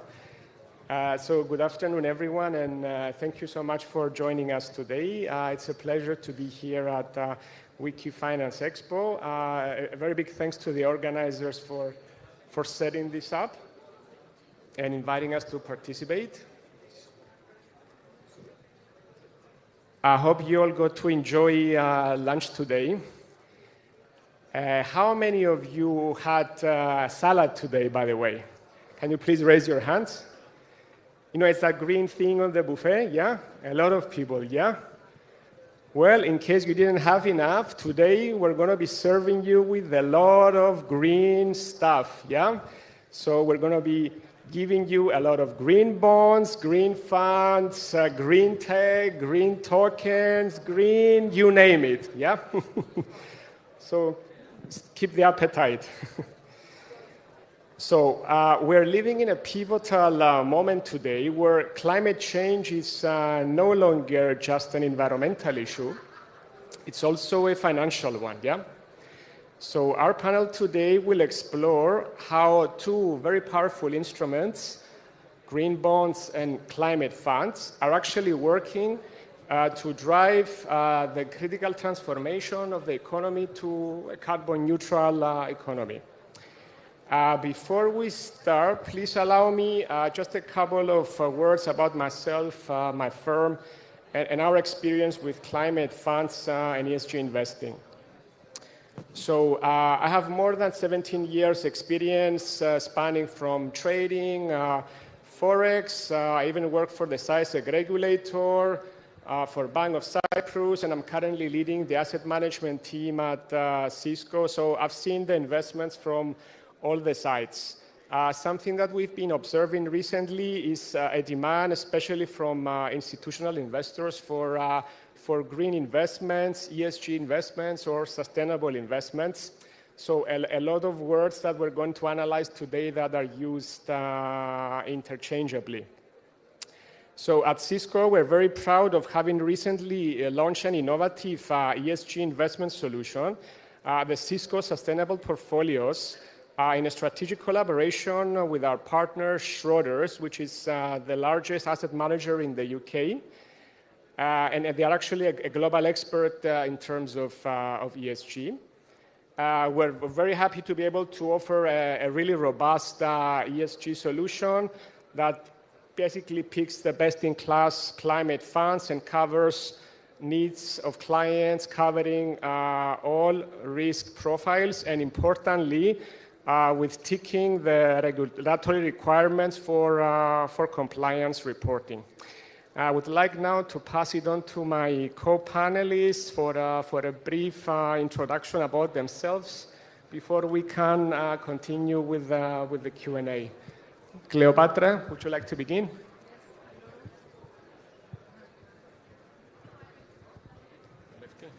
Hello.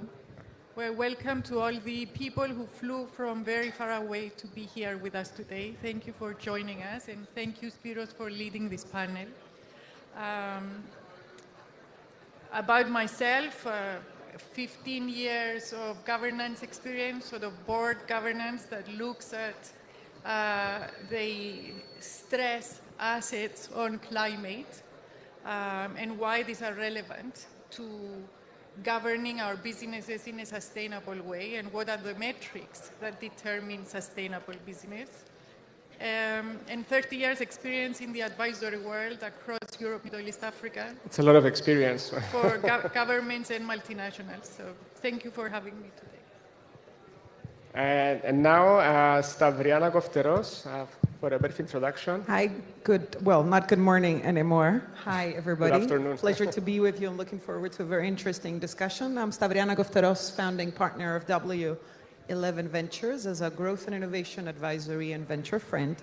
So we're in deep tech, and what we love doing is scaling deep tech companies, international deep tech companies, hopefully from Cyprus as well.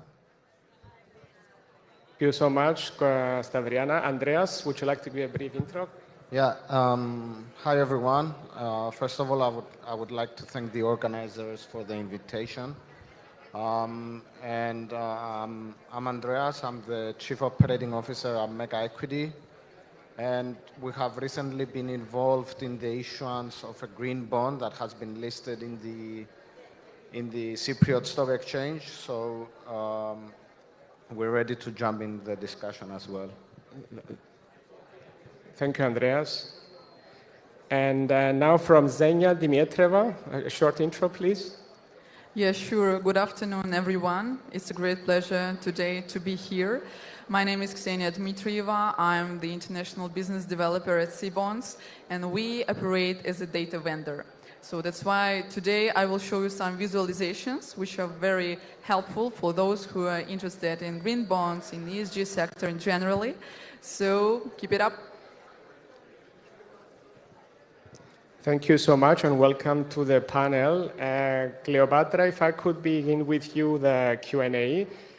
So earlier on I mentioned like a lot of terminology which maybe some of the audience are not very familiar with. Can you help us with providing some definitions, let's say with the basics of the title of the panel, let's say the green bonds and the climate fund. So basically, what are these and what is the combination, let's say, with the transition to a carbon neutral economy? Yes, thank you, Spiro. So green bonds are more than a financial instrument. It's another financial instrument, but with a promise to finance transition or transformational bonds, but with one key difference. Proceeds are earmarked for green projects. And this distinction has created what we call the greenium, which is it creates a strong demand for issuers to borrow at slightly lower rates, while investors make a significant measurable impact. And they benefit from the impact the green bonds create. But green bonds are not the only tool. Climate funds, whether mutual funds, ETFs, or private vehicles, pool capital into diversified green portfolios. So they complement green bonds by scaling participation from governments, institutional investors, and retail investors. So together, they are the twin engine of climate finance. So I'll stop here. But hello, Thank you so much for that. If I may ask a follow-up question on that. So you have a tremendous experience from working with boards and advising businesses on various aspects, strategy, and so on, including sustainability. Can you please mention, so that the audience can understand, why should actually some profit-making company care about sustainability and this transformation, the so-called, I mean, apart from being obviously a good citizen, which is nice to show, is there another actual tangible benefit for companies to go through this process? Well, there is no other way than do sustainable business, because the planet is so stressed and we feel climate change. Everyone feels climate change. And we feel that resources are getting scarcer, whether it's water or supply chains get. So unless we learn how to create or generate our business in a different way, more climate-friendly way, it will not be profitable business. So there is only one way forward, which is using capital to transform our business. I wanted to talk a little bit about governance and why green bonds and climate funds enhance the creditworthiness of an organization or a business that decides to deploy it. I know Xenia will talk about data, which is a very important part of transparency. Very important indeed, yeah. So I look forward to her presentation. But for markets, and especially for the audience that we have here today, governance, the transparency of the information, where the money will be raised, how it will be used, and for what return it will be used.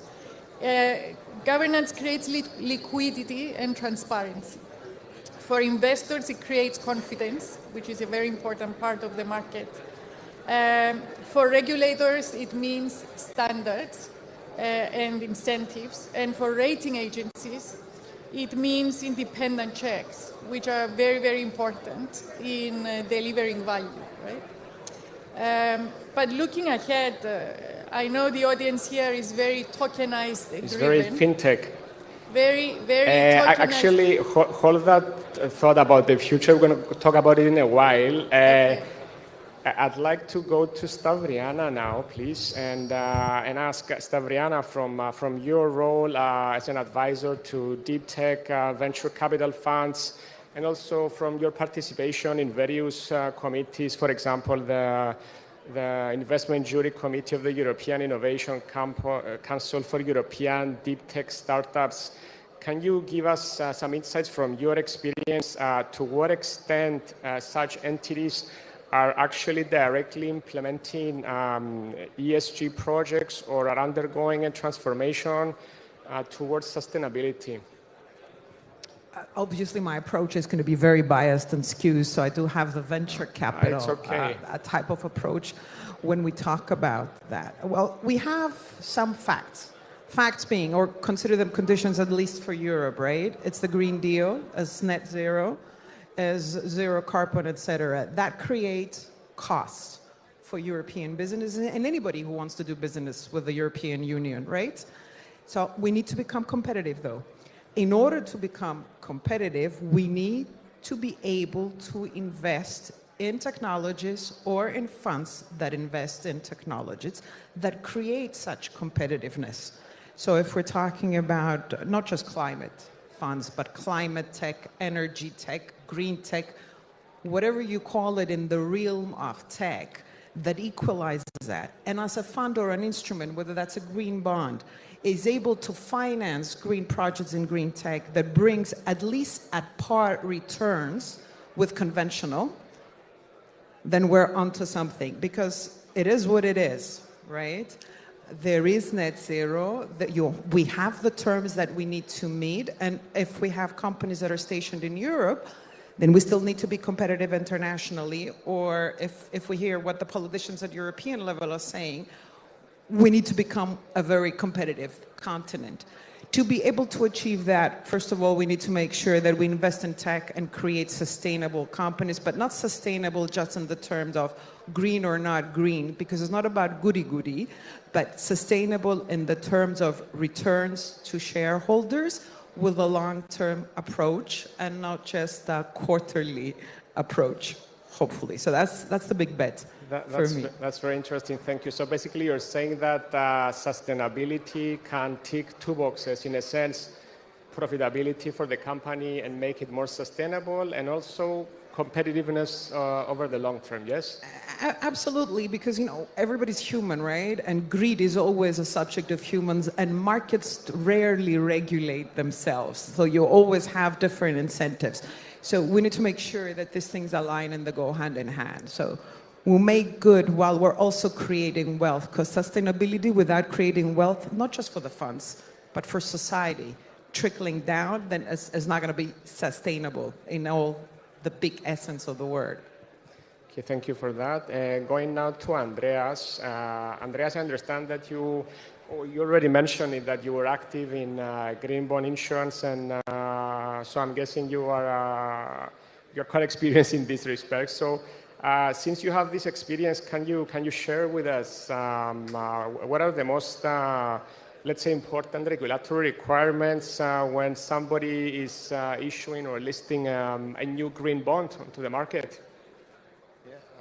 Indeed, there are, for answering that question, we've got to take it a step back and, you know, split the green name into two categories. The one can be, you know, I can self-claim that the issuance of this bond is green, or you can independently verify it through a various set of international standards. One very important being the Climate Bond Initiative, which is a non-profit organization that does that. It provides a set of standards to certify that your issuance follows, you know, the Paris Agreement standards with regards to, you know, being green and renewables. And there are some other standards within the initiative being, you know, you need to third-party verify that, you know, the issuance of that bond and that the proceeds that are being raised are directed to that project, and that project is indeed used for, you know, green scope, being, you know, renewables and you name it.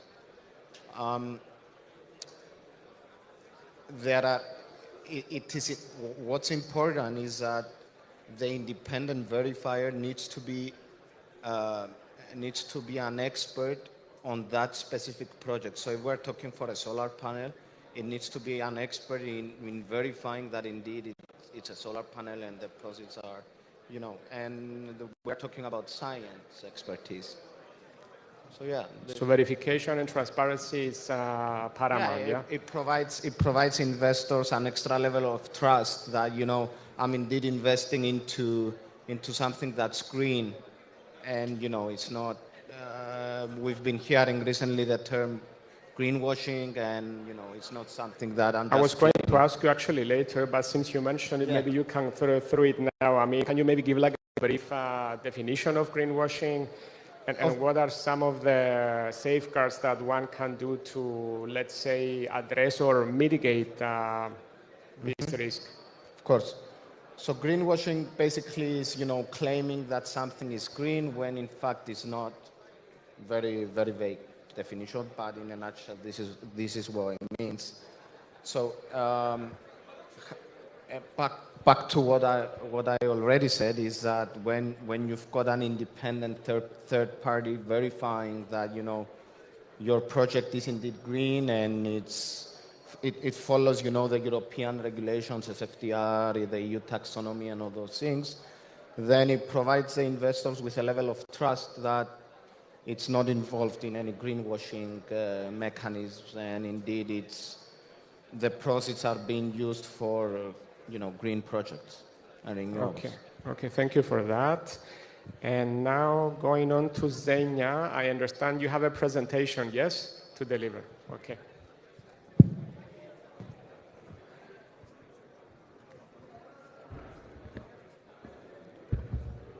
1, 2, 3. Yes, actually, Spiros, I have something to show to our audience today. So thank you so much, first of all, for your introduction. And good afternoon, everyone who are the fans of salads. Actually, me too.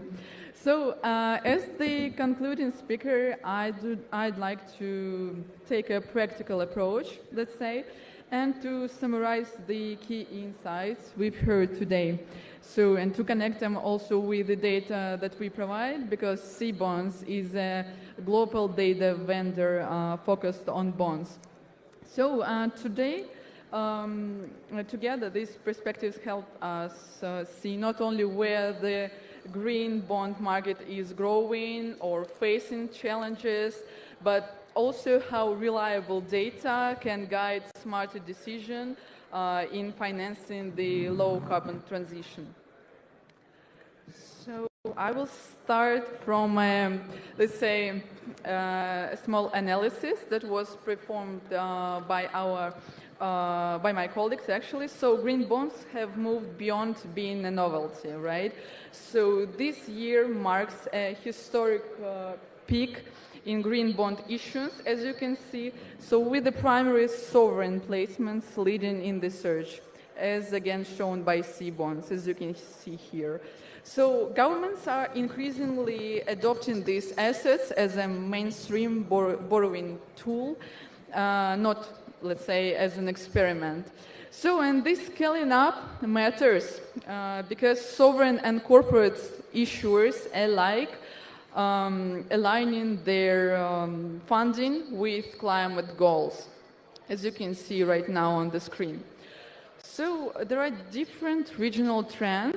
If we take, for example, Western and Eastern Europe, especially sovereign sector, then we will see that the most issuances fall in the 2-4% range, as shown on these videos, which we took actually from our bond screener tool, which you can see right now. So this, we can see also that the Eastern Europe exhibits a wider spread, let's say, starting from around 2% and extending higher. So these patterns reveal not only where financial capital is driving the low carbon transition, but also the differences in investor opportunities and risk-return profiles across regions. So, as we also know, Eastern Europe in particular stands out as a hotspot where proceeds are tied directly to low carbon projects. So it's also interesting to know this, but even as issuance volumes grow, risk remain, right? So as Andreas mentioned about greenwashing, so it persists with some issuers labeling bonds as green without strong environmental criteria. So also investor appetite can be limited since in some countries buyers are reluctant to accept a green premium, slowing also sovereign issuances. And overall, these developments show that while green bonds are increasingly mainstream, their success depends on credibility, transparency, and investor trust. So, for your information, here at C-Bonds, we also provide prospectuses, final terms, and covenants. So we analyze these prospectuses, post the covenants from them. So it also helps you to make the right decision when investing in ESG or green bonds. So just as a conclusion, financial capital can speed up the low carbon transition, but only when it is used carefully, transparently, and at scale. So if we speak about green bonds separately, They are now an important part of climate finance, yet their impact depends on investor trust and clear. So, and actually here is the great moment when platforms like C-Bonds make this possible by showing issuance trends, regional dynamics, yields, historical data, and so on, so that you as an investor, for example, could separate real impact from greenwashing. And in this landscape, when uncertainty is like a desert, we also perform as a green oasis, I would say. I like this comparison to salads, spirits. So right now you can see on the screen the latest research that our team prepared. It is only about ESG bonds, also like mentioning green bonds. I have it with me, so in case you'll be interested in seeing it, you can just come to me and we will have a look at it. And also you can just scan the QR code to connect with me in LinkedIn via WhatsApp in case you'd like to try these tools on your own. We also have API solutions. You can see it on the banner on the right. So for those who are dealing with risk assessment here, it also could be very helpful for you to try. So thanks a lot.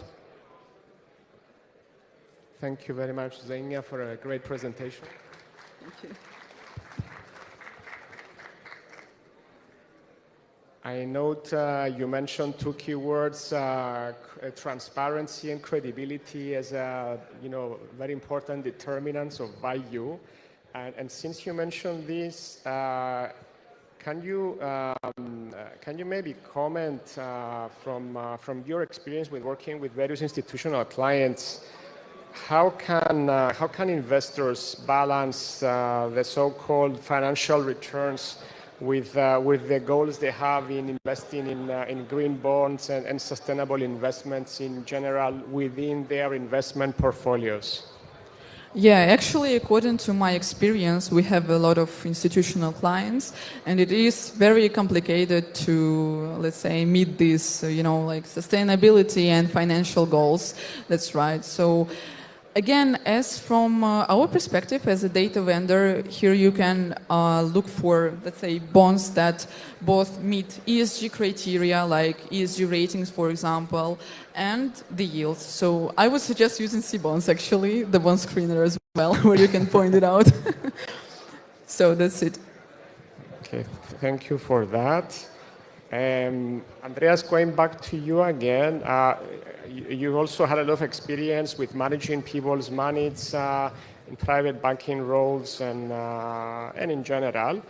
I would like to ask you, do you see a genuine appetite from within Cyprus or maybe from elsewhere? Maybe you have clients for investors actually asking for ESG instruments such as green bonds and climate funds? And if so, is it mostly institutional or is it the retail part as well? I want to start by saying, like a phrase, like trends change, especially investing trends change. There is demand for green bonds, and there was demand, especially before the recent elections in the US. Hold that thought about Trump. I'm going to ask about it later. Yeah. So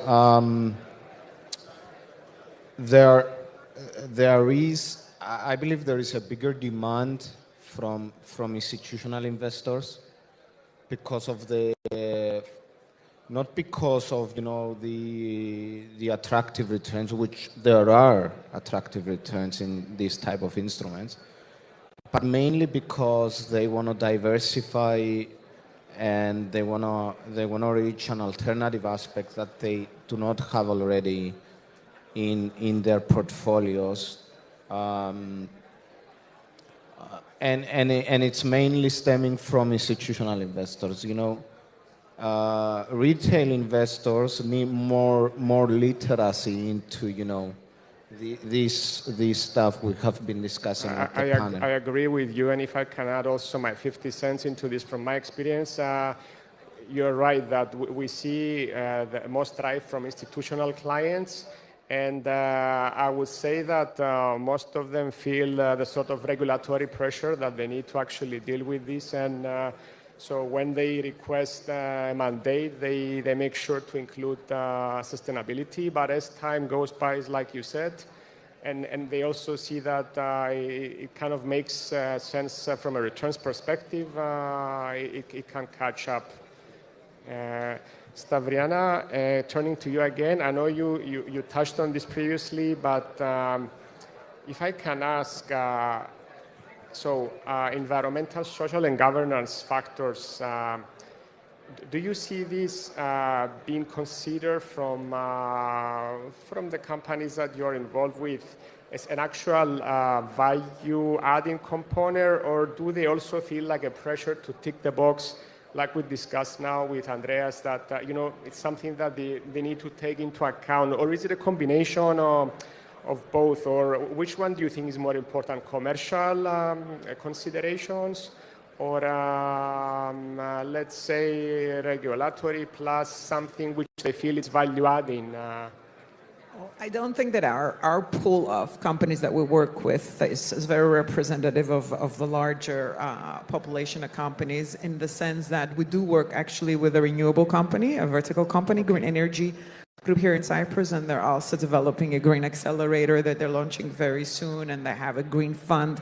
So they're very particular, they're very driven. Very specific, very driven. It's the core business, They right? believe in this. Yeah, they do believe in Okay. it. They live and breathe. It's the way they become sustainable by doing it. But it's changing, and we haven't caught up with it entirely, but there's green taxation coming, and that's going to affect every company, whether it's an SME, it's tech, non-tech, or whatever they're doing, because you're going to have higher interest rates to pay if you're not green enough, whatever green enough would mean, right? Nobody likes taxes. So it depends. But let's just say that at least in the deep tech world that we particularly work, there's a lot of, shall we say, true interest in green. That's very encouraging. But if you allow me to say, I mean, we talk about tech and we talk about AI, all right? It's kind of like the elephant in the room, because AI is horizontal and it's everywhere.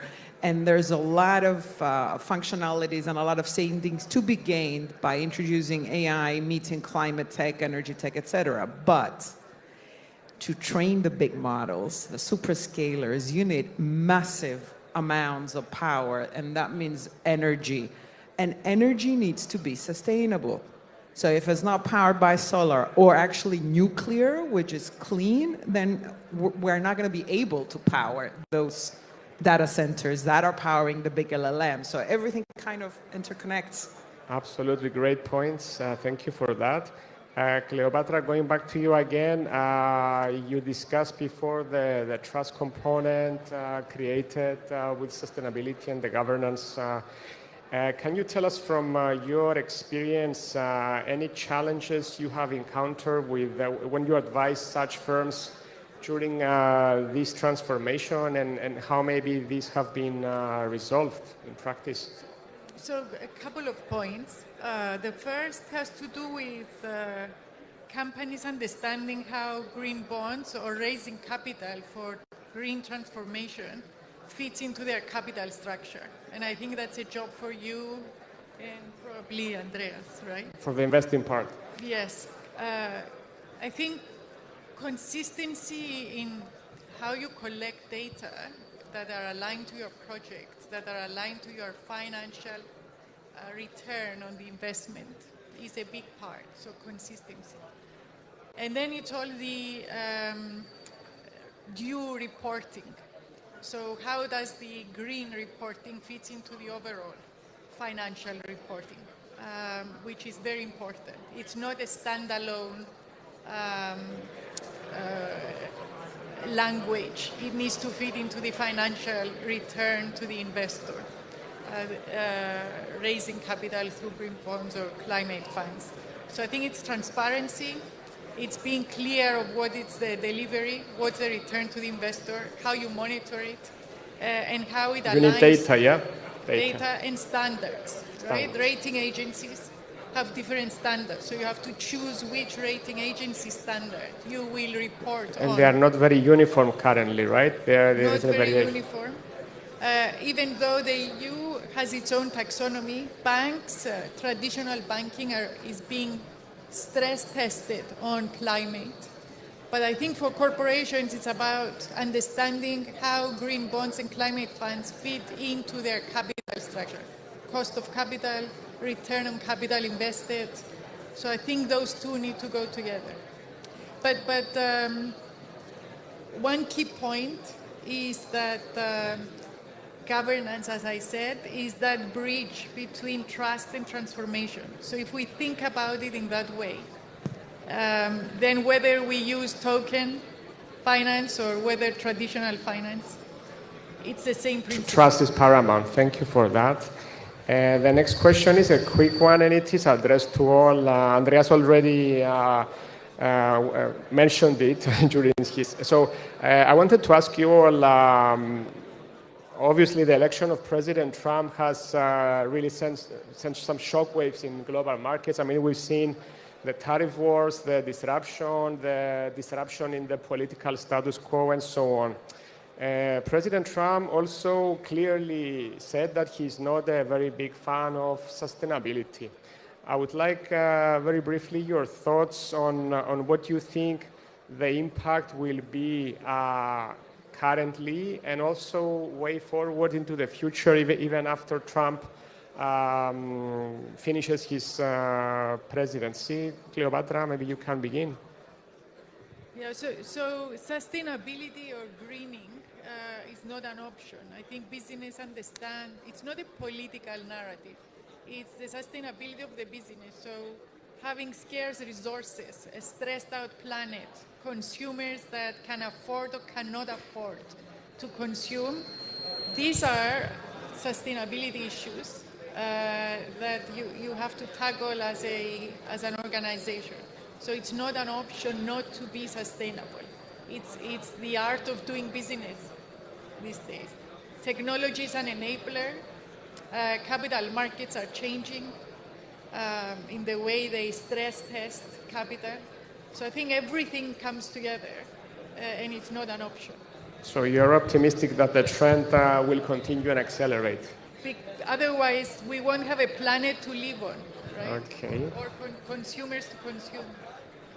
Stavriana, are you an optimist about the trend or not so clear-cut?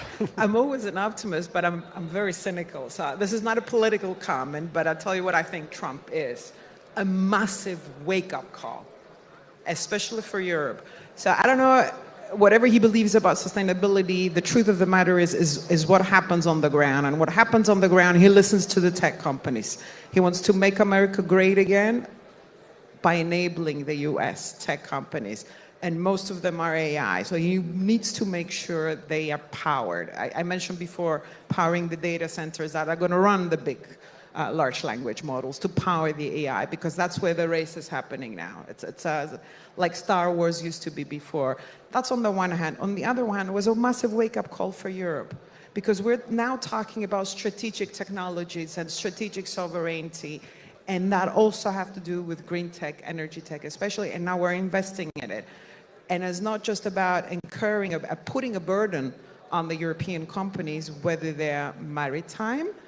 So let's not forget, when we talk about net zero, transportation is the biggest contributor to carbon emissions, right? And stuff still needs to move around the globe on ships.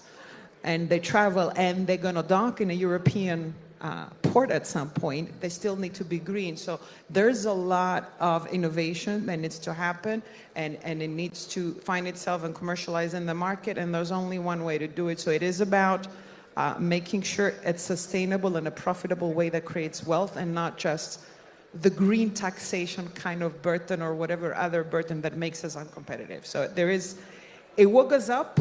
hopefully in the right direction, and hopefully we shall remain awake through this competitive I like race. the comment about the wake-up call. I tend to agree about this. I think Europe is finally realizing that it's time to, instead of just being a champion in regulations, which is good to have regulations in place, you need to do other things as well, like invest in technology, and because the other major powers, they are way ahead, the US and China, and Europe really needs to catch up. Andrea, would you like to add anything onto the Trump discussion? Yeah, I recently came up with a funny definition into green bonds. We define what greenwashing is, all these things. I've heard green hashing.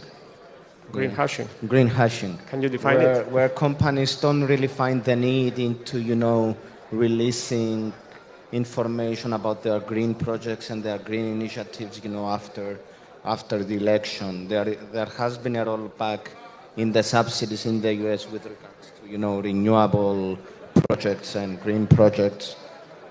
So there is a current negative trend. But, as I told in my previous point, trends change, so you never know. So you're also optimistic for the longer term, yeah? Yeah, okay. yeah. Thanks for that.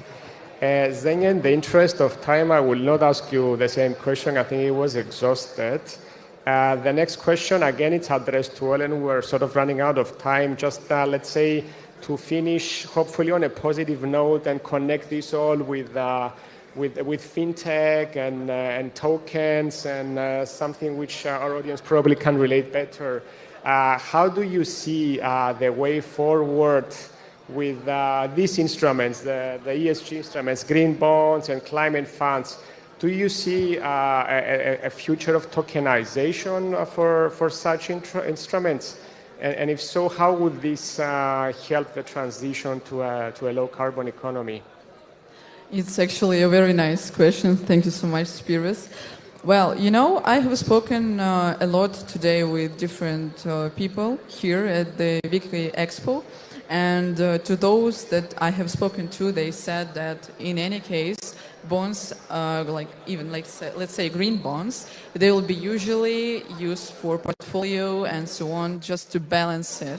And as for tokenization and crypto, everything, we're just like, let's say, bond guys at C-Bonds. So we, let's say, bonds is our passion. So that's why it's a bit complicated for me to comment on this question.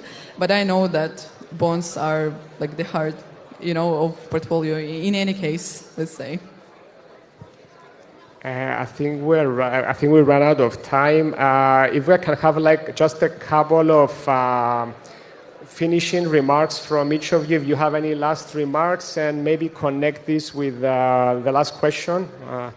Just 1 minute each, please. And Andreas? Again, it's important to understand, what green bonds are, literate people, what projects are the funds that are being raised through the bonds are being used to, and I do believe that there is need to be a trend towards investing in renewables and in greens, because we need to save our planet. Thank you so much for that. Stavriana, a quick remark maybe? I don't think I have anything intelligent to add other than that. Let's all try to not think of the long term like economics will say that in the long run, this and that, we're all dead in the long run anyway, but at least in the medium run, let's make sure that we create sustainability in all the senses of the word, to make sure that we have companies that are going to be surviving and thriving, and a planet that's surviving, a planet, because I don't think we can innovate fast enough to go to another planet. Probably. Thank you for that. Cleopatra, last words? Yeah, just that politics is changing, trade is changing, finance is changing. We see the traditional finance about to converge with digital finance, especially for this conference here. Green bonds and climate funds are an essential part of a capital structure as we move into a transformation or change of the world. So we shouldn't ignore it. We should try and understand it and deploy it. Surely, very good points. Do you have any questions from the audience, please? No? Okay, I think we can wrap it up. Cleopatra, Stavriana, Andreas, and Zenia, thank you so much for your inputs. I really enjoyed our conversation. A big thanks to the audience, and I wish you enjoy the rest of the conference. Thank you. Thank you so much.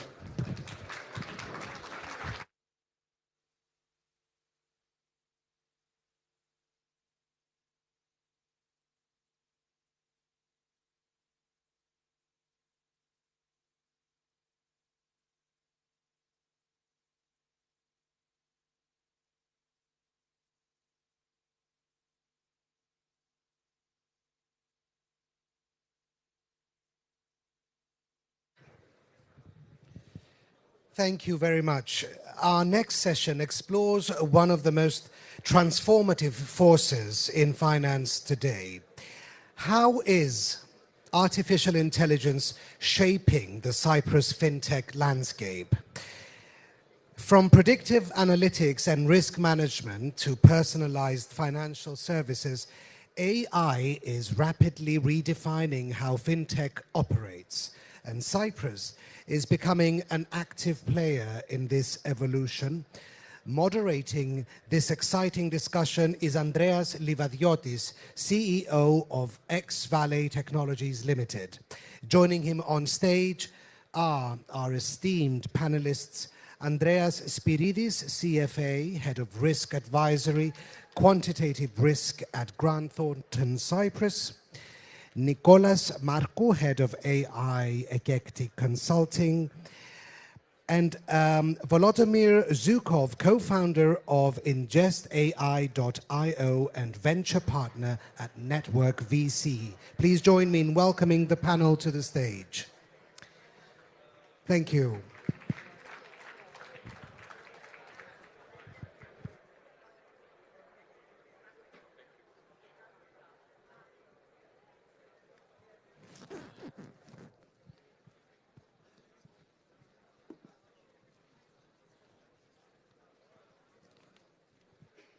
Hello, good afternoon to everyone.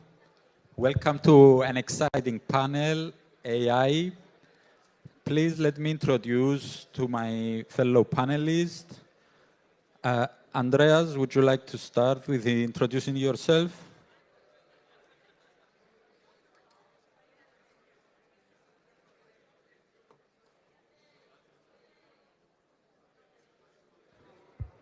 Hello. Hi, Andreas. Hi. Thank you, first of all, to the organizers. My name is Andreas Spiridis. I am leading the risk advisory and quantitative risk team in Grant Thornton, Cyprus. And I'm also the vice president of the CFA Society. So my main job, my main technicality is I am a quant. I help financial service providers measure their risk and mitigate it. Thank you. Instead of Mr. Dimitris Kouroudis, today we have Nicolas Marcou. Nicolas, would you like to introduce yourself, please? Yes, thank you. Hello, everyone. My name is Nicolas Marcou. I'm the head of AI at Eclectic Consulting and member of the AI task force for the government. My job is to help companies create their AI strategies and their implementation plan. Thank you, Nicolas. And the last one, Vladimir Zhukov. Would you like, please, to give us an introduction?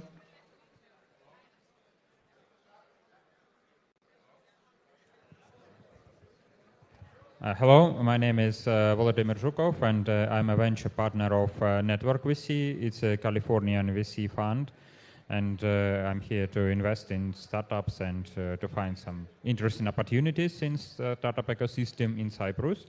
And also, I'm a CBO of IngestAI, and what do we do? Actually, we help enterprises in the United States to implement AI in their business processes. Thank you. Thank you, Vladimir. So, Andreas, to set the stage, how do you see AI transforming the financial services sector in Cyprus over the next 3 to 5 years? Thank you for the question. So, first of all, I'd like to talk about a bit what is AI, because AI probably from the late 2022, early 2023 AI boom, people think that AI is just Gen AI, generative AI. So in terms of the LLMs, so the large language models, I believe that basically it's the fastest technology that was ever adopted, in my opinion. Totally. And the reason why it has been adopted so fast, it's because it's frictionless. It's basically the same as texting with your body. So I believe it's quite saturated at the moment. Yes, we will see more models coming out with more advanced capabilities, etc. But the real growth, in my opinion, is specifically in agentic AI. So basically building agents that can actually perform tasks autonomously. So that's my take, at least on the general shape of where AI is going to take us in the next 3 to 5 years, maybe even less actually. But particularly in Cyprus, I believe the focus should be, and it's already in RegTech and in cybersecurity space, so use of AI technologies in this particular space. We do have a lot of companies in the EMI space, in FX space here in Cyprus, and we do have some cybersecurity companies. Unfortunately, Christos couldn't make it today, but he runs one of them. So I do see an impact, particularly in Cyprus, so innovation coming in this particular space of cybersecurity and RegTech. Especially now with Dora coming, you will need this extra help. Exactly, yes. Great. So, Vladimir, how is Cyprus growing in the fintech ecosystem? What unique opportunities or challenges does AI bring in the local context compared to the larger markets? Because, let's be honest, the large markets are ahead of Cyprus. Cyprus is behind. From one point of view, yes, but from another point of view, Cyprus has a very good geographical position, and we see that the world will be diversified. So North America will be one world, Latam will be another world, Africa will be another world. So Cyprus is somewhere between all these worlds, and it can bring a very, very big potential for growth, because we can be a point where everybody is connected, where different financial systems are connected. And of course, AI can bring a lot of value to this process, because first of all, with AI, language barriers not exist anymore, because we have ChatGPT in our pocket and we can talk like 180 plus languages and can understand what people are talking. So that's why Cyprus has a very strong background in fintech historically, and had a very good geographical position, and it can bring a very big value if we will use this chance, because at this moment AI is based on data. Yeah, so if we don't have data, neither model can help you in any process. So if we have data about finances, if we have analytical system, if we have analytical startups, then of course we can have a very big value for different financial institutions, we can say, from all over the world. And we can be a point where all these institutions are connected, and we can be a bridge between different ecosystems. Okay, that's very interesting. Let's hope we can achieve that. Yeah. And Nicholas, coming from the team of the government and the regulation, what do you think? How can Cyprus balance innovation with security, compliance, and AI adoption? Because, you know, AI can do a lot of good things, but also a lot of bad things. Yes. All right. So the AI Act, the EU AI Act, passed in 2024, and it's going to be fully implemented in August 2026. It is expected that it will cost around 2 million per company for compliance. Estimates. I'm expecting that cost to fall because of RegTech companies coming to fill in that void. Now, regards the government, it is our job to give clear direction, the regulatory part, sandboxes, and clear directors and key people so that the companies can interact with and be fully compliant. We have seen this game before. It's pretty much the same as GDPR, right? So there are unknowns on the regulatory part, on the actual laws, but we have seen the actual process run itself. And I think at the end, it will be the same as GDPR. Another key person in a company, running the same compliance tests, etc., etc. Now, as far as the other parts of AI, like social disruption and job disruption, nobody knows exactly where is that going, right? From our perspective, we just keep trying to move slowly and not break a lot of things yet. But it's moving so fast that any projection is likely to fail. Okay, thank you, Nicolas. Andreas, back to you. AI promises better risk modeling and fraud detection. Automation is something that everybody needs. From your perspective, how is AI changing risk management practices in Cyprus financial institutions?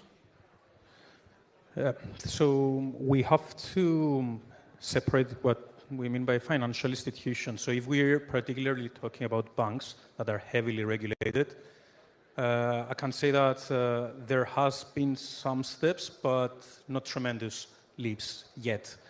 So at the moment, if I focus on the banks, so they are using traditional machine learning techniques, but in order to take the full advantage of advanced AI techniques, that's still not so progressed. So the reason behind that is it's driven by the regulator.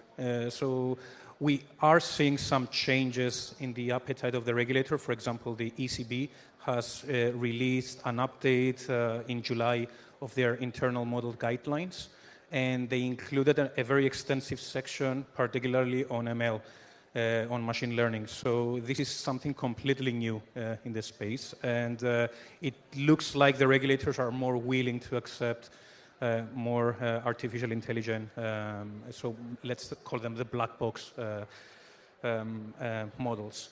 So a lot of innovation currently in the financial institution space happens mainly in preparing on how to validate these models and how to start and test them. So because, as Nicolas said, it's probably going to be very, very quick, the adoption.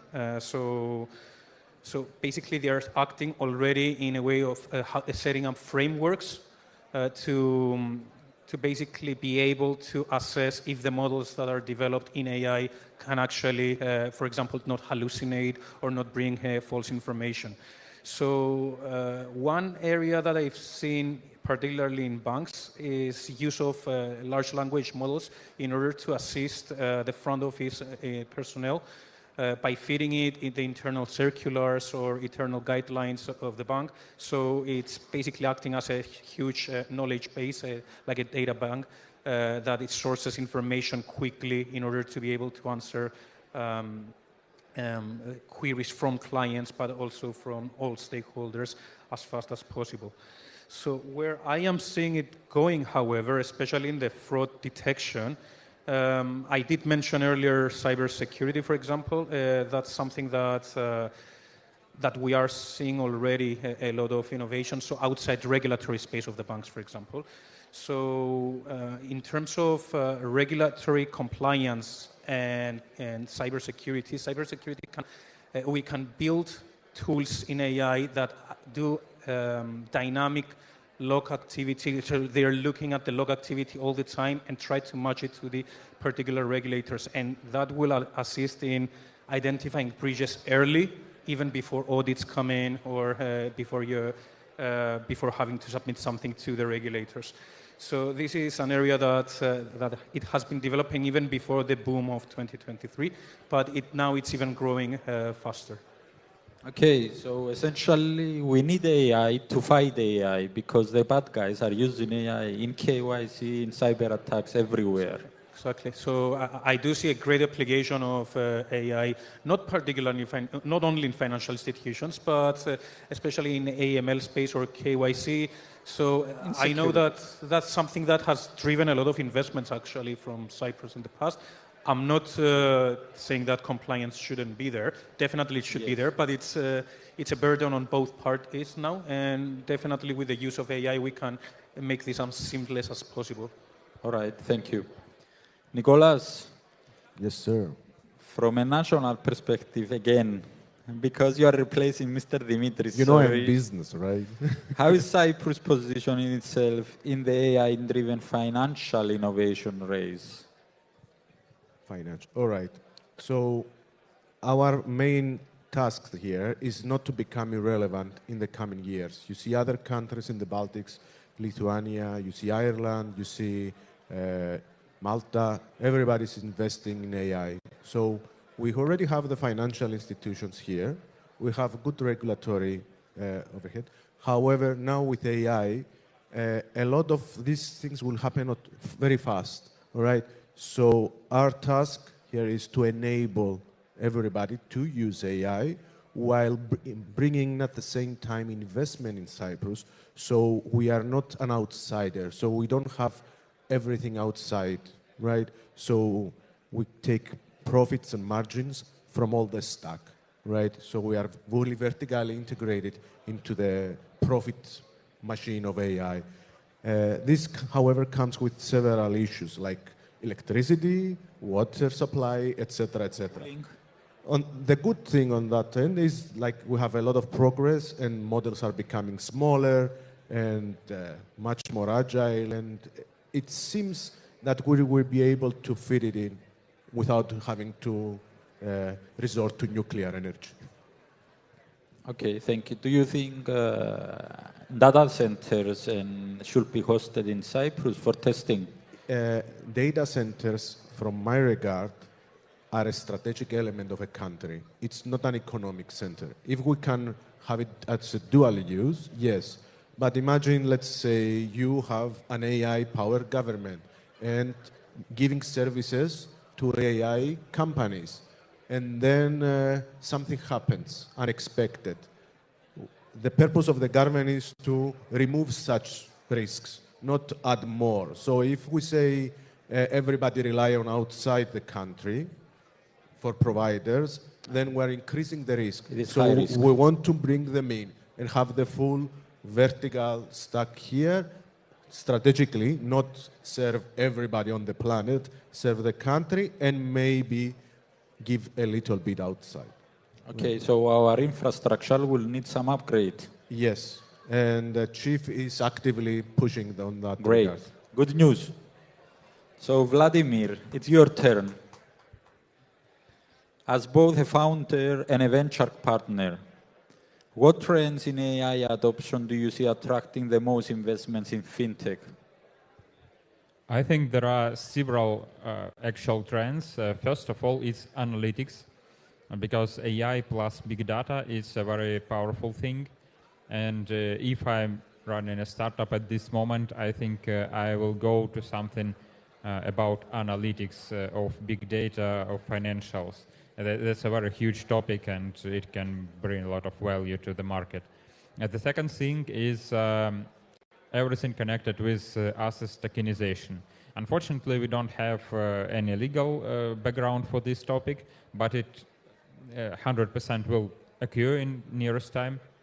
But this is a very huge market, and it has a huge potential, because I think that everything will be tokenized in nearest future.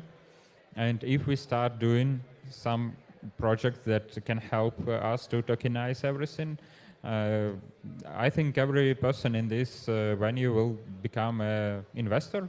Like, I can have 1,000 tokens of real estate worldwide. I can have 100 tokens of some operational business worldwide. I can have 300 tokens of commodities, everything. So tokenization plus AI that can help to analyze the tokens, that can help to build my own strategy, etc. It will be the very huge topic that can bring a lot of potential and can get a lot of investments from the market.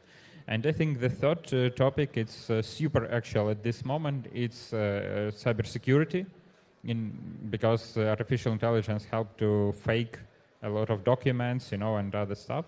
And cybersecurity will be actual, and as time goes, it will be more and more actual, because as AI technology raises, the scam technology raises too. We should understand it. Interesting. So you say analytics will be a major player in the AI race. So can you give us an example, something that AI can help financial institutions through analytics? For example, we can take, data from different markets and local markets especially, because there are a lot of local markets worldwide and we don't have analytics at all. They are not digitalized yet. But if we digitalize them and if we'll have this information, AI can deal with this information and can build prognosis systems. So we can build actually models that will be based on data that existed for tens of years, and in this case we'll have something like prognosis system for different markets, and I think it has a big potential. All right, thank you very much. Would you like to add something, please? So yes, in financial analysis, okay, whatever an analyst does as the preliminary analysis, that can already be automated through workflows. However, how we can leverage AI to do something over and above is actually analyze unstructured data. So that would mean social media posts or clinical client transcripts, phone transcripts, for example, and all this information that a clever analyst would have already been picking that up, but not probably not as efficiently or not as automatic or automatically. So one way of enhancing your financial analysis would be with AI would be this. So adding on top of it with unstructured data processing. Okay, yeah, that's very interesting. So Andreas, back to you.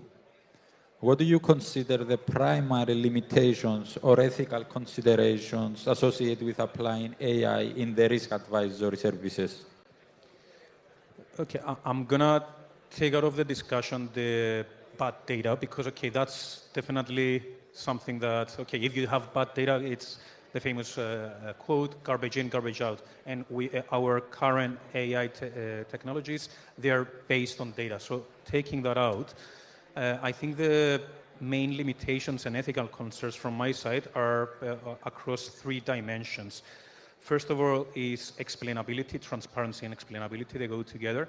So that's basically the reason why, for example, banking regulators have not been allowing great use of machine learning or other AI technologies so far. However, there have been leaps in producing methodologies in explaining AI techniques. So I do see that as a limitation at the moment, but it's getting much, much better. Another area, and probably my main concern, would be what's called algorithmic bias. So having in mind that these models are built on data, if there is a bias directly in our data, that will be picked up, propagated, and even amplified by an AI machine. So having a look, especially in the risk advisory in the fintech, we don't want our models to discriminate populations, for example. And if we do have inherently that bias directly in the data, our model will definitely discriminate. So we have to be very careful assessing the outputs at the validation stage, for example, or at the testing stage. We have to be very, very careful in slicing and dicing it, the data in many, many different ways in order to try and identify if there's any algorithmic bias. Usually we were only doing this across sectors or across geographies. That's not enough nowadays. We can definitely see. Just to give an example, if in general, historically banks were giving out larger loans to people of 40 plus in terms of age, for example, that definitely will be picked up by an AI technique and will only allow to give out loans to people that have a greater age, irrespective of other characteristics. Of course, you do have to weigh the different characteristics and drivers, but that's definitely a risk. Last, one of the concerns that I have is around accountability. So, and that's where our legal framework needs to be enhanced, I believe, because, okay, in terms of accountability, if something goes wrong with an AI model, whose fault is it? Is it the developers, the vendors, or the users, the actual user of the model? So accountability in terms of the use of AI, I think it's something that needs to be covered a lot by the legal. Yeah, that's very critical, actually. A good point. Nicolas, back to you. So how are the government-backed initiatives to support AI adoption in the financial sector? In the finance sector, what the government, I'm not talking from the government side, right? I'm just in the task force. What they did is they released a lot of funds to support new ideas and startups that include AI solutions, that use and implement AI solutions. I think the first block is like 7 million, but the total will be like 33. And they will go for finance and public sector activities. And the goal is to automate as much as possible from our old infrastructure. Now, what was the other question? How can public and private collaborations accelerate AI-driven innovation? Nice question. All right, so there is a constant push and pull from private and public, and it seems that the private sector relies a lot on the regulatory part to be a bit lenient. Now, if the public sector makes everything transparent as part of the regulatory part, like everything is an agentic form of AI, that will make it so much easier for companies to be fully compliant. We're pushing on that regard. I don't know if it's going to happen for sure. Now, the other stuff that we're going to show is because of the power we are using in Cyprus, it's very expensive. We cannot own the full stack. Again, the government is pushing for more power, interconnectedness that will take down the margins on the power and we'll have more AI power solutions. And the last part is, what was it? All right, is to be self-reliant again, so that if you build AI solution in Cyprus, you will know your actual cost and you will not be living on VC la-la land of the current environment where the token price you pay is subsidized like by 95%. This means that your actual margins will remain there even when this bubble of AI bursts. So you have your stable business and you will not rely on outside. That stability framework is coming from the government for all companies in Cyprus and the finance sector as well. That's very good. Let's hope they can achieve that. So Vladimir, I have a difficult question for you. Cyprus is an island. It's both good and bad. So you see a lot of local companies, Cypriot companies, foreign owners companies, but we all face the border issue. We are not close to Europe. We are in the middle of everything, but how do we close the gap? Because we are close, but we are far at the same time. How do you close the gaps with startups, with established companies to go international, to go to Europe? I think that one of the answers is, for example, IP box, or taxation that is very, very good in Cyprus. The other thing that is very good in Cyprus, I personally believe that you have the best legal system that is transparent, that is English speaking, we can say, and everybody from United States, from Canada can understand transparently how they can open an entity or how they can acquire an entity in Cyprus. And that's a very good point. And I think that Cyprus is really the best country in Europe according to legal things. And that's really true because personally, when we invested in European startups, it's a big pain. And we try to ask in startups to register entity in the United States because it's much easier. But if there will be a startup from Cyprus, it would be quite easy to acquire them. So I think that Cyprus is an island, yeah, it's true, but it's super comfortable island for startups, because I think Cyprus may be one of the best places in the world where you can start Cyprus. It's very easy to open legal entity here. Its government helps a lot to get permanent residency or to deal with all the legal stuff. And you can bring a small team and create a startup here on a pre-seed stage, on a seed stage, and it will be very cost effective because it can take you thousands, hundreds of thousands of dollars to do it in United States, for example, and you don't need to be represented in United States because you don't have traction actually, and you need to develop a startup. And Cyprus is a super good region where you can develop it. There are a lot of tech-savvy people here. There are a lot of tech specialists here. There are a lot of huge expats community, huge English-speaking community. So you can start integrating in English-speaking worldwide community from Cyprus. And I think that this is a very good perspective. And I see that government tries to help to bring as much IT people and startup people to the island as they can. So I think the only thing we need to do is to spread this information, because not so many people knows about that, how Cyprus is comfortable for startups. Okay, so you are saying essentially we need to take more opportunities, more risk, travel around and show Cyprus to more people. Yeah, that's true. Because it has a very good climate, it's not so expensive, it has a very big potential in connections worldwide between Asia, Dubai, everything is close. Like Cyprus is an island, but everything is close to this island. And it's easy to go to United Kingdom, to United States from Cyprus. That's not a problem. So I think, yeah, it's a very good place for startups. Thank you. Andreas, I'm going to ask you one question that I want to answer for everybody. So how is the AI impacting the job place, the employment, and the skills of the Cypriot people? Will they lose their job like they are afraid of AI, or is not happening? It's a good and tricky question. Okay, that's good. So basically, at the very beginning, I talked about agentic AI and building agents.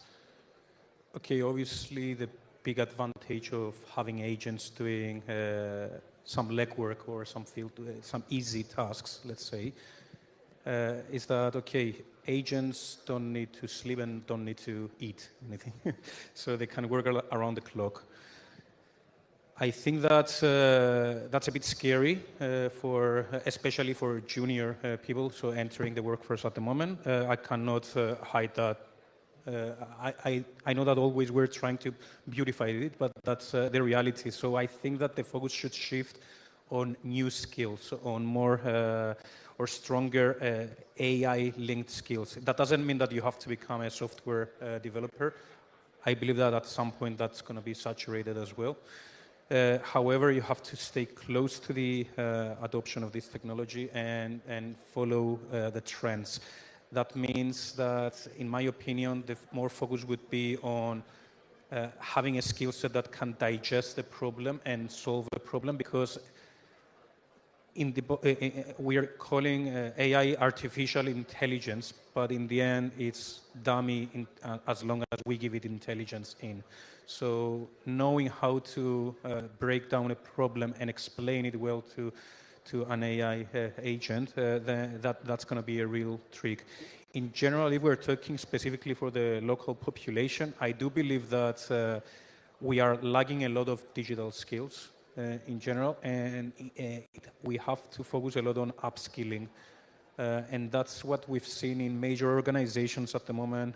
We are providing a lot of trainings to staff, but that needs to happen even at school level or university level. It should be a module that should be followed by most people. I can tell you, for example, in the general population, now almost everyone is using ChatGPT or Gemini or other LLMs, and I can tell you, and probably most of you will agree with me, that people trust the answers that gives it more than even their doctor or... I know this. So I'm not saying that it's not going to go there. Maybe it will. But people need to understand how to use these technologies, and they need to catch up on these new skill sets. Nicolas, do you think, as Andreas said, the universities, the school, and all the people of Cyprus should be using AI for their daily tasks, for their work, for home? I'm pretty sure like 20 to 30% is already using it, like on a daily basis. I have a disagreement here. Of course, everybody will use it. It's there, it's applicable, it's like air, it's in every product that we use. So I don't think a specific tutorial or a course will help out a lot. Sure, it will hone down your skills. My disagreement is, since 2023, we have seen a 30%, in the US at least, we have seen a US downgrade on junior positions, meaning mid and seniors with good knowledge of AI can do a lot of stuff. This means that for companies that are moving forward, there is no next batch of people catching up on them. So we are losing part of the employment funnel, which means a second order effect is that there will be no next batch, or it will be a very small one, and that will mean that they will demand higher wages, or you will not find them and you will rely solely on AI. This will create a third order effect, that you will create that hollowness in companies where they don't own their knowledge, they don't own their process, they don't even own their tools. This is extremely bad. From my perspective, is like wait for companies not to jump the wagon and start firing people and hollowing out their operations, is strategically use it, maybe not hire so many people, but don't fire your core. Keep moving forward with the people you have and some AI specialists, and use them as multipliers, but don't hollow out your operations just yet. We have yet to see the real price of AI. Once we've seen it, we will know the real margins and if it's worth doing it enterprise-wide. That's all. Vladimir, what do you think? Should everybody from school to work have an agent next to him to help him, or we should do some more critical thinking before we use AI? I think, yes, first of all, we need to understand the limitations of artificial intelligence, because if we will be like AI savvy, then we can use AI tools correctly and effectively. If we will just rely on that, what ChatGPT says, as some people do, we can have a lot of biases and wrong decisions that will be ineffective in general. So I think that AI education should start at early classes at school. Yeah, that's true, because we have AI in our pocket and we need to understand how to use it effectively. And we shouldn't be afraid of artificial intelligence, because it can be a companion. Yeah, it can be your helper, personal helper, if you know how to use it, and it can make you much more effective, and you can have free time for all other stuff in your life. But if you just rely on what AI says and do what AI says and don't think critically, so that's your problem. That's not a problem of artificial intelligence, basically. Exactly. Yes. It creates a hollowness of understanding. Like you don't know, but you rely on it and hope it's true, right? Yes. A true expert on any domain can use it as a multiplier. A novice on that domain will just drive into the wall, just faster.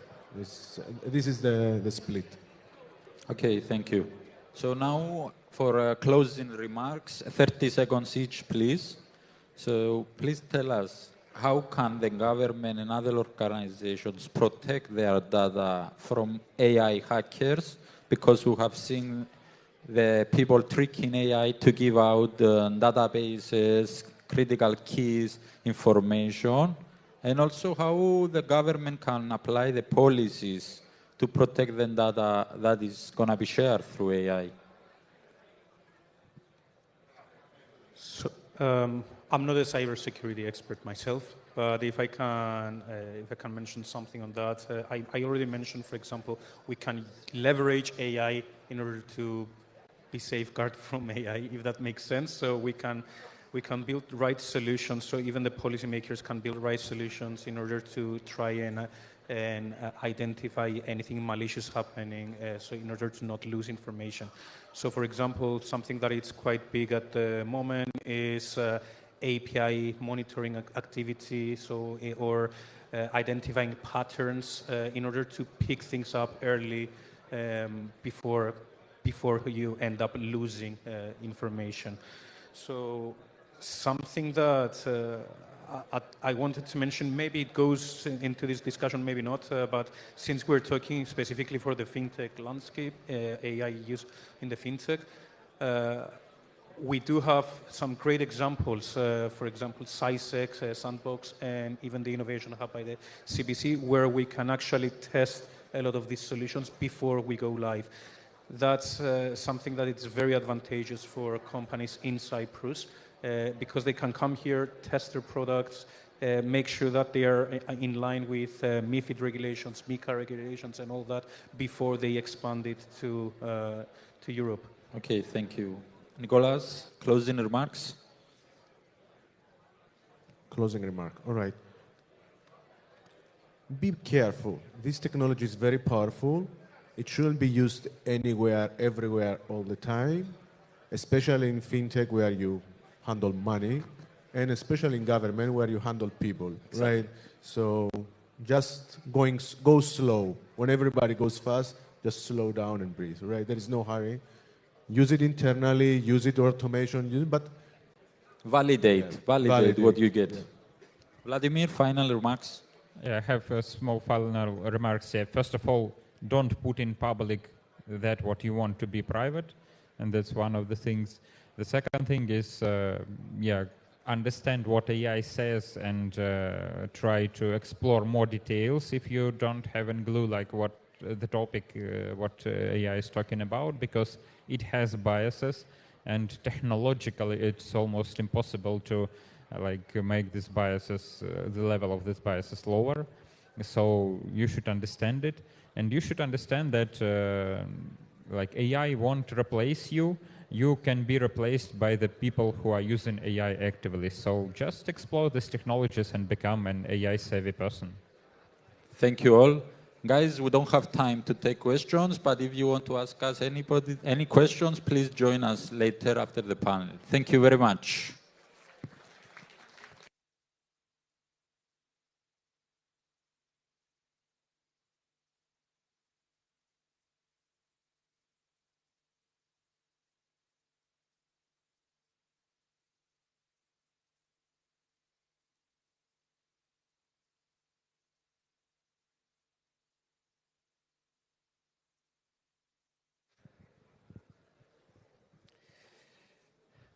Ladies and gentlemen, we were excited to welcome Justin Sun, founder of Tron, to share his insights on access and inclusion at scale with Tron for Billions. Unfortunately, due to an urgent matter, Justin is unable to join us in person today. However, he has kindly recorded a special video message for us to enjoy. Let's watch Justin's video. Hi everyone, I'm Justin Sun, founder of Tron.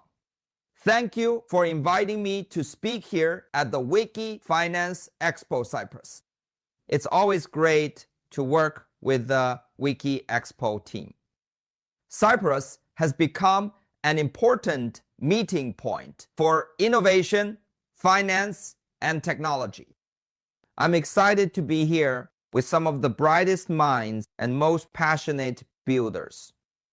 First, I want to share some exciting news about Tron's growing mainstream adoption. Tron Inc., formerly known as SRM, has launched the Tron strategy, which reached an impressive $1.8 billion in trading volume on its first day on NASDAQ. This shows that more US institutional investors are beginning to see Tron as a strong entry point into the crypto ecosystem. And I believe it will open the door for many more people to step into crypto. In addition, the US Department of Commerce has selected the Tron blockchain as one of the primary networks for posting official economic data, beginning with the second quarter GDP release. Publishing the GDP data hash on Tron highlights the role of decentralized networks in preserving data integrity, strengthening accountability, and ensuring open access for citizens, researchers, and policymakers worldwide. Tron was founded with a mission to decentralize the internet and empower people by creating a secure, scalable blockchain network for borderless transactions. Tron hosts more than 330 million user accounts on the blockchain, with $28 billion in total value locked across the ecosystem. On average, the Tron processes around 9 million transactions daily with over 2.83 million daily active accounts.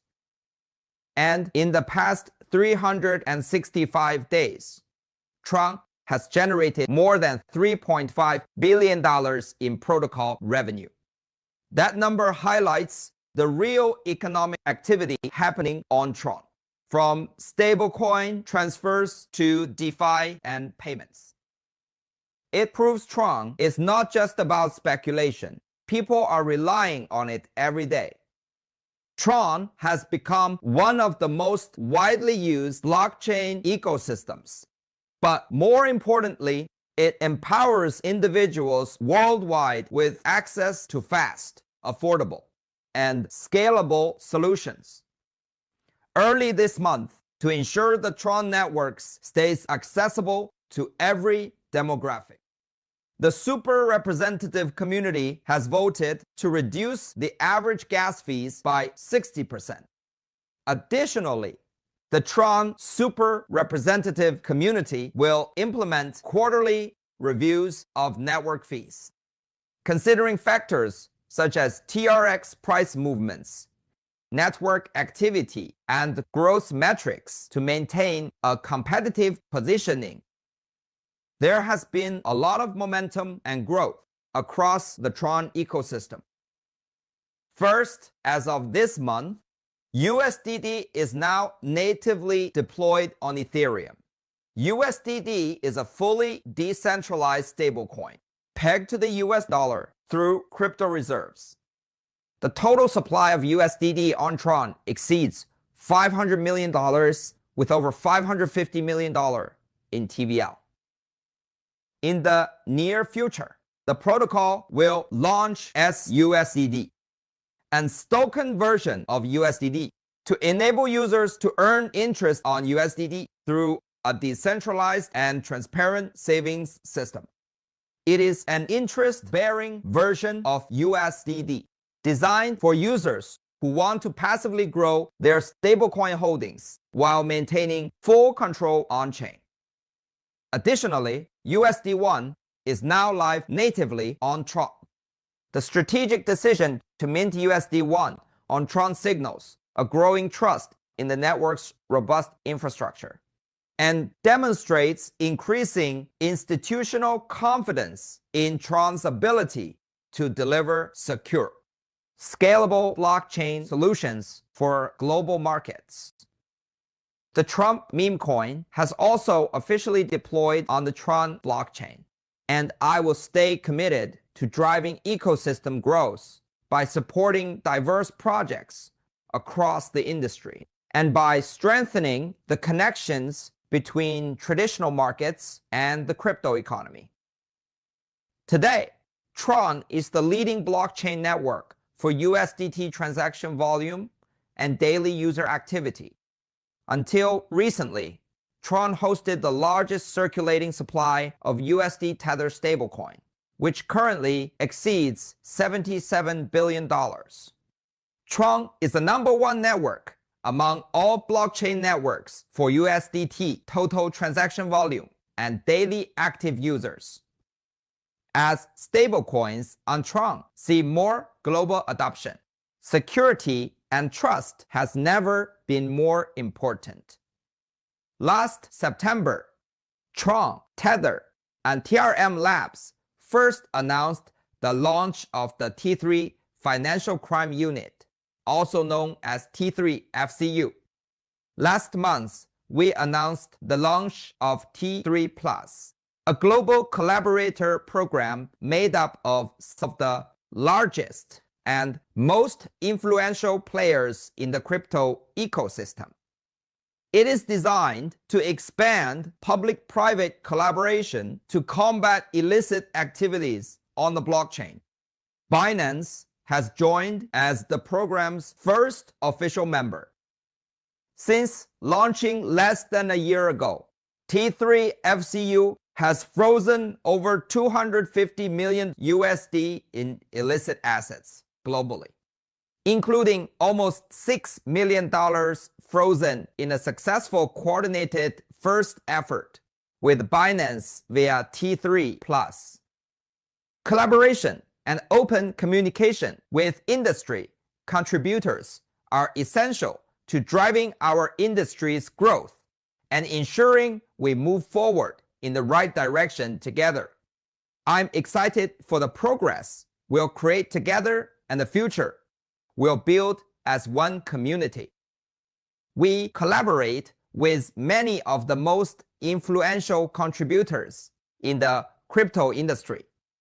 Xstock's integration in collaboration with Kraken and Bakkt opening up new opportunities for tokenized equities.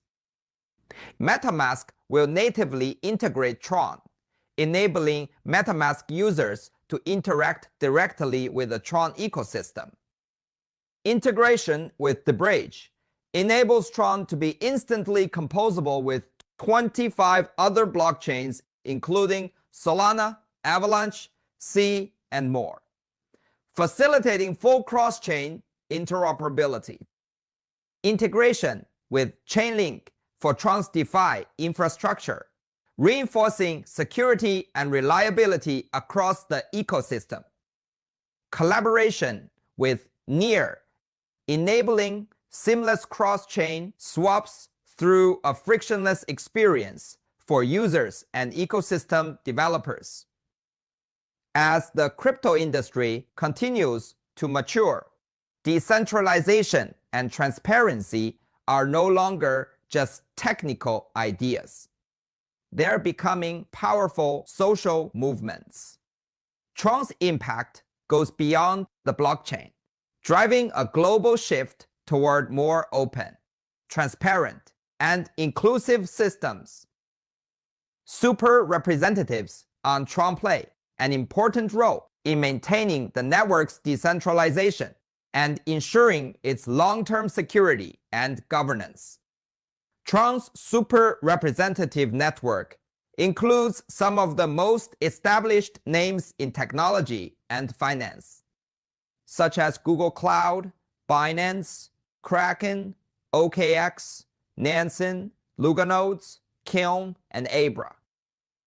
Their involvement signals growing institutional confidence in Tron's infrastructure and its ability to support secure and scalable blockchain solutions across global markets. Looking ahead, one thing is certain. Decentralization is about empowering individuals and ensuring that opportunity and innovation are not controlled by any single institution. Blockchain gives people everywhere the ability to own their value, their data, and their voice. Together, we are shaping a more open and inclusive world where billions of people can participate in the global economy on equal terms. While we have made great progress, there is still much work to be done. I want to encourage everyone to keep building, to keep pushing boundaries, and to keep driving this movement forward. Thank you.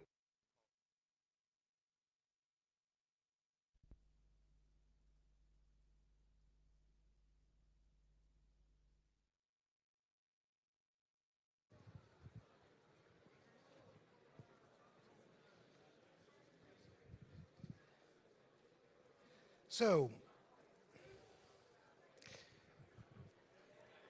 now we have a fascinating session titled Liberland, a new jurisdiction for borderless finance. Liberland is an innovative microstate project aiming to create a forward-thinking jurisdiction that embraces the future of decentralized borderless finance. This session will explore how Liberland plans to redefine the landscape of global finance through technology and governance innovation. Joining us is Vít Jedlička, President of Liberland, a visionary leader and founder of this bold new experiment in sovereignty and financial freedom. Vít has been at the forefront of pioneering new models of governance that challenge traditional borders and promote open, accessible finance for all. Thank you. Great to be here in Cyprus. Amazing conference. Great job, organizers of Wikifinance, as always. We had the pleasure already to present Liberland in Hong Kong. That was a great event. And I'm actually just heading to Network State Conference in Singapore, which will be another great opportunity to present Liberland to a wider audience of people that are open-minded about building new jurisdictions, especially the ones built on blockchain. Liberland is not just a blockchain country or network state or virtual country. We're actually a sovereign project that is 10 years old, and I hope that some of the things, okay. So I'll just show you the pictures because the video is not taking off. Liberland was founded 10 years ago on 13th of April during the birthday of Thomas Jefferson. It was a great opportunity to remind people that there are too high taxes and too much regulations in many of the states that we are living. Especially here in Europe, we do have a major problem with overtaxation and over-regulation in general. It was founded on the territory between Croatia and Serbia. Wait a second, okay. On the territory between Croatia and Serbia, amazing, beautiful 7 square kilometers of land that were unclaimed by neither of these countries for more than 10 years. And I came from a background where I studied political science and I studied also economy. I actually majored from monetary economy. I was writing about the fact that central banks don't have enough gold in their sheets, and then my second thesis was on global governance. That's where I came to conclusion that there is a great danger of the globe becoming actually a place for global government. I believe that, I'm sorry, can we lower the echo because I hear myself too much? Is there any option to do that? I'm listening to myself way too much. And it's giving me a little bit of problem to speak because I'm getting my own voice.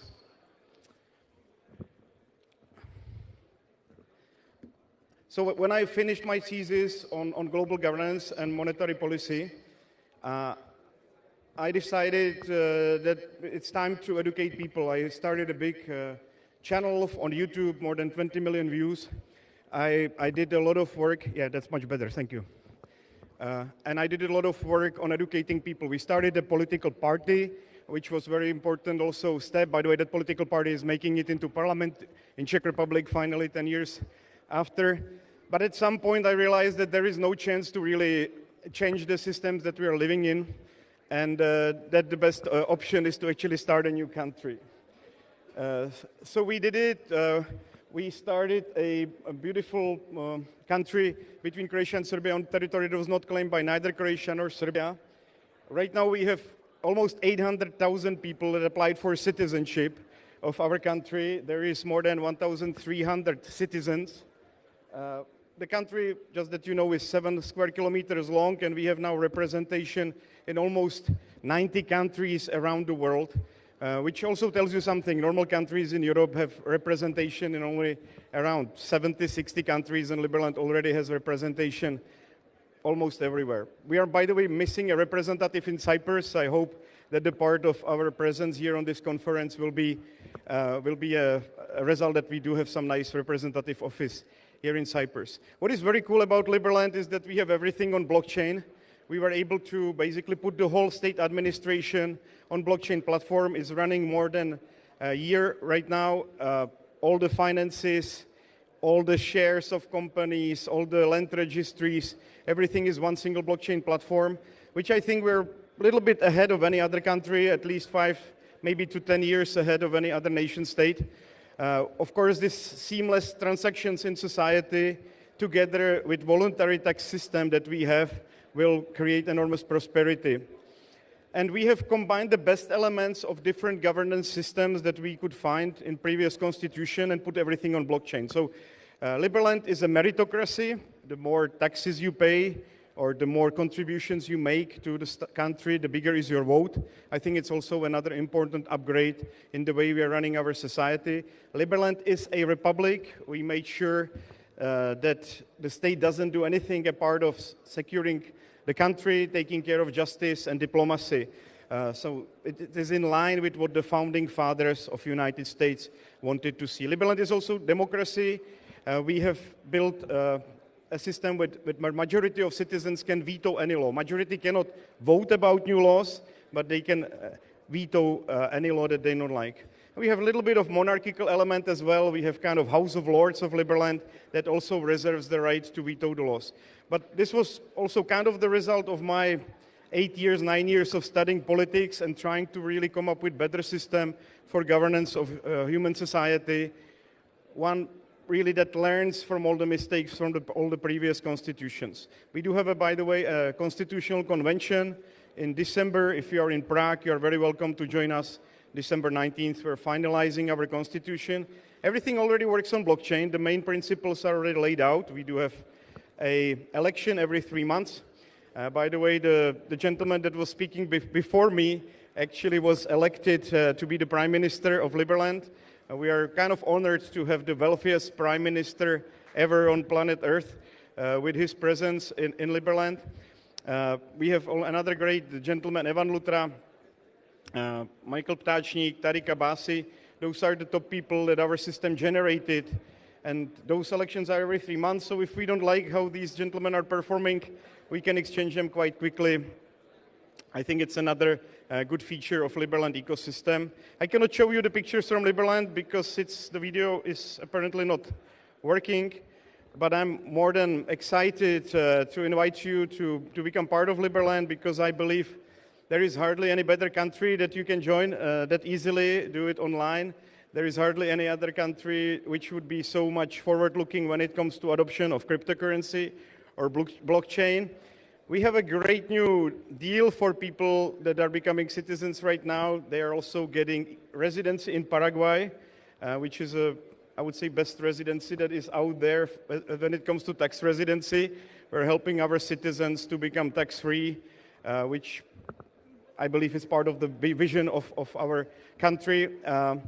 And there are a bunch of other perks, actually, if you become citizen as a bonus, especially to people that are coming from EU. And yes, it's possible now to move to Liberland. As the fun fact, you can already build there. even we still have some issues with Croatia when it comes to moving over the borders between Liberland and Croatia. We need to solve them. If you have any good contacts in Croatia, please let me know because we need them. But after 10 years of going back and forth with Croatia and after 8 years of blockade, complete blockade of our borders, we finally managed to get over them. And we're in dialogue with them, which is also great at this stage that we were able to finally open dialogue. And they started to see us as extremely positive project for the whole region. With Serbia, we have not had any problem from beginning. They actually stated 11 days after Liberland was established that they don't mind creation of Liberland on this territory. That is not their land, despite historically this particular piece of land used to belong to Serbia. So again, great opportunity to be here. Great opportunity to establish new embassy. I already opened up, I think, 3 major partnerships for Liberland. We are going to, with one of the companies that is presenting here at this summit, we are going to start licensing gaming companies in Liberland. They are one of the top legal companies for organizing licenses. And there are so many other things that can be done. We are at this process of becoming EVM compatible as a blockchain, which allows us now to onboard all the DAO factories that are major players in the ecosystem. So the incorporation of companies will also become much easier from next week on. Incorporation or putting other blockchain projects like Uniswap and launching it on Liberland ecosystem will be also much easier. So we're also looking for more developers. I will be presenting actually tomorrow already on Ethereum Sofia and finding more partners for this. So thank you very much. Apologies for small technical difficulties, and I'm here for you. If you want to visit Liberland, you're always welcome.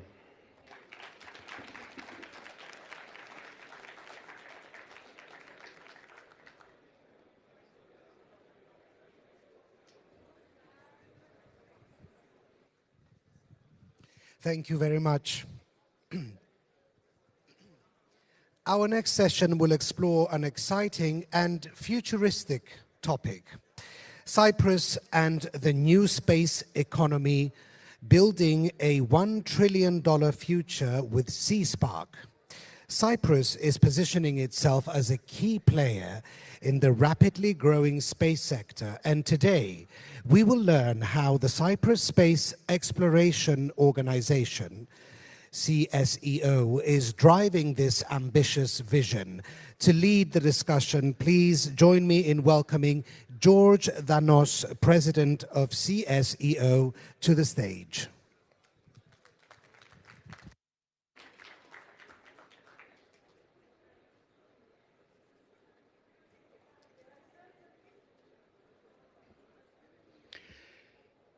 Ladies and gentlemen, I am very happy to be here today, and I want to start with a question.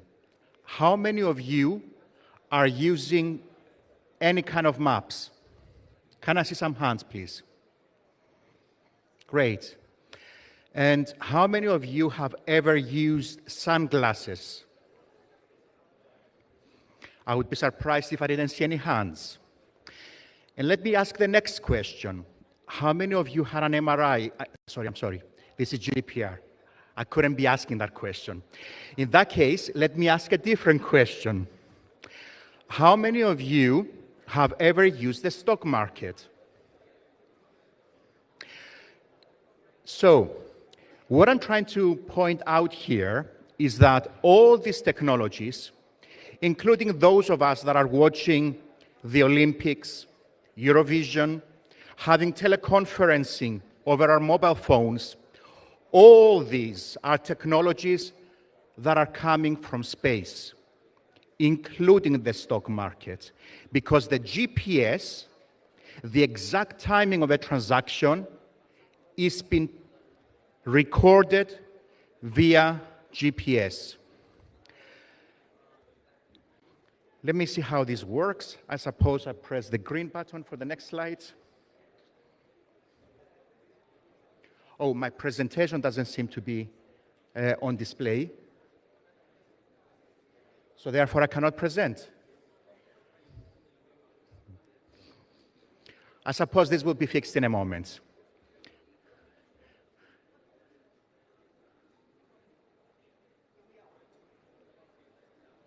Not a problem. And thank you for all those at the back that are becoming quiet, because it's very disruptive to have a presentation when we all enjoy a conversation. So can I please ask the people at the back some peace and quiet helps the presenters. I'm waiting for the presentation to be loaded.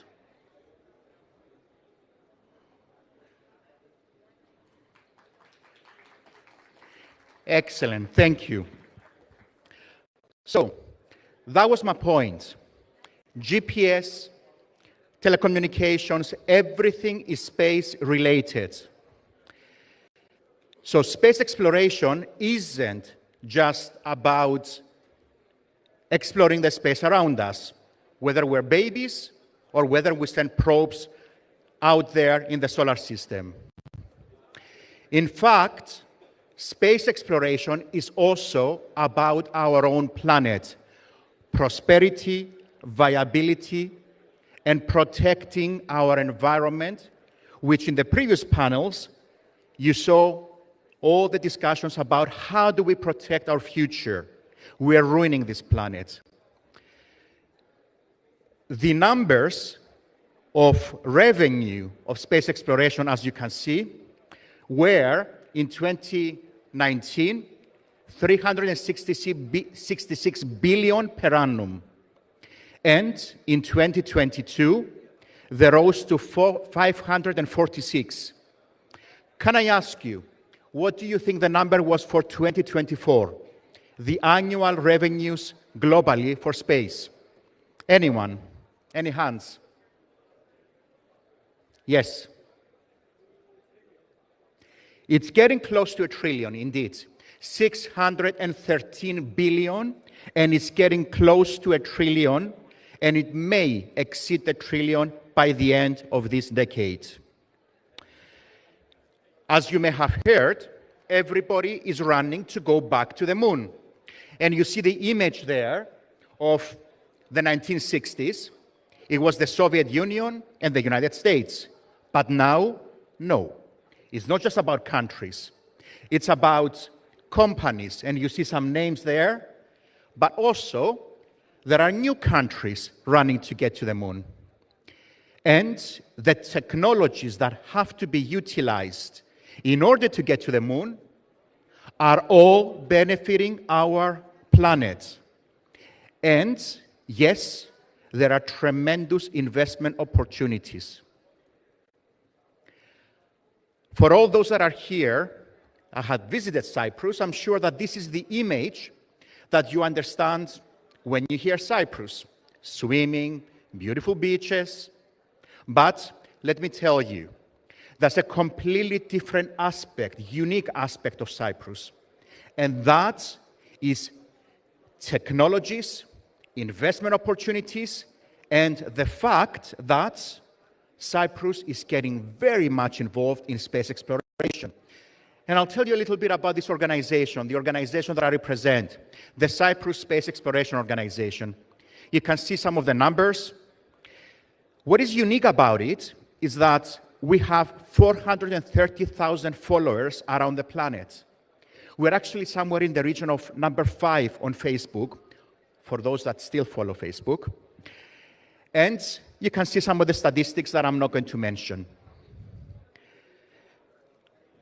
We have 4 pillars. Pillar number 1, education. If you're going to have the new space ecosystem thriving, you have to start from education. And here are some examples of the education that is being disseminated globally by the organization. And you see some of the views and some of the statistics. Recently, we signed an MOU with the University of Athens, the National University of Athens, to promote education and innovation. And as I told you, here on Facebook, you see the dissemination globally, particularly high, right under the NASA's and the ESA's.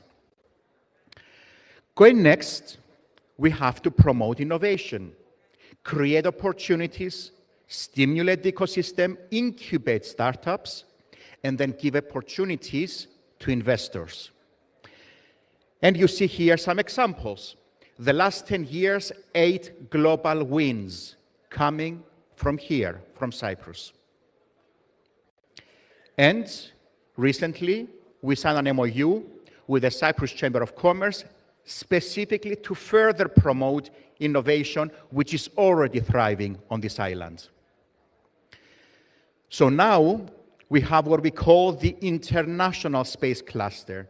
It used to be the Cyprus, but we renamed it because we now have lots of companies that have joined us from abroad.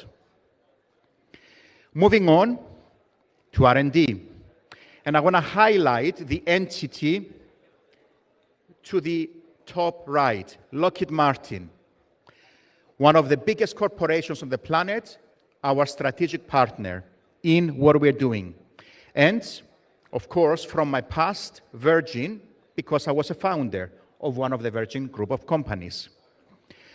So we are connecting on all this with our research. And we see some examples of research that we have done, and I want to highlight some of the articles. This was in the Washington Post, speaking about the instrumentation that Cyprus is designing with our partners to be sent to the surface of the Mars. And moving to the last but not least, international collaboration. You see here Mr. Skouridis, who was, I understand, speaker this morning, and we're at the headquarters of NASA there. But the rest of the bodies you see here, very important, and I will explain. Loads of MOUs, loads of cooperation around the planet with some of the leaders of space exploration at the level of the United Nations and space agencies. But at the United Nations, that's where some of the miracles have happened. Specifically, we brought together those countries that don't normally work with each other because of regulations, their own national regulations. Specifically, there's a law that prohibits cooperation between the United States and China. So, how are we going to go back to the moon without seeing conflicts? So we had to bring to the table the big players.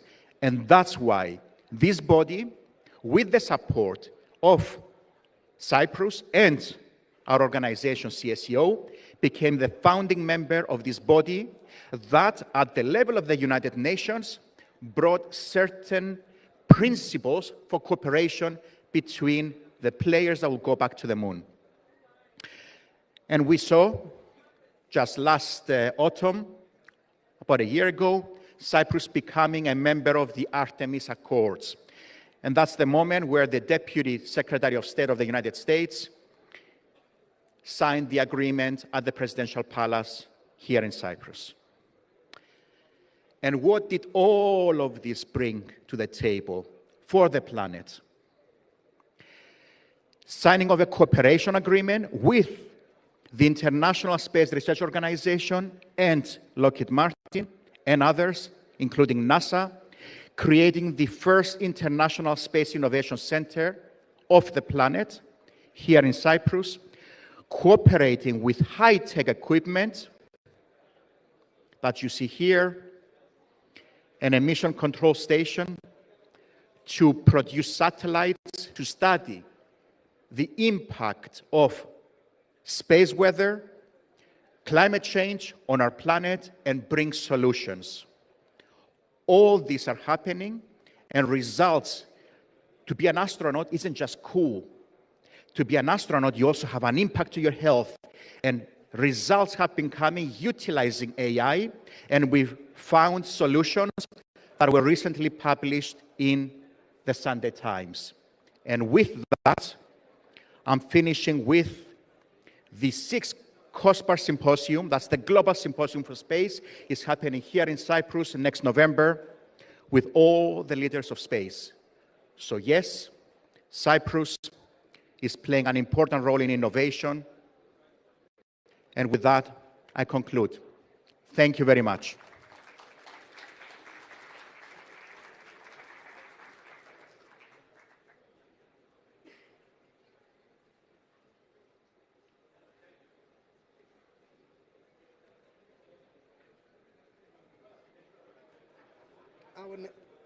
Our next session is titled Cyprus as a Global Innovation Hub. From water security to Web3, AI, and cultural tech. This talk explores how Cyprus is emerging as a leader in cutting-edge solutions across diverse sectors, from sustainable infrastructure to frontier technologies. Delivering this visionary perspective is Barry Perkins, founder and CEO of the Hived Music and Tesseract Group, and the strategic lead of Pixlet Holdings, with deep experience in global innovation and impact-driven ventures. Please join me in welcoming Barry to the stage.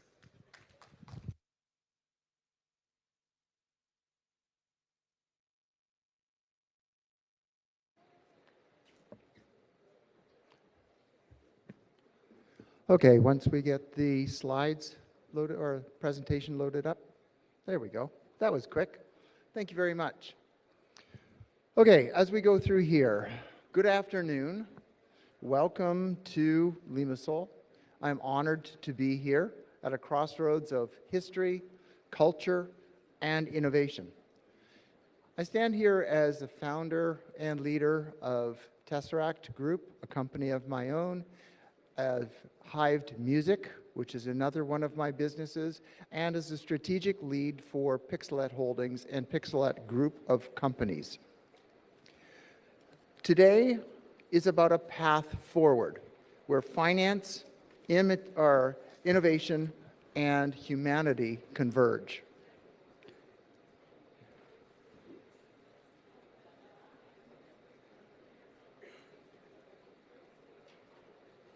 There we go.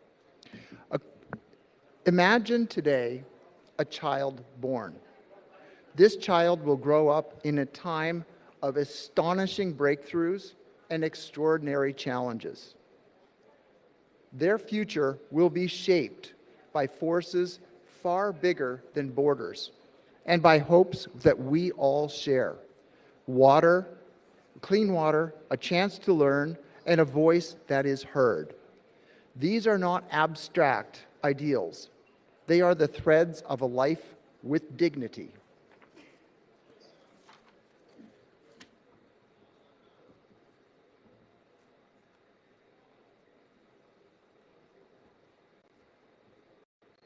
There we go. Our futures are connected, and so are our challenges.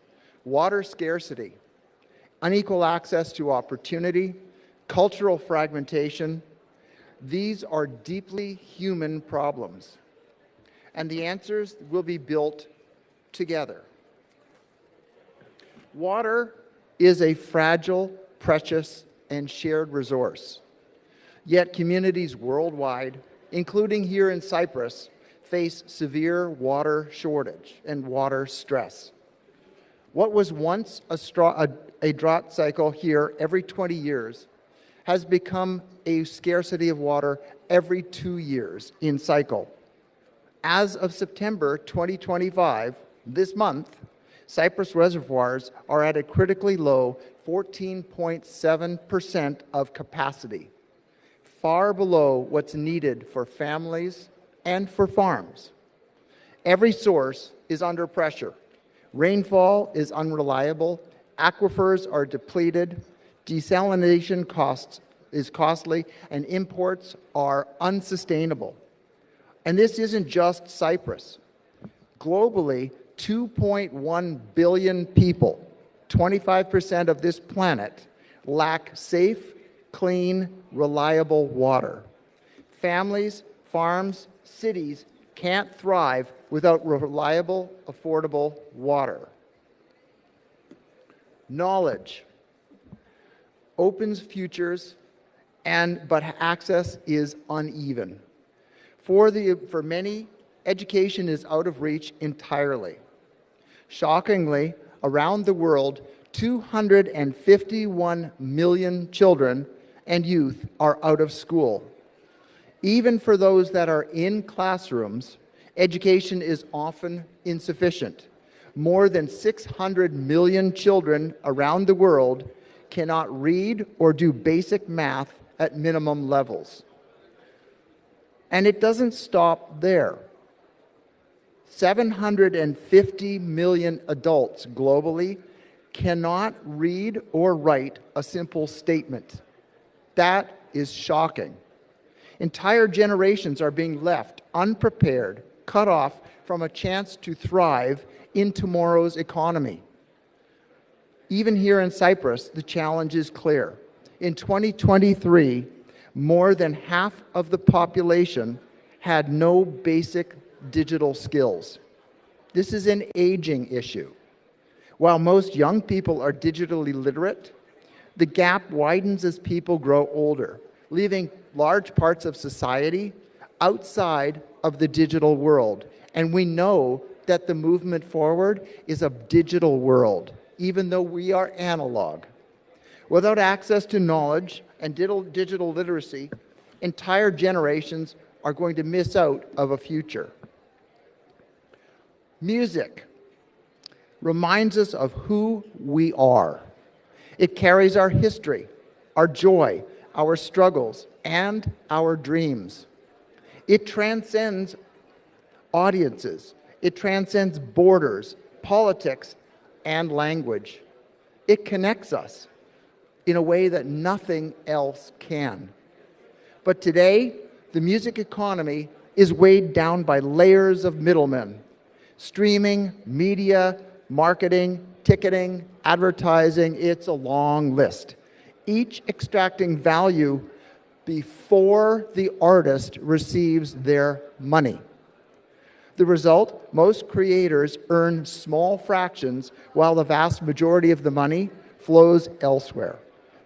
True cultural prosperity comes when wealth flows back to the creators and the communities, not away from them. These are questions that no single person, no single company, no single nation can answer alone. Here in Cyprus, at the crossroads of continents, cultures, and ideas, we have the opportunity to do something remarkable, to create an ecosystem where sustainability, innovation, and culture can converge.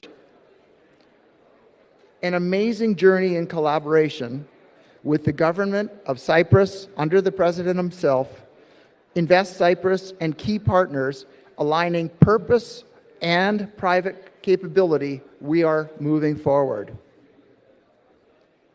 This isn't tech for tech's sake. I've been in tech my whole life. I've 40 years in the tech industry. I'm not here to talk about technology for the sake of technology. This is a story that we must write together, one of resilience and renewal through water, knowledge, creativity, a story where innovation serves humanity and progress becomes possible. At the intersection of creative finance, innovative technology, and human potential, Cyprus can be a trusted hub for the region, safely channeling capital to outcomes people can feel. 3 pillars, 1 purpose, building futures together. Water, the foundation of life. We're advancing decentralized water purification based on Aquabac technology powered by solar and battery with modular storage, delivering clean water for less than a cent per gallon while recovering up to 90% of wastewater, making it potable, not just gray water, potable, 100% clear. A solution that is resilient, local, and scalable. For project funding, we're establishing the Cyprus Water Fund. This is a sovereign fund here in Cyprus, and we use a Cyprus water token or coin. It creates a stable coin backed by real-world water assets, ensuring sovereign stewardship for Cyprus with compliant investor access and liquidity. The future economy will look nothing like today's, with Web3, AI, blockchain, and cybersecurity rewriting the rules of finance and governance. The Cyprus Academy, in partnership with Tesseract Group and Pixelet Holdings, aligned with Cyprus Vision 2035, isn't just digital literacy for everyone. It's a launch pad where young innovators gain the tools they need to lead. Together, we can make Cyprus a magnet for global collaboration where ideas are born, skills are forged, and opportunities ripple outward to communities everywhere. Music, the soul of humanity. Hive Music is an immersive platform that integrates AI, Web3, XR, and so much more advanced technology. It redefines the global music economy by connecting artists directly with fans. Cutting out the middlemen means artists own their work, fans become super fans, and the money flows straight to the artists. Here in Cyprus, Hive Music's Expression in Harmony Festival will unite global artists, local talent, emerging tech, and education in a celebration where innovation meets humanity, culture as an catalyst for transformation. Water, knowledge, and music. 3 threads, 1 tapestry. Individually, they're powerful. Together, they are transformative. When life, opportunity, and soul converge, we create economies, ecosystems, and meaning. A crossroads for the future of the world to come. Together to collaborate and build a better future. When we began, I asked you to imagine a child born today. The future the child inherits will not be shaped by chance. It will be shaped by choices we make together. This future isn't written. It's built by those who step forward. This is about creating something bigger than all of us. A place where innovation serves humanity, where culture and commerce move in harmony, and where finance becomes the engine of a better future. What happens next depends on us. So my invitation is simple. Join with us. Imagine, create, partner, invest. Let's take this journey together toward a world where life, opportunity, and soul are not just preserved, they are amplified through finance, for humanity, for generations to come. Because the future isn't something we wait for, the future is something that we build together. If you scan the QR code on the screen, you'll be able to look at detailed or overviews for each of the beginnings initiatives that I have started here in Cyprus based upon a request of the President. And we will continue to move forward. If you want more information, talk to me. I will be here till the end of the event, and I will be around in the hotel till 9 p.m. tonight. I would be happy to talk to you. Thank you very much for your time, your interest, and coming here. Have a good day.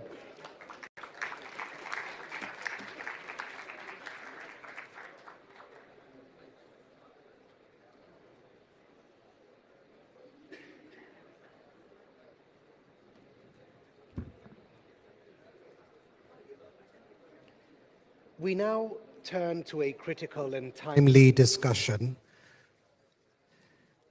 From fraud to money laundering, the role of crypto and Forex in combating financial crime. As financial technologies evolve, so too do the methods used by criminals. This session will explore how the crypto and Forex sectors can shift from being perceived as vulnerabilities to becoming powerful tools in the fight against fraud and money laundering. Moderating this important discussion is Anna Stylianou, independent AML consultant and founder of AML Cube Consulting and Education, with deep expertise in anti-financial crime strategy. Joining Anna are esteemed panelists Norshad Kadon, AML CFT subject matter expert at ITX Compliance and former regulator at the Financial Services Commission of Mauritius. Michalis Zivanaris, partner at Economou & Co. LLC, with a strong background in financial regulation and enforcement. And Nasos Katsiamidis, CEO and co-founder of Klidi.io, a pioneer in digital identity and secure transactions. Please join me in welcoming Anna and the panelists to the stage.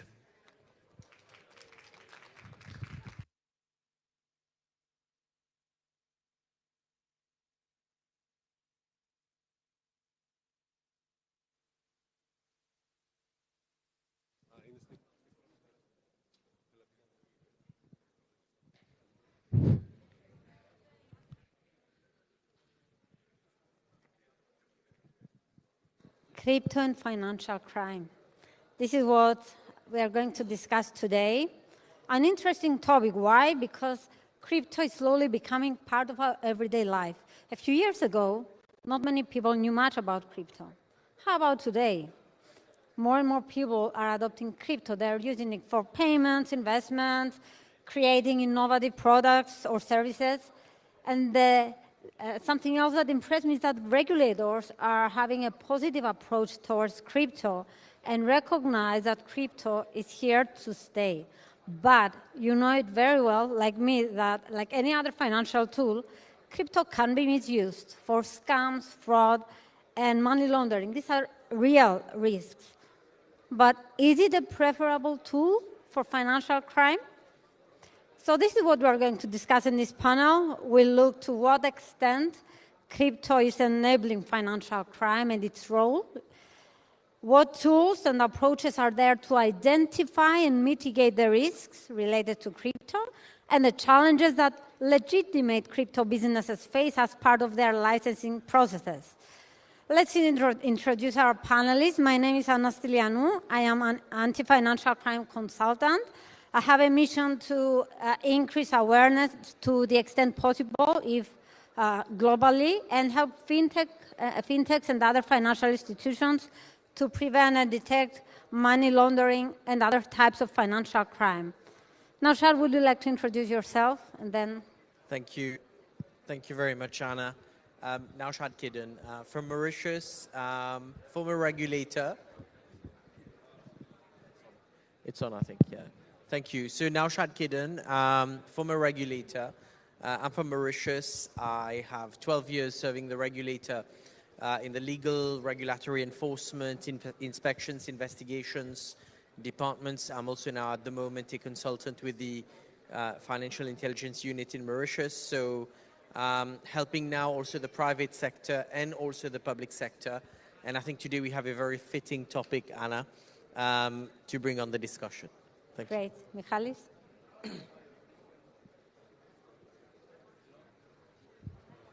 Yes? No?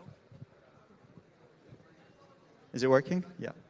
Thank you, Anna. Hi, everyone. I'm Michalis Zivanaris. Pleasure to join this panel, and thank you for attending. I'm a dispute resolution lawyer, partner with Economou & Co. LLC, focusing on corporate and commercial disputes and advisory. Hello, can you hear us, by the way? Yeah, because I cannot hear anything the previous guys said. My name is Nasos. I'm the CEO and co-founder of Klidi.io. It's a Bitcoin and stablecoins exchange and payments platform. We're based in Europe with plans to expand in Switzerland and Canada very soon. So let's start with our first question. I'll address this question to Michalis. What is financial crime and where does crypto fit in? Well, I mean, financial crime really is an umbrella term. Obviously, how we define it depends on the jurisdiction. But since we're in Cyprus and we're discussing about crypto, I think the most appropriate way of framing financial crime would be any legal activity that has to do with either fraud or money laundering activities. In Cyprus, usually these offenses are either regulated or defined by the criminal penal code or by the civil liability acts or by the anti-money laundering act. So these are the main,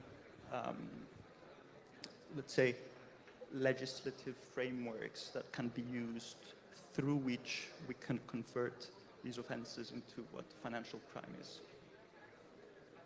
Great. So, Naushad, would you like to tell us a bit about, from a financial intelligence unit perspective, what is financial crime and the relationship with crypto? Thank you very much, Anna. I think if there's one thing that's changed over the years is, for a while, everyone started with money laundering. And then we moved on to considering terrorism financing, weapons of mass destruction. Things evolved over time. And one trend that we've noticed over the last few years is the prevalence of fraud and scams. And as well, the combat against, I would say, bribery and corruption has taken a different volume, even though there has been a lot of focus on there. So financial crime as a definition has really managed to encompass not only money laundering, but just everything else in terms of what we've been discussing. Back in my home country, in Mauritius, we've noticed that the definition of financial crime has evolved, and even the powers provided to the law enforcement agencies, they are now better equipped to be able to address all of that. And if there's one thing which is pretty clear now, is when we talk about a predicate offense, it's about any crime that we could think of. It's about stealing a bottle of water, it's about committing a tax crime. Literally every crime that generates money results in a money laundering offense. And the moment we have that, reporting persons, accountable institutions, depends on the terms that you use. You have that legal obligation to report those suspicious transactions to the financial intelligence units, which in return, I would say, produce intelligence reports. And those intelligence reports are disseminated to the relevant authorities for necessary action at their end. And if I'm allowed to just close on one topic, is every country's ability to share information between the authorities are assessed by the Financial Action Task Force during mutual evaluation exercises. Yes, exactly. And crypto is just another channel, let's say, that enables money laundering. But overall, financial crime existed long before crypto. So from a financial intelligence unit's perspective, do you think that crypto is a preferable tool for money laundering compared to other types of money laundering techniques, let's say? I think with the recent scams that we've noticed, and even general crimes and people really tagging cryptocurrencies to, when it comes to money laundering and any type of financial crime, has been to some extent unfair, because even fiat currencies happen to be used for that. But the one advantage which I think criminals have been looking into in terms of tapping on the efficiency gains of cryptocurrencies is just the pace of transactions. That's one. And also secondly, there's a large portion of the regulatory environment that's still very much a gray zone. And additionally, you have a lot of service providers in the virtual space which are not licensed. So bringing all of this together, there has been some level of adoption by criminals. But then again, there's one thing that needs to be clarified. In most circumstances, service providers come to the market with clean hands, with the right intentions. And it's really money launderers and the culprits that really try to make use of, I should say, bona fide service providers. Yes. And then the end result is, just because of one or two bad apples, the rest of the ecosystem gets tainted. Exactly. Now, my next question is addressed to Nasos. What misconceptions do you encounter most often about crypto and financial crime? For example, there is a myth that crypto is anonymous. Do you agree on that? On the base of it, it is anonymous, but it's not really. Pseudonymous, maybe. Maybe the word pseudonymous is more appropriate. Exactly, that was my point. The word we should use is pseudonymous. It's but in my opinion, we first need to start from a decentralized kind of environment with a centralized kind of environment, and how we connect the two legally wise, but also AML wise. You cannot really regulate the decentralized environment. You can set, yes, some rules, but you cannot really regulate it. I always say that you cannot regulate innovative technology with traditional regulations. Bravo, exactly. I agree completely with that. The point that, especially us as a centralized exchange, we need to focus on is what comes in and what goes out. Okay, we have certain rules today, the MICA regulation or the travel rule that forces us to follow certain regulation. The only problem I see with that is the global landscape. What if US regulates crypto in a different way than the EU? What if Australia regulates it differently? So that's where I believe we'll find some hurdles. But all in all, even if crypto is pseudonymous and the transactions are decentralized, I have some figures for you, by the way. I think it's easier to speak with figures and facts. Especially on Bitcoin, because I split Bitcoin and the rest of the crypto market. On Bitcoin, 0.11 to 0.14% is basically of the transactions is used for illegal activity. Very small percentage. Very small compared to euro, because we always need to say if it's low compared to what. Let's say euro, it's over 1%, yeah, especially cash. So still, and I believe always, anti-money launderers and people who want to commit fraud will use physical assets always, not online assets. Because they need to bring the money into the real world so they can benefit from that. So another question is, blockchain is often said to make tracing of funds easier. So what are some advantages and limitations that blockchain forensic tools really offer? Question for me? Yeah. So there are tools, yes, like Chainalysis, AML. I mean, there are plenty. TRM Labs. 6 or 7 in the market that... science. Exactly. The only problem with that is that I call them doctors. Yeah. What we need more is preventive measures. So how these tools work is that if they think you commit a crime, and when I say you commit a crime, we're talking about pseudonymous addresses. Yeah. If we think that this address is weird or it committed a crime, then we flag it. And then we all have access to those flagged addresses. So when, let's say, a wallet sends crypto to our platform, it's immediately flagged as high risk, and we disable the account immediately.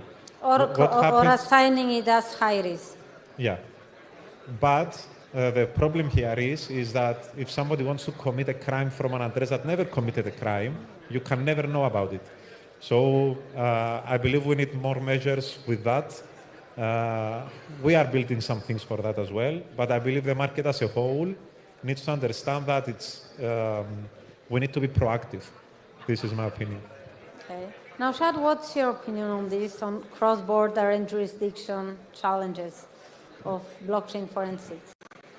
What we've noticed is the pace with which mutual legal assistance works does take some amount of time. So if there's one thing that we've noticed is the way instruments that enable countries to collaborate with each other work, it requires, one, the preparation of a very complex document that's supported by evidence. So just that in itself will take a large amount of time.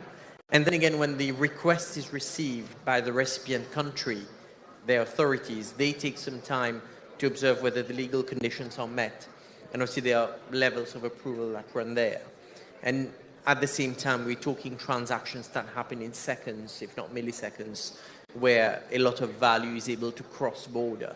And with the hopping of value of cryptocurrencies, virtual assets that happens, and when you compare that with the pace with which countries have to run through the diplomatic process to be able to make investigations work.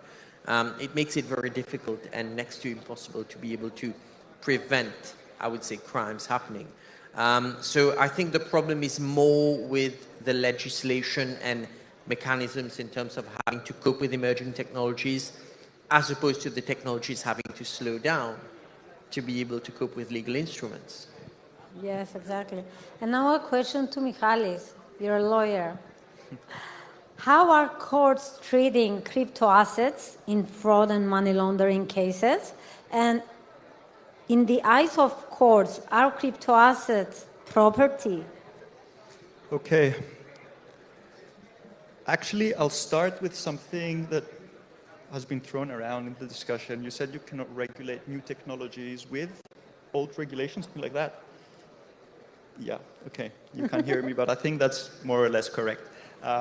It's interesting because in litigation, what we do is we reapply existing legal concepts to emerging technologies and we adjust them.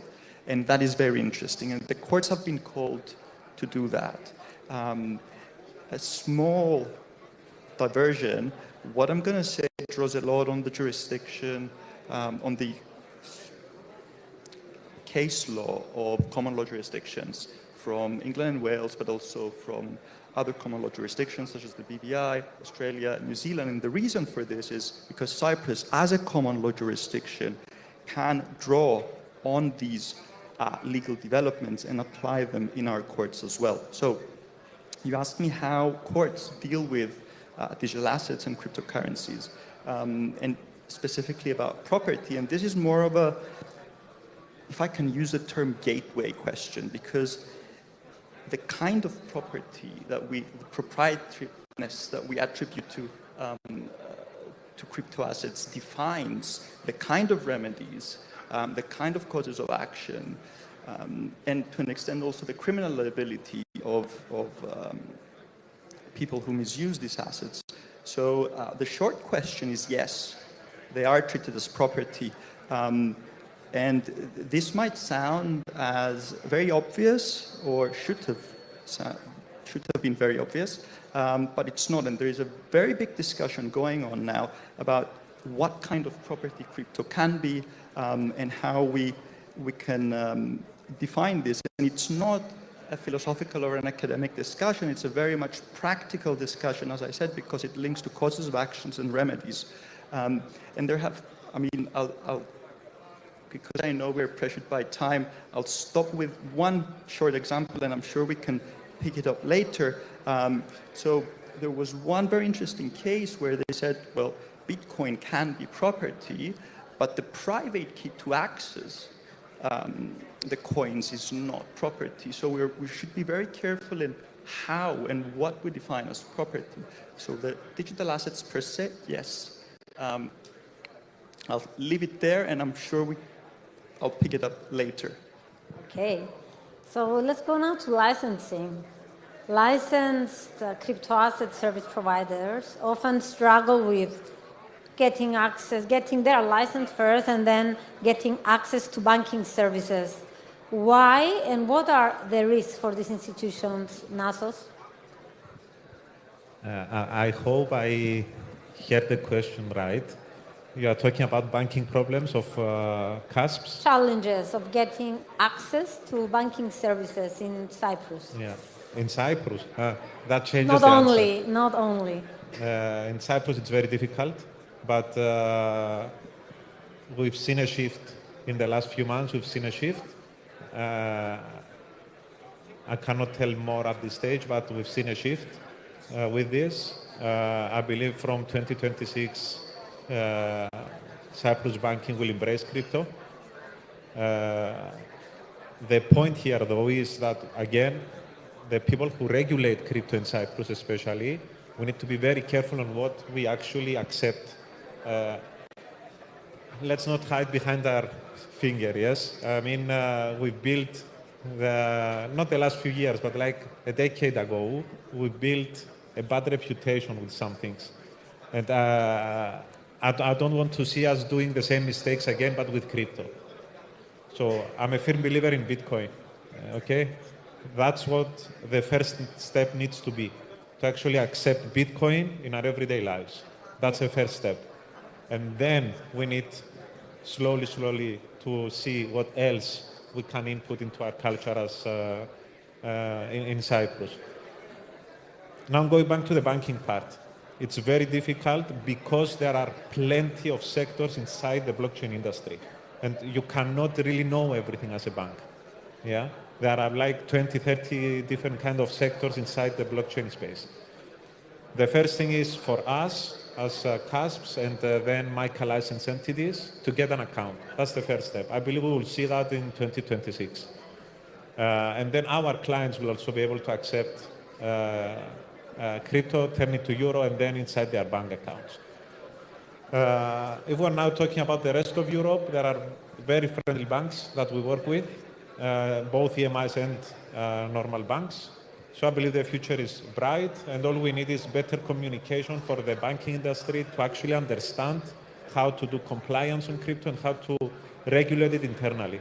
And mitigate the risks associated with crypto, because de-risking is not even encouraged by the FATF and other international organizations. And last question, how can regulators find the balance between oversight and enabling legitimate crypto activity? Naushad, would you like to provide your insights? So how do regulators find the balance between oversight and some level of openness, shall we say? I think if there's obviously one thing is, well, for regulators, their concern will always be being able to intervene. And those powers are already there. I'm sure they're very much worried when it comes to their ability to be able to have a timely intervention. And on that part, it makes it a bit more difficult because in the virtual space, you don't have correspondent banks applying the brakes. If there's one thing that the regulators can do is imposing very strong, I would say, borderline onerous obligations on the service providers. And then comes the discussion of whether you're killing the industry and the sector. And I think this is exactly where we are. And we are at that stage where we are still trying to find that delicate balance. And on the other hand, I would say that a proper transaction monitoring system, one that allows direct access to regulators and authorities as opposed to having requests for information, triggering an inspection, triggering an investigation. This takes time. This requires a process. The thresholds are low, but internally the process takes time to be launched.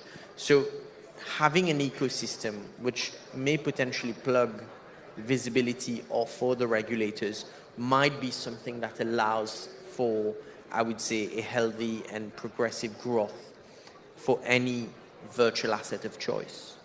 Okay. So we have a few more minutes. I would like to ask, what do you see the future of crypto and regulation?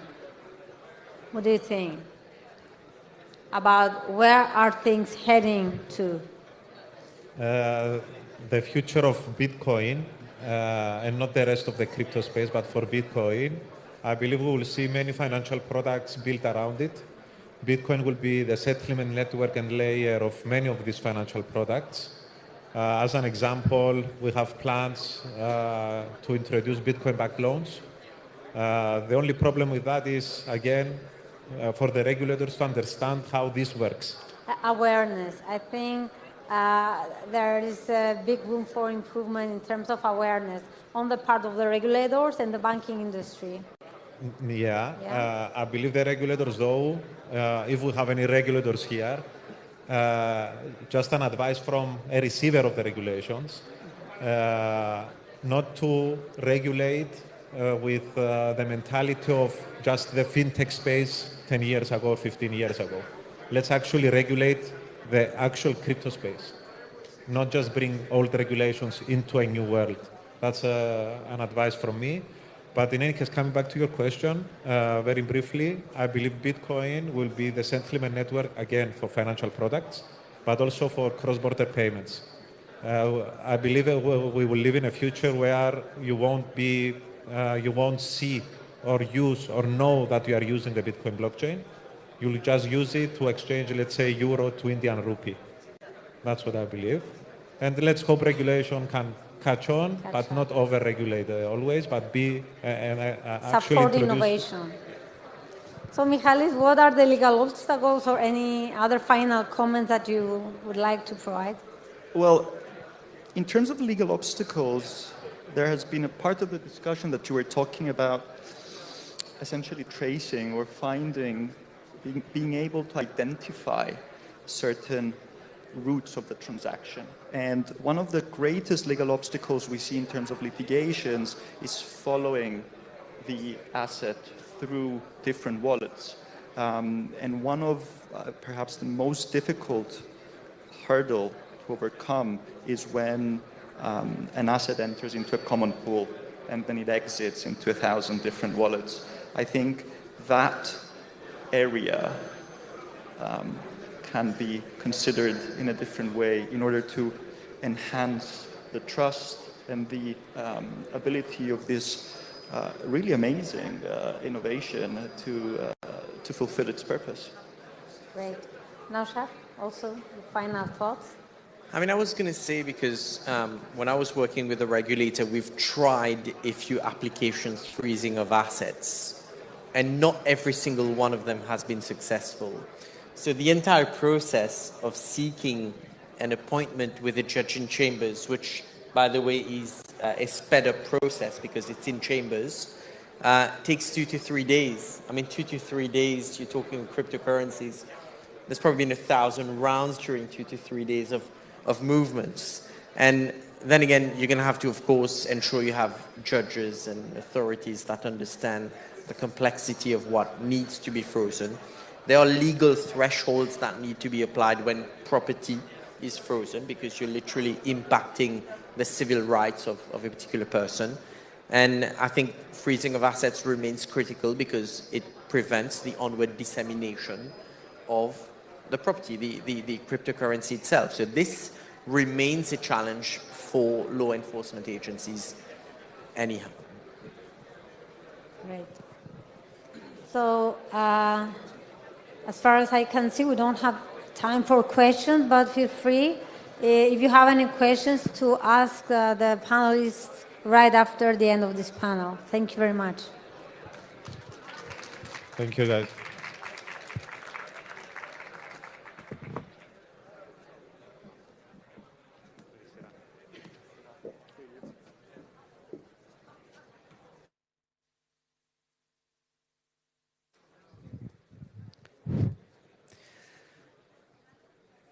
Our next session is titled Liquidity is King, Trading Opportunities and Illusions in the Derivatives Market.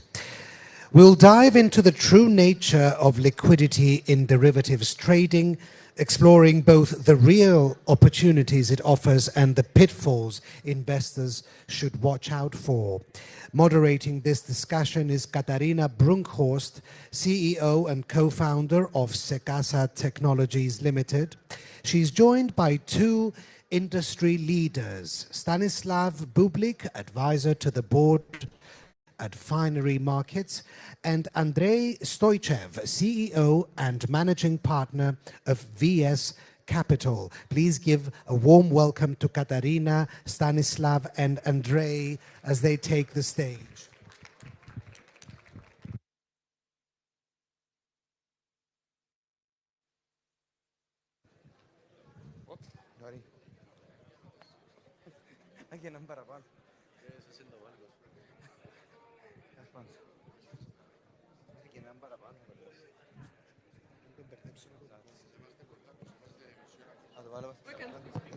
Okay, I think we can start even with the wrong headline of our panel. Oh, there it is. Yeah, welcome, and we are so happy that you're still here and watching our short panel about liquidity is king, trading opportunities and illusions in the derivatives market. As I'm joined today by two great panelists, I would quickly hand over for a short introduction about yourselves.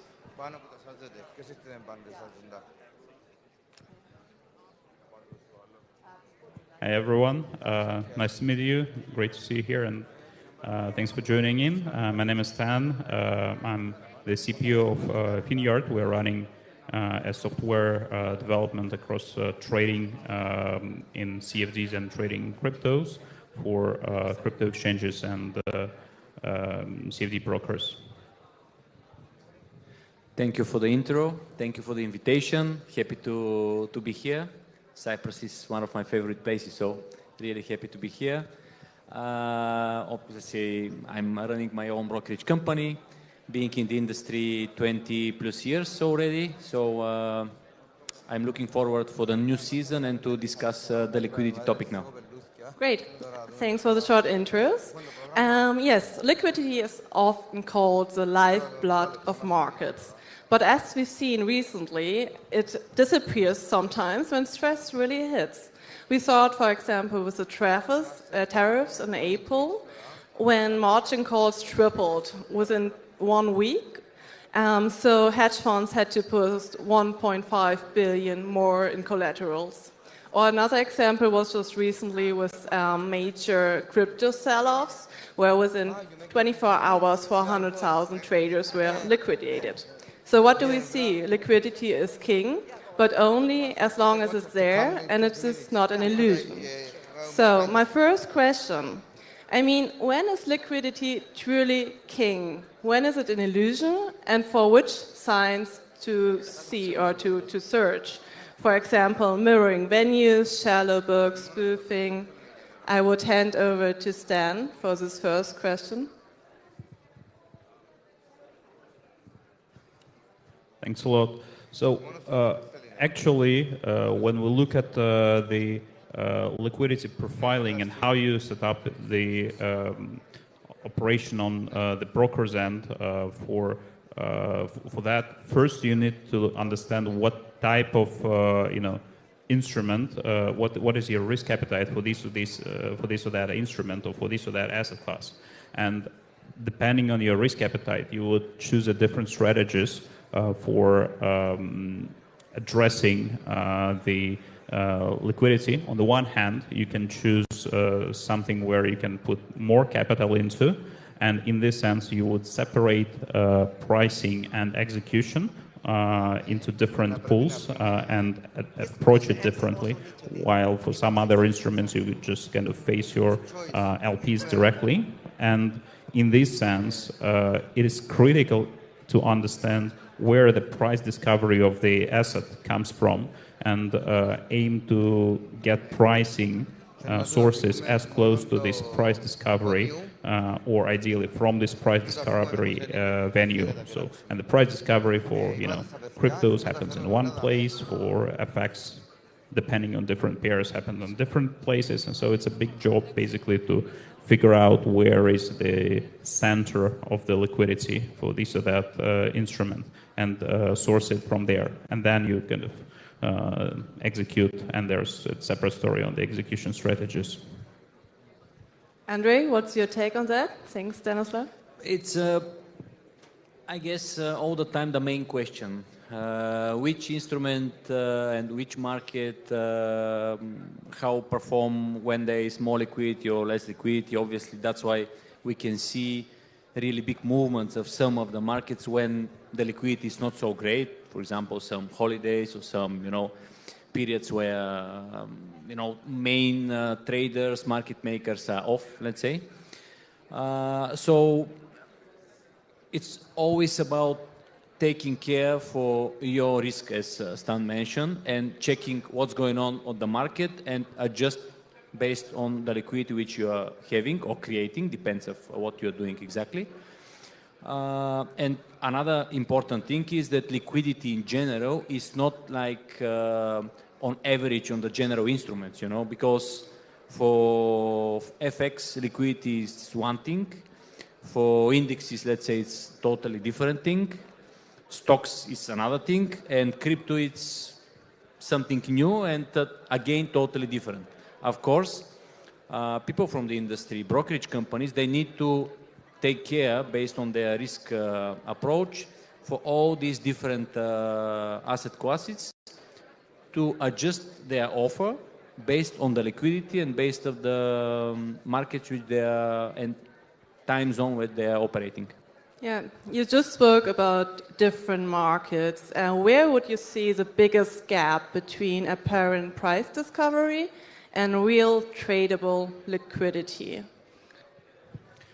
Well, the better liquidity, the better the small difference between these two things, obviously. That's why still the liquidity in the crypto, for example, is way less than comparing with the Forex. So that's why it's from time to time traders are receiving slippage when you trade a big size of crypto, let's say, or others are just, for them it's hard to trade because the conditions are not so great, but the conditions are based on the liquidity itself. And on the other side, for example, for the Forex, you can trade practically on choice because the liquidity is so deep and good most of the time that even big ticket sizes can be absorbed easily. Of course, for the majors we are speaking now, but can be absorbed easily from the brokers or through the brokers to the prime of prime liquidity providers, etc., etc. Let me add some controversy here. There's always Let's continue our conversation before the panel. Yeah. So actually, I've been doing for quite a few years institutional FX, and for the recent years, in my previous jobs and with Finyard, we are kind of heavily rooted into crypto technology, crypto execution, and I would say that these days, unregulated crypto derivative exchanges, I think, provide much better price transparency and much better kind of understanding of the real liquidity compared to traditional FX CCNs and traditional FX institutional FX venues. And why that happens is that the market structure is different.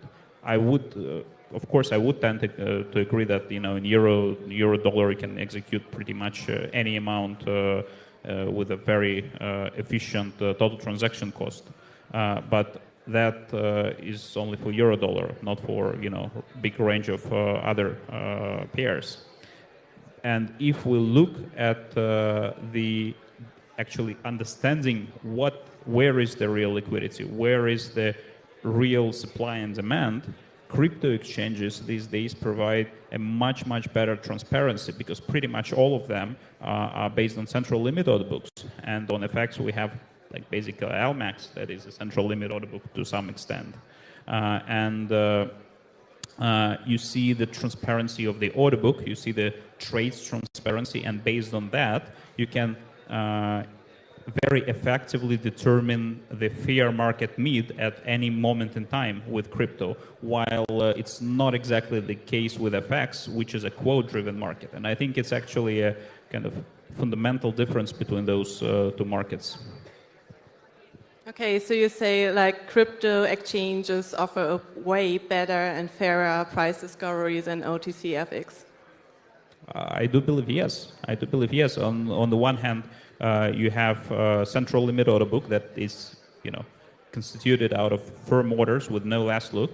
On the other hand, you have quote-driven, market maker-driven markets, which on the one hand have good liquidity in certain instruments, but we've seen many cases with scandals in the FX market.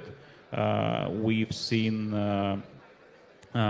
last look practices that were discussed a lot and are now regulated by FX code, but still kind of you have to put an effort to understand the execution quality there, and basically the central limit order book doesn't have all those issues by design.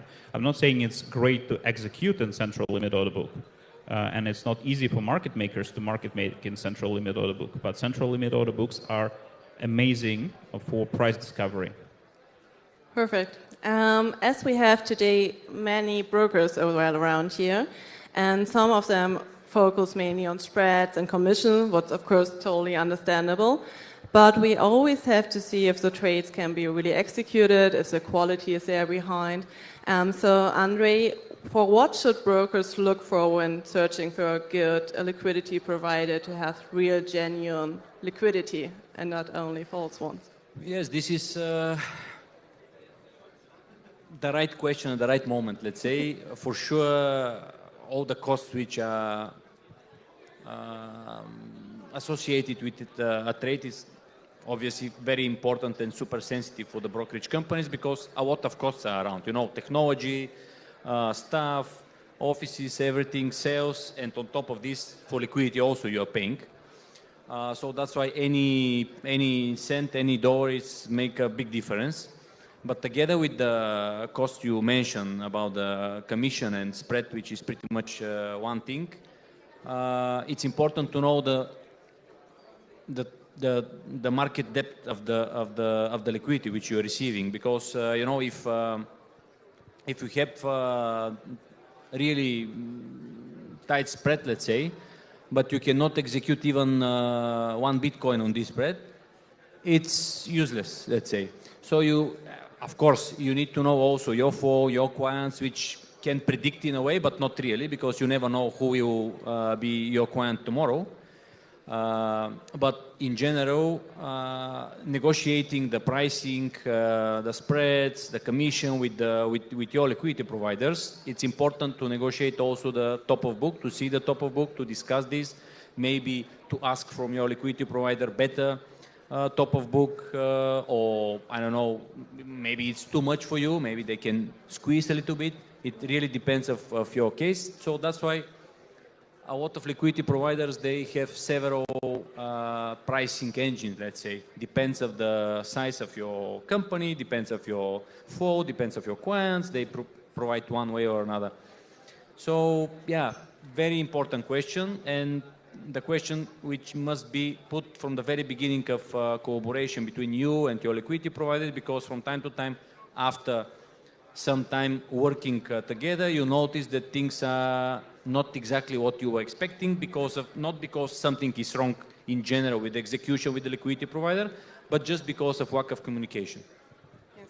Yeah, thanks for the insights on that part. Stanislav, do you want to add something quickly? Well, I would just echo to what was said, but I also want to add a couple of considerations that are not linked directly to the kind of actual liquidity profile of the LPs, but we shouldn't forget that, you know, most of the audience here we are kind of is trading non-fungible products like CFDs, and for such non-fungible products, you have to very carefully consider swap cost for the position rollover and the possibilities actually to kind of getting in and out of the position. So on the one hand, you have the kind of cost of total transaction cost. By the part of this transaction cost, you have quite significant cost of carry of the position, and that's kind of often omitted.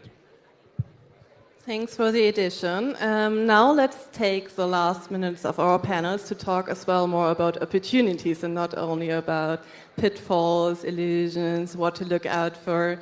So maybe start with you, Stan. Looking ahead regarding tokenization, new execution models, where are the opportunities for the markets right now? What do you see as a major thing that will happen in the future? Maybe shifting from traditional venues to new venues to the tokenization. Where is the liquidity shift? Where are opportunities for the brokers especially?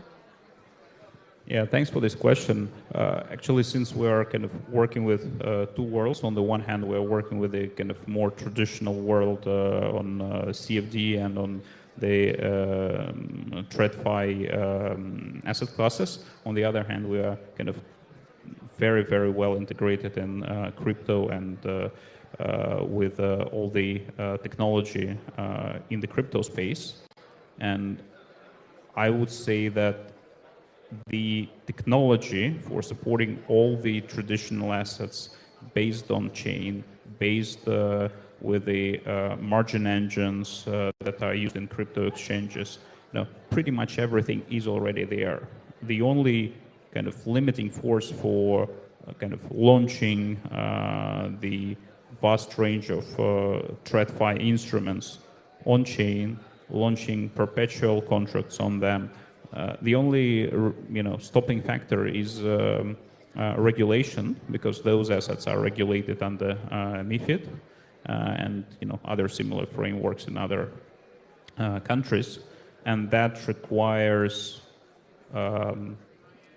effectively whitelisting of the holders' wallets, and that kind of defies the nature of the fungibility in crypto, how stable coins, for example, are acting, where you can freely transfer tokens within the system. So this is the main inability to freely transfer tokens on chain is the main limiting factor for tokenization. And as soon as either exchanges figure out a way to kind of pass on the needed information between themselves and tokenization providers, or regulation somehow adopts to the reality, I think we will have a massive shift of liquidity from the traditional exchanges like NASDAQ or whatever onto on-chain venues, because we already know, and it's already a known fact, that crypto venues are huge retail hubs. More than out of the young population, more people hold crypto rather than holding stocks. And I think it would be just this one last step that is remaining to kind of fully move to 24/7 tokenized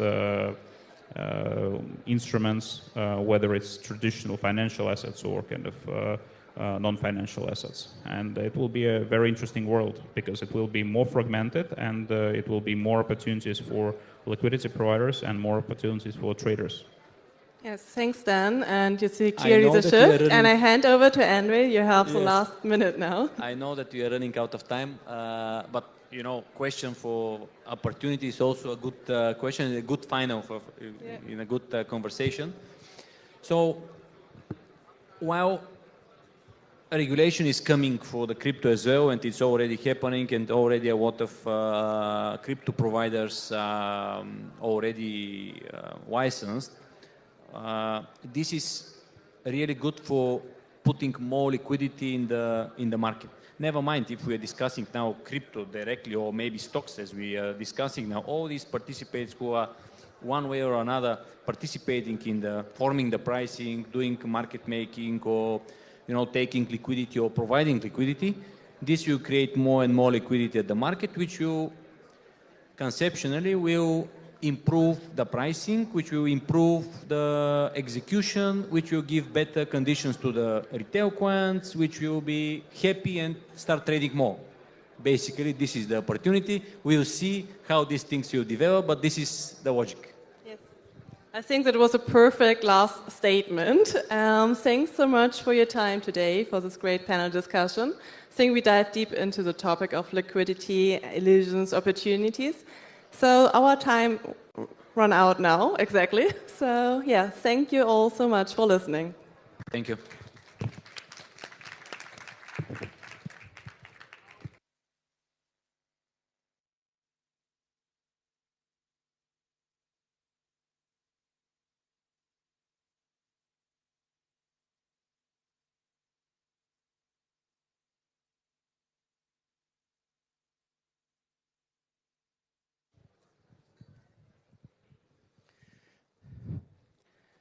Next, we delve into the great rewiring, how AI, fintech, and crypto are reshaping macroeconomics and the global currency order. This session will shed light on the powerful impact of cutting-edge technologies on the global economy and the future of currency. We're honored to have with us Nikolaos Akizidis, published author, keynote speaker, and strategic advisor in finance and AI. Please join me in warmly welcoming Nikolaos to the stage.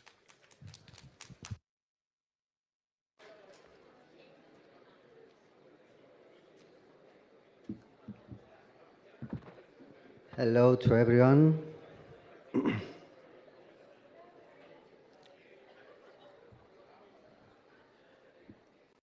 Good afternoon, and thank you for coming to this session.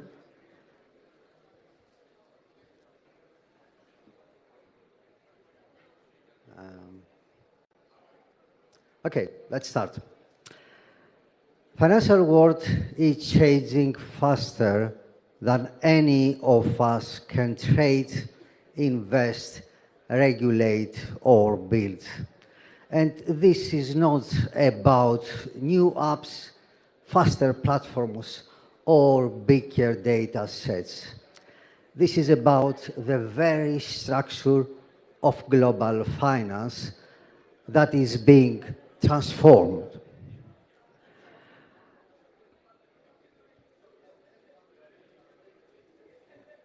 Yeah. I call this the great rewiring, because what we are witnessing isn't just a digital upgrade. It's a reset of finance itself. This rewiring is driven by three fundamental pillars: fintech, AI, crypto assets, which are not simply changing the game. They rewriting the game by redefining what an asset is, how capital moves, and who truly holds power. For traders, markets now move or liberate capital flows. For investors, new opportunities are emerging that didn't even exist 5 years ago. For regulators, risks evolve in real time, demanding constant adaptation. And for fintech professionals, they are writing the new rules of the financial system. For decades, the global economy itself rested on three pillars: predictable capital flows, currency stability, and institutional control. Historically, central banks and fiscal authorities have shaped economic cycles through adjustments in interest rates, monetary supply, and fiscal spending. Markets follow their lead. But today, this framework is breaking apart. For traders, markets no longer just respond, they front run. For investors, stable coins settle more daily transactions in some emerging markets than their domestic banking systems. For regulators, capital is moving while bypassing traditional intermediaries. And for fintech professionals, they are no longer just respond financial markets.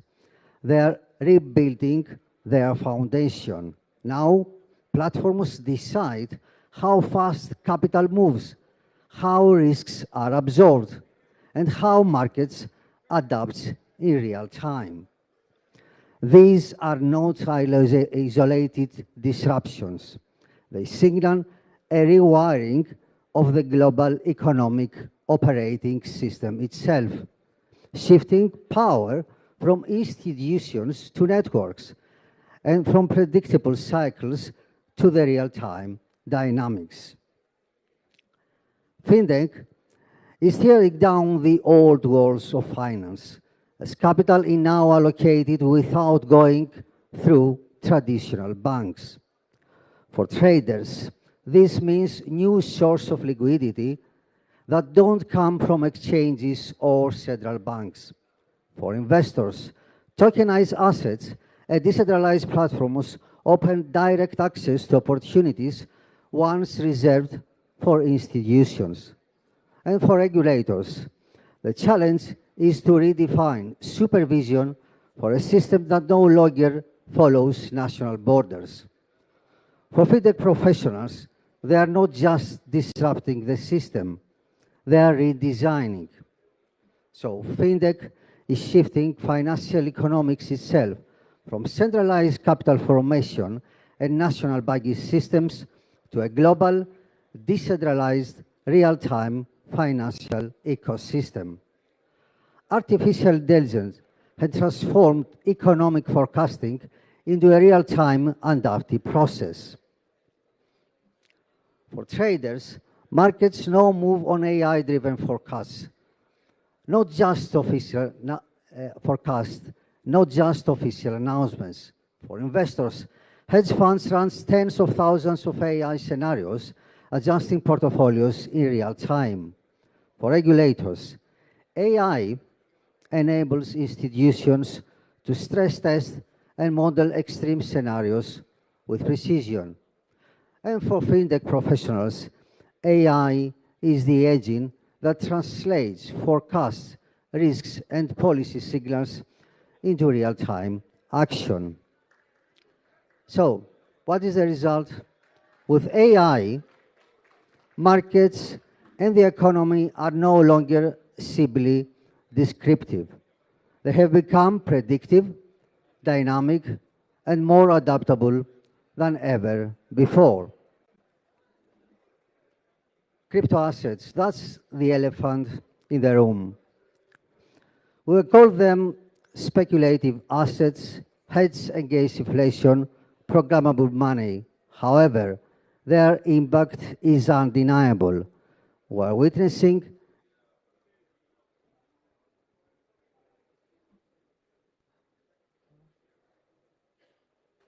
okay.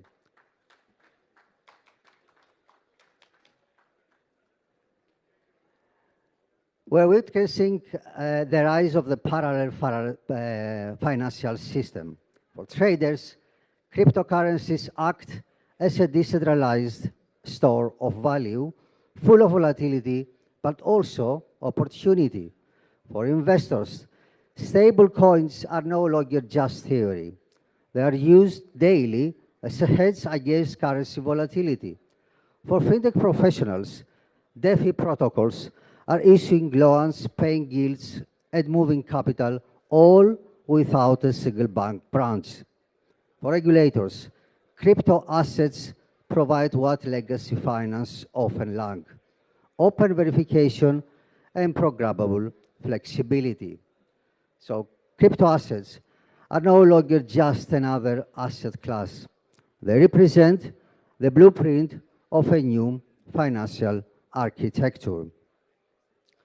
So, what does this leave us?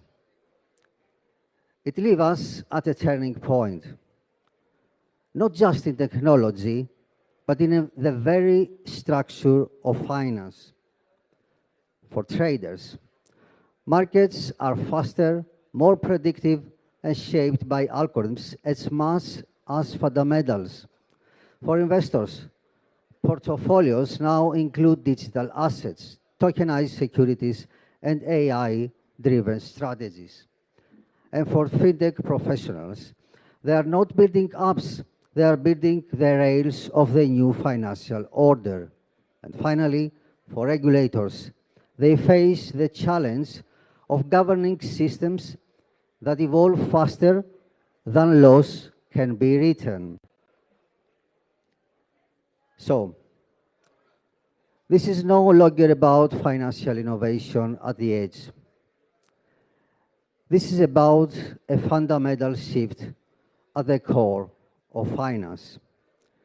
The great rewiring isn't coming. It's already here. And our responsibility is clear: to engage, innovate, and lead this transition with intelligence, ethics, and long-term vision. And some final thoughts. Speaking about fintech, remember all the time that fintech is about financial technology, which means that technology serves finance and not the other way around. Speaking about crypto assets, you should think and you should consider tokenized assets. And finally, speaking about AI, AI is not a tool. AI is an entity that brings order from chaos. But AI has no character, no ethics. You do. Thank you very much.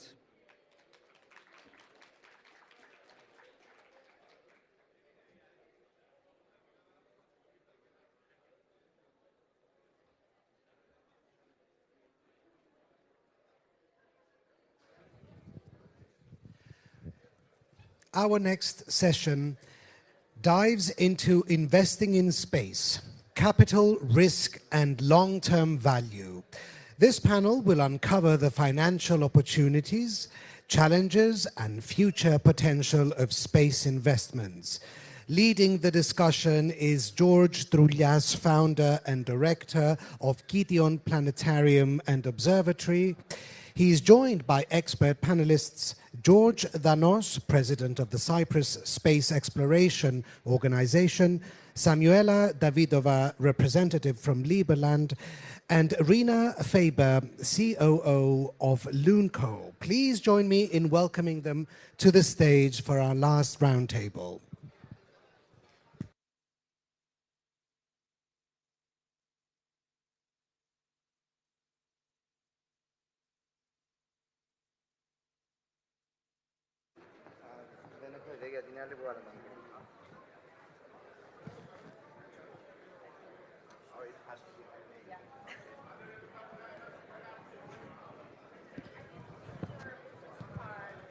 One, two.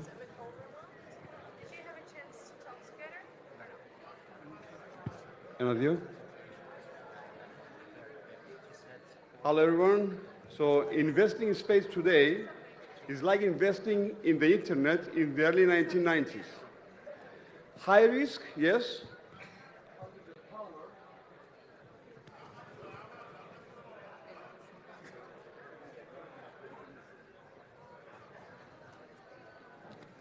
Any of you? Oh, okay. Fuck. Sorry, guys. Okay, let's start again. So I mentioned earlier that investing in space today is like investing in the internet in the early 1990s. So there is a high risk, yes, we agree, but with the power to reshape economies, industries, and humanity's future.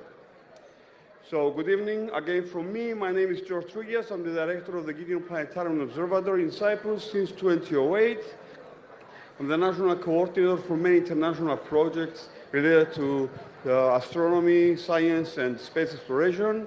And these projects relate to NASA, UNESCO, United Nations, and so on.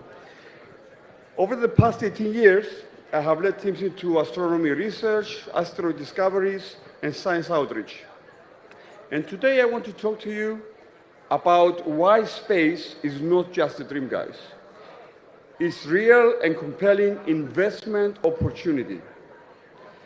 In the corridors, they asked me if I'm related to crypto and so on earlier today, and I said, no, we're going to talk about investments in space, and they said, wow, how is this related to our subject? So our expert here, they will give you all the answers with me as well. So one of the main reasons is that the global space economy, guys, is projected to surpass $1 trillion by 2040. $1 trillion, with sectors ranging from satellite services, telecommunications, to asteroid mining, space tourism, and in-orbit infrastructure. Many of the technologies we take for granted, like, let's say, GPS navigation, weather forecasting, climate monitoring, and global internet connectivity, but we use them every day. Or these are technologies that they already depend on space investments. The opportunities are real, and they are already creating measurable returns.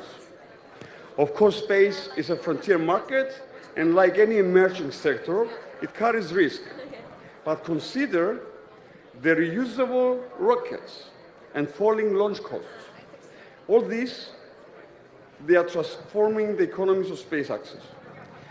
partnerships between governments and private companies. Our international organizations are mitigating uncertainties. Insurance models and collaborative missions, they make the market more predictable than ever. Risk exists, yes, we admit, but it is increasingly manageable. Now, the long-term value of investing in space is even more compelling. Beyond financial returns, space investments build the infrastructure for the future. Asteroid mining promises access to rare metals and critical resources. Space observation satellites provide actionable data to combat climate change and monitor biodiversity. These are not abstract possibilities, guys. They are foundations of a new economy, and early investors can shape it. Investment in education, and I have to admit that I agree with my friend here, Mr. George Danos. He mentioned earlier in his presentation that to start from the early stages, like education, science outreach, public awareness is really, really vital. As these areas, they lay the groundwork for inspiring and preparing the new generation of scientists and space explorers.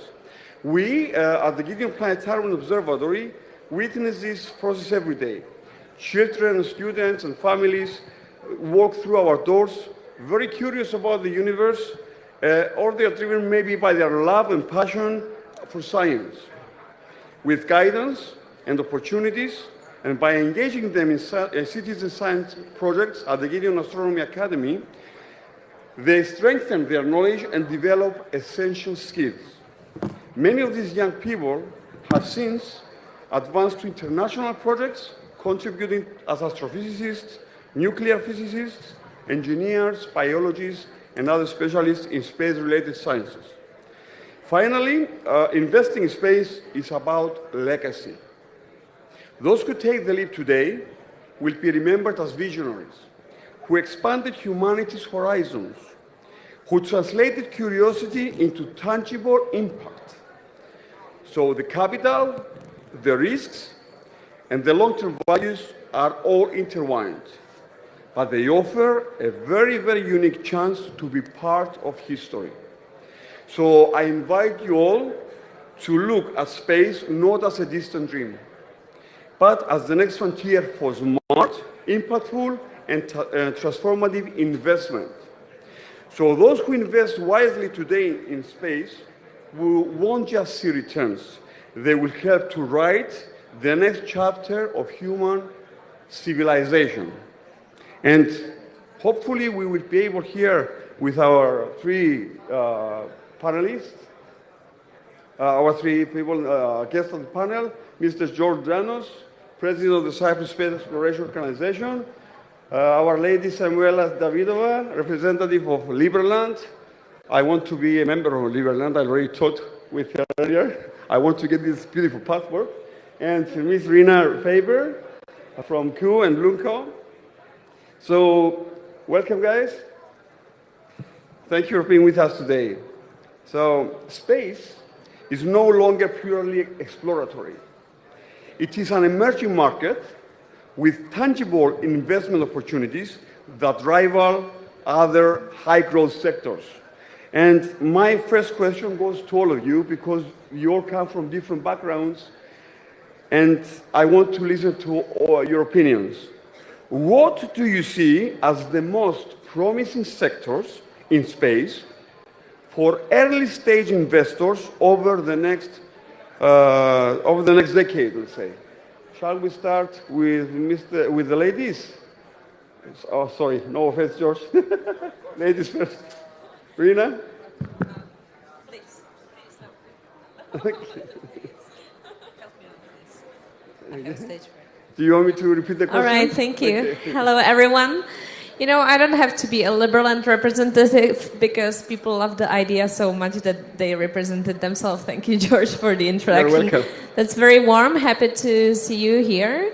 So I feel very proud. You know, maybe you ask why Liberland on the space panel in the first place. So we have our own space agency.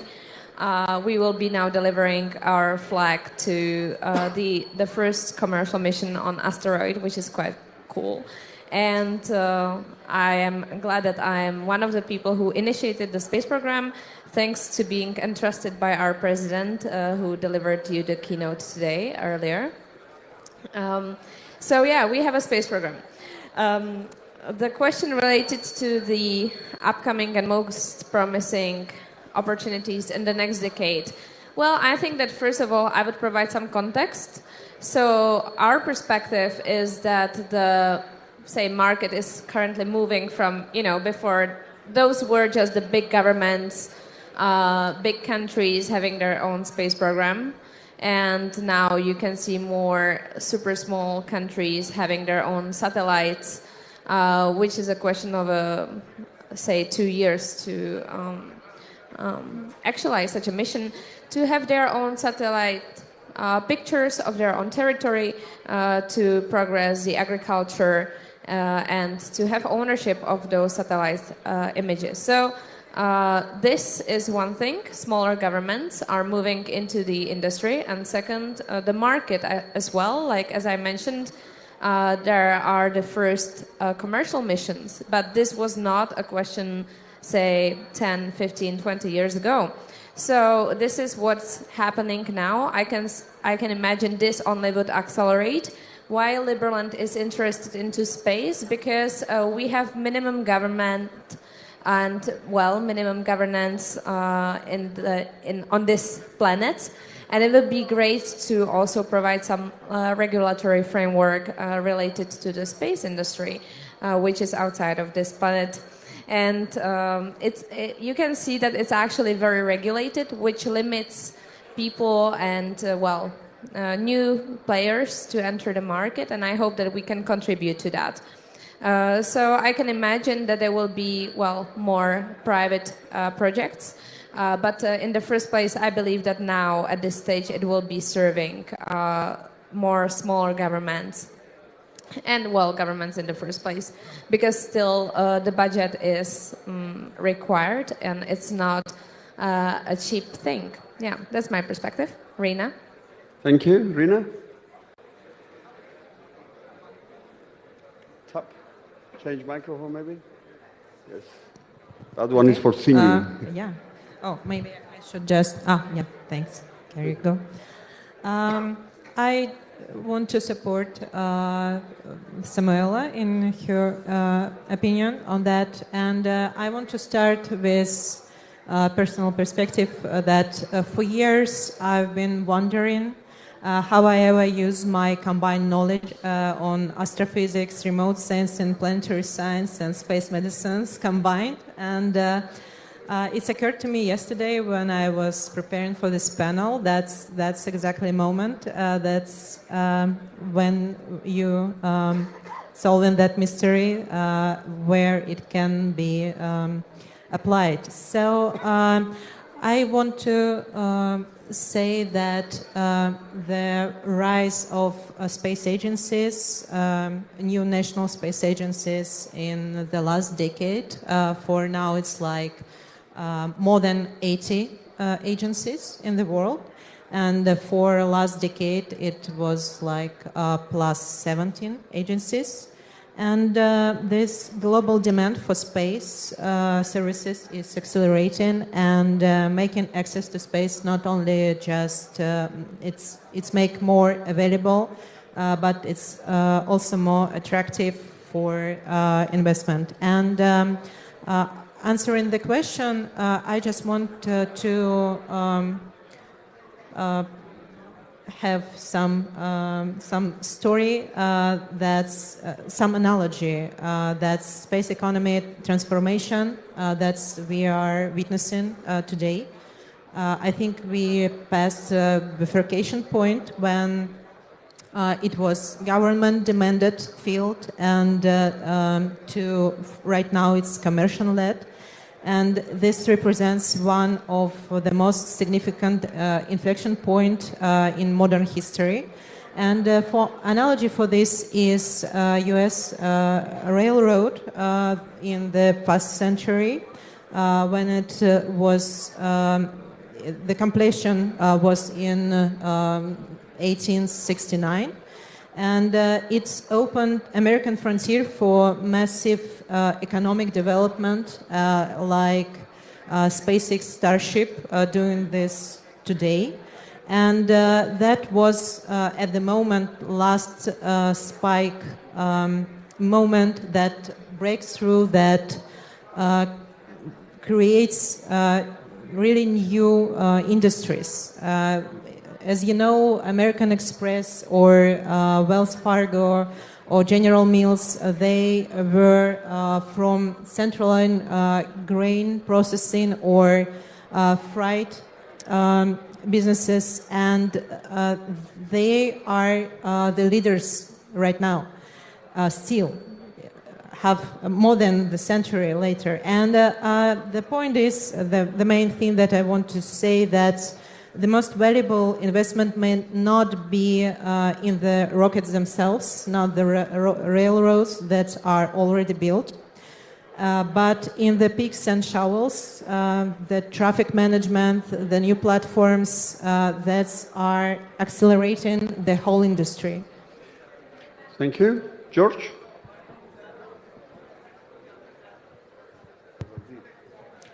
So, I want to take you a little bit back into the past. We had the aviation industry. We had the big names of countries in the airlines. Let's name a few: Cyprus Airways, British Airways. But all these now are slowly becoming private, or actually not slowly, very fast becoming private, including the big names. Cyprus Airways is private. British Airways, I believe, is private. And we've seen the sector having gone from completely controlled by governments into completely run by the private sector. The same is happening now with the space industry. We have the agencies. Why? Because space is very high risk. Space is very, very expensive, very costly. And the success rate isn't particularly high. We've seen lots of rockets exploding. We've seen lots of failures before we had success stories. So all these risks had to be taken by the governments. But now, which one is the company that comes first to your mind when you think space and commercial? I'm not going to name them because I'm not going to advertise anyone, but we all know who I'm speaking about. So, as the same is happening now to the space sector, don't think necessarily that space exploration means that you have to invest in building rockets or that you have to go and start mining asteroids. Yes, this has to be done, but if you're an investor who wants lower risk, lower investment, not in the billions, then think about what is happening right now in this country. If I was to say to you 10 years ago, can you consider Cyprus as a thriving destination for investments in space? You would say to me, I see Cyprus as a destination for going to swim or having parties in the summer. But that has changed now. You have now the first International Space Innovation Center of COSPAR. COSPAR is the space research organization, the global space research organization. And they selected this country not because we have the highest results in absolute value, but because for our size, the results we have brought are much, much bigger per capita than many other countries, if not the majority of the countries. So we got 8 global awards at the level of NASA, just in the last 10 years. So with this innovation center now, we are running the international organization's innovation competition globally, and we are supporting the ecosystem to go through what we call support, incubation, so that we can give to the investors entities that are prime and lower risk to invest. Examples? How about health? The human population is aging faster and faster. So, is there something we can learn from space? Indeed. Astronauts are being bombarded on a daily basis by radiation and other parameters that is ruining their health. So, utilizing today's trendy word, AI, our researchers from the Cyprus Institute of Neurology and Genetics, partners of the International Space Innovation Center, have brought solutions for the astronauts, but utilizing repurposed drugs, this can be applied to the human population today. So therefore, big pharma, is it something to invest in? New solutions to invest in? Lower risk? Indeed. And think also AI and the ability to have cheap microsatellites rotating around our planet. Already a company has got a constellation which is providing the internet from up there. But it's not just the internet. Imagine if you're bringing information absolutely necessary for the industry, having an eye up there that gives you information for insurance companies, for agriculture, for anything else. So, are there solutions from space that are cheaper to invest in? Yes. And how do you do that? Well, simply, you have to be attached to those that are experts in the field, that are innovating, supporting innovation, and bringing to you ready results. Thank you, George. From what you said, you actually mentioned diverse applications in space, like Samuela mentioned, and also Rina, she mentioned about technological advancements, especially in the smaller nations. And George also talked about the benefits, not only the long term, but the short term, that someone can invest with low risk. And since I'm looking at the time, I want to say that NASA claims, according to their knowledge, their experience, that for every dollar they invest in space, the return is more than $8, which means that you pay one, you get 8.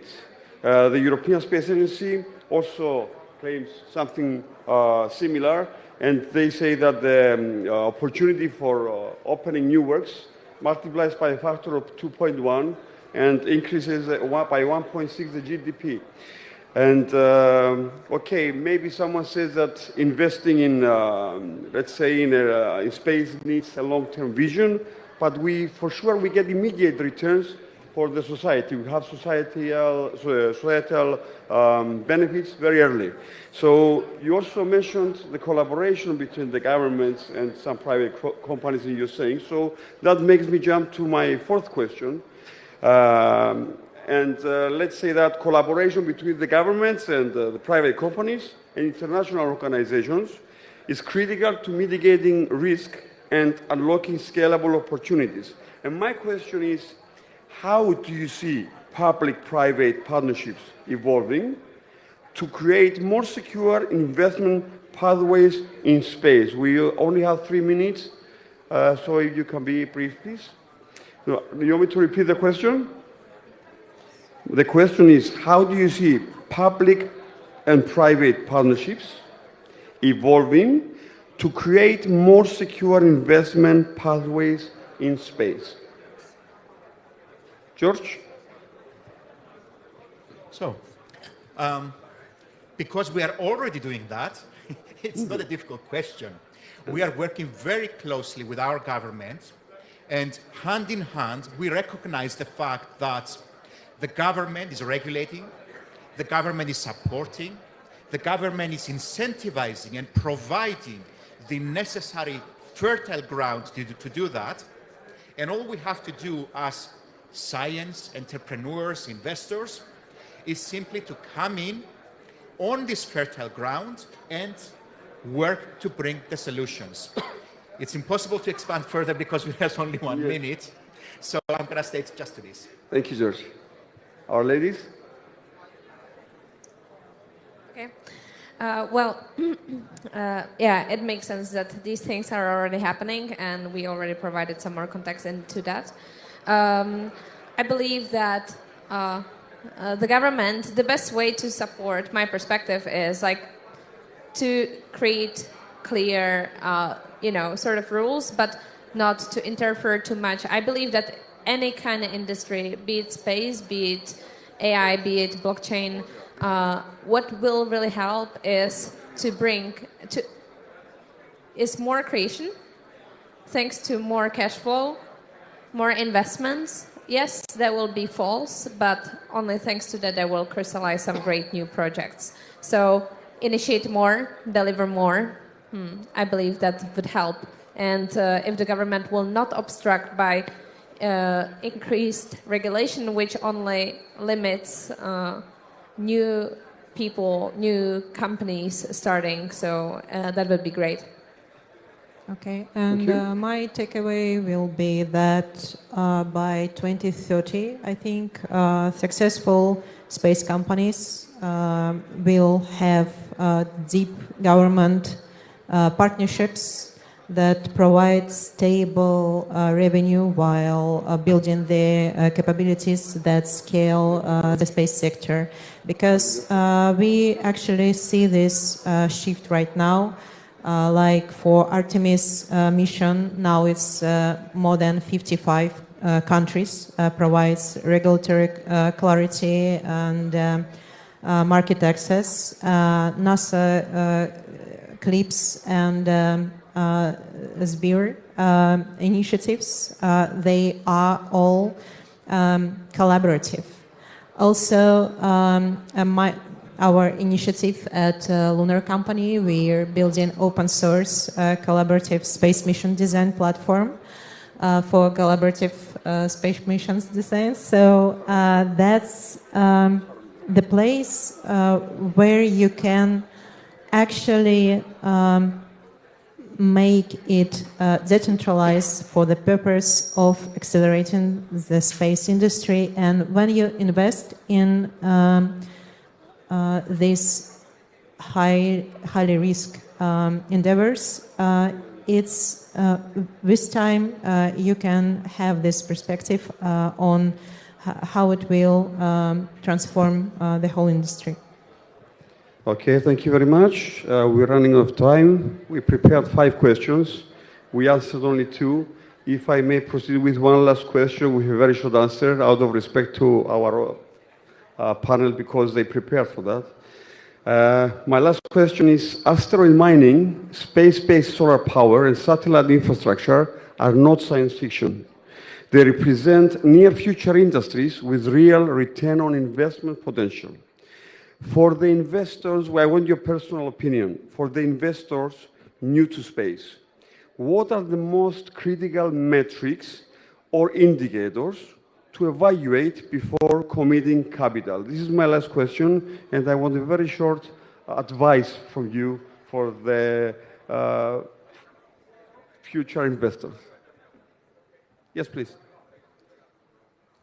Look at the financial model.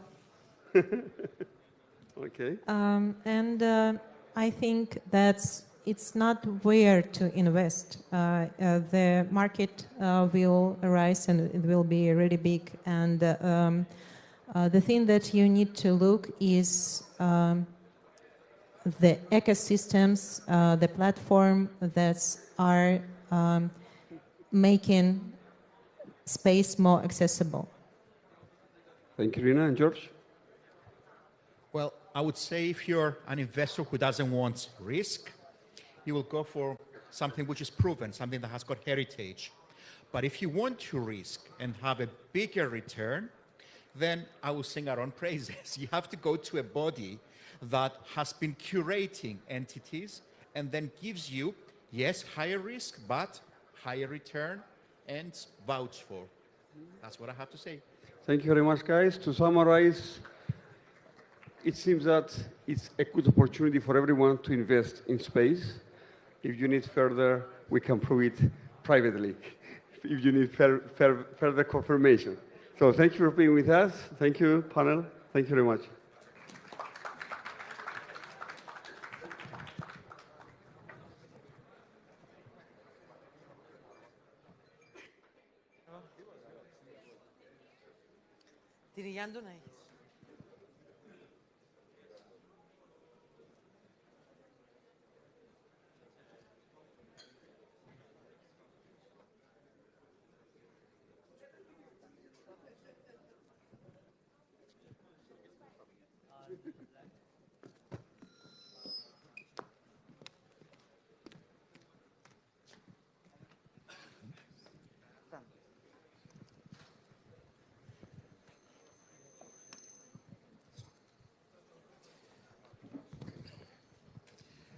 Ladies and gentlemen, as we bring ourselves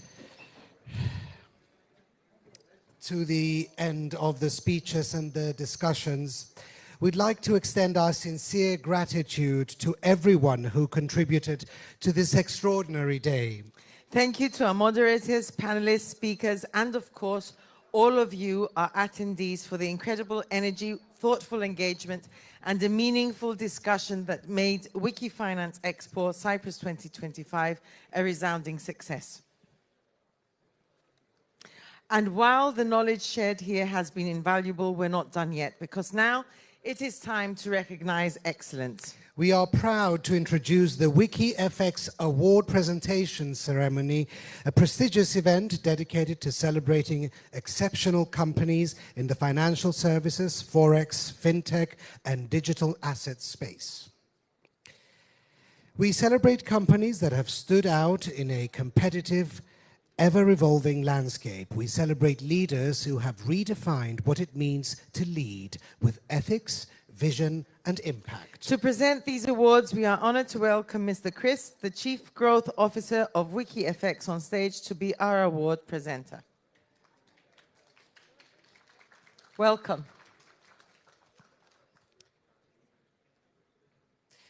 So let's get started. Our first award of the evening is for a company that has made a monumental impact with groundbreaking technology. And the award for Best Technology Provider goes to X Valleys Technologies.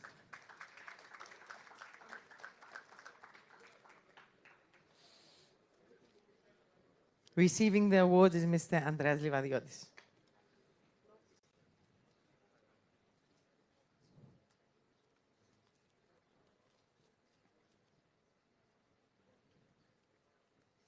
Big congratulations to X Valley Technologies. Thank you very much. Thank you. Now, let's keep the momentum going. The next award celebrates a company that's making waves in the international trading scene. The best international financial market trading platform, Cyprus. And the winner is, just want to see it coming up, Goldfire Markets. A round of applause to help the representatives of Goldfire Markets to come up.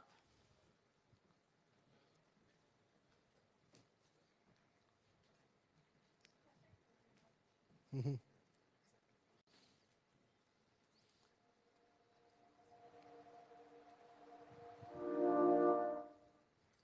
Congratulations, Goldfire Markets, and thank you to Mr. Chris.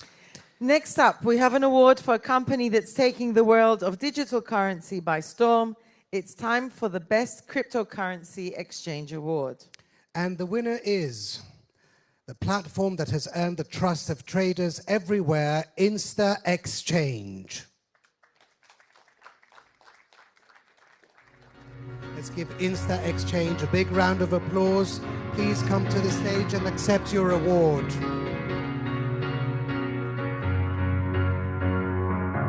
Congratulations to Insta Exchange. 'Cause you're a sky, 'cause you're a sky. Congratulations. Let's move on to a company that's been absolutely killing it in the Forex world with next level tech and innovation. Best Forex Technology Innovation Broker, Cyprus. And the award goes to Great Golden Brilliant Limited. A round of applause for Great Golden Brilliant Limited.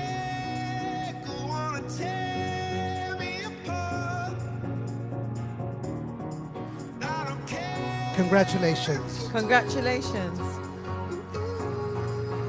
Now, let's switch gears a bit and recognize a company that has provided the best Forex trading platform in Cyprus. And the award goes to Power Trading. Let's bring Power Trading up to the stage to accept their reward. We can't wait to see them shine tonight. Congratulations, Power Trading. Up next, we have an award for a company that has truly excelled in corporate and trust services. Best Corporate and Trust Service Provider. And the winner is Archipel Corporate Services Limited.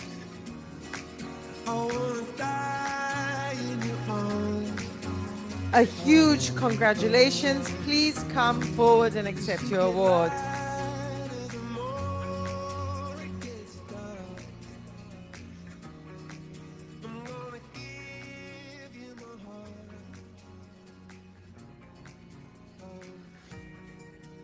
Thank you very much.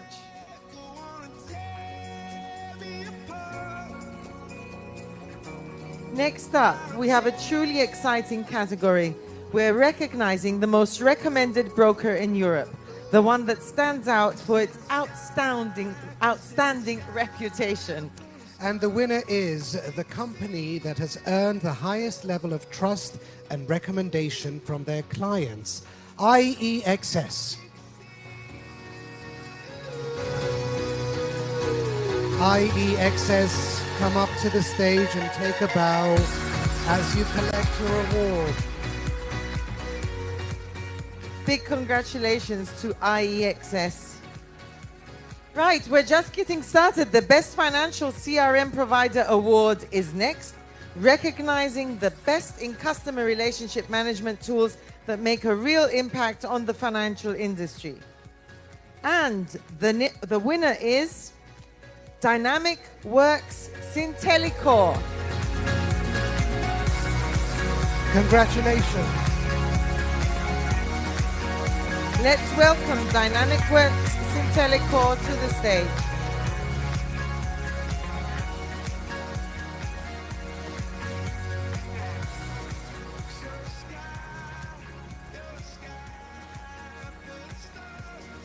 A huge round of applause. Congratulations again.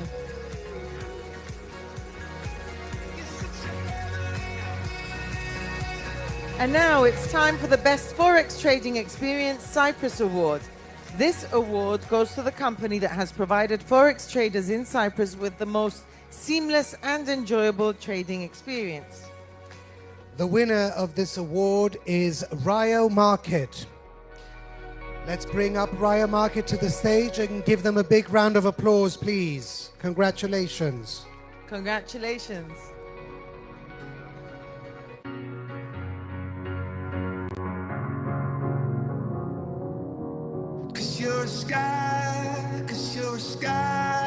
Now let's start with an award that celebrates the best Forex broker in Europe. And the winner of this prestigious award is IC Markets. Please put your hands together for IC Markets. Congratulations. Big congratulations to IC Markets. You've earned this one. All right, the next award is for a company that has truly excelled in corporate services. It's time to recognize the best corporate service provider. And the award goes to Premier Financial Services.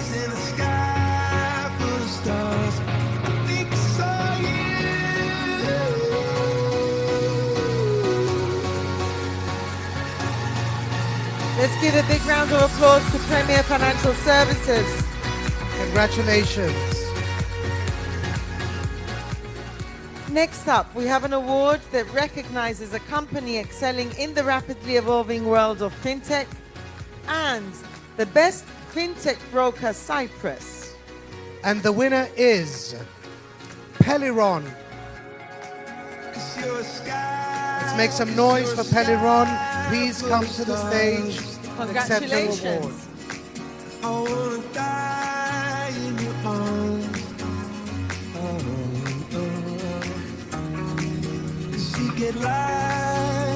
Congratulations. The next award is for a company that has played a crucial role as a best Forex industry partner. And the winner is ZoviPay.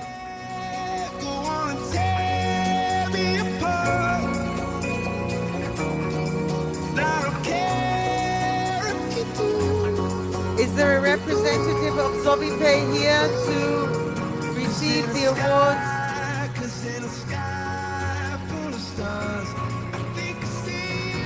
Congratulations to ZoviPay.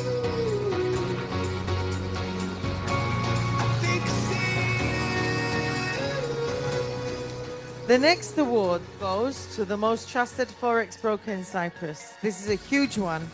So trust is everything, because trust is everything in this industry. And the winner is LTG Gold Rock. Please join us on stage, LTG Gold Rock. Please claim your well-deserved recognition.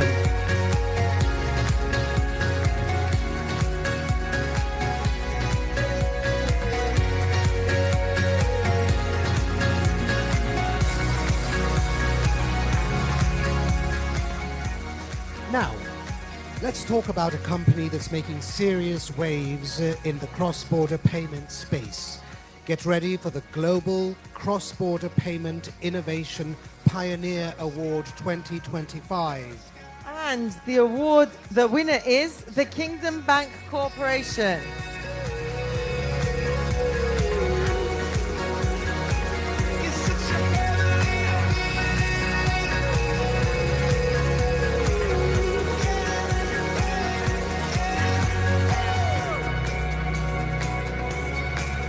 Congratulations, Kingdom Bank Corporation. Now, the next award is for the most innovative EU tech agency. We're talking about the Digital Excellent Catalyst Award 2025. And the award goes to Mount Birch OU. Let's give a big hand to Mount Birch OU. Please come on stage and accept your well-deserved recognition. Congratulations once again. Next up, the most recommended broker in Cyprus. This award goes to the company that has earned the trust and recommendation of their clients like no other. And the winner is Primetime Global Markets.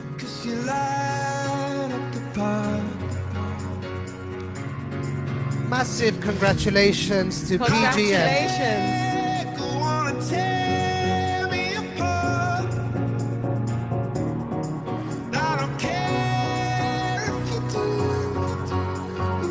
We're nearing the end, but we still have some incredible awards ahead. Now let's move to the best Forex trading experience in Europe. And the winner is Bate. Let's welcome Bate to the stage to accept their award.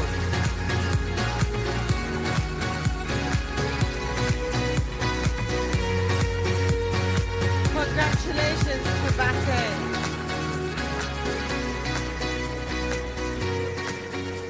Congratulations. All right, we're almost there. Next up, the Best Forex Trade Execution Award in Cyprus. This one's all about precision and speed. And the winner is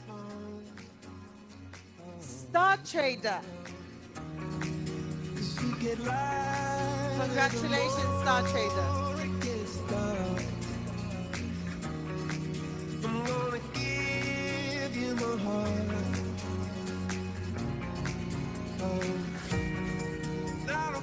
Congrats. All right, ladies and gentlemen, don't go anywhere just yet. Because we've saved something special for the grand finale. That's right.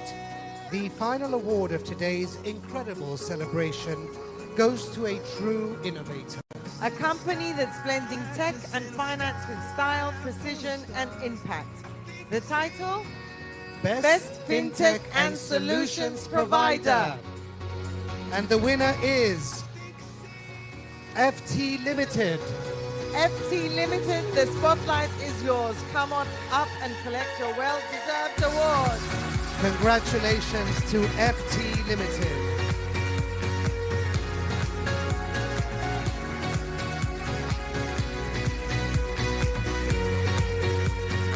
Thank you, Mr. Chris. Thank you very much. Thank you. Wow, what a spectacular way to end such an impactful day. Let us begin by saying congratulations to all of today's award winners. You're the visionaries, the trailblazers, the standard setters of the global finance community. Your excellence inspires all of us. Each award presented tonight is a reflection of integrity, innovation, and commitment to pushing the boundaries of what finance can achieve in a rapidly changing world. We'll also like to extend a special thank you to Chris, the Chief Growth Officer of WikiFX, for leading the ceremony and for his dedication to recognizing excellence in our community.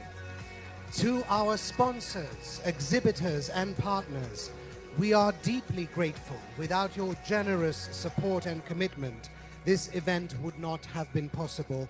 You helped create the stage where ideas were born, where deals were made, and where futures were envisioned. And to our attendees, thank you for your presence, your passion, and your active participation, especially to those of you who stayed right to the very end. Thank you. Whether you flew in from across the world or joined us from the local community, your engagement made this event truly global and truly meaningful.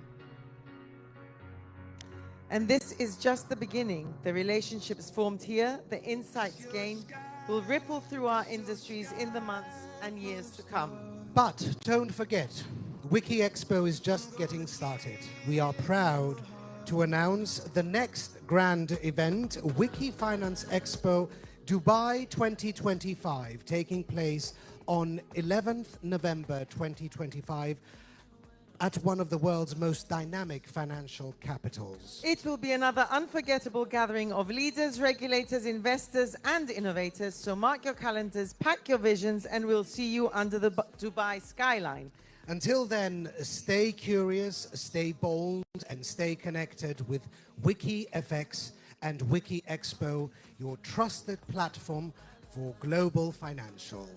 Thank you and a very good night. Thank you. I'll see you in Dubai, Andrea, next year. See you in Dubai.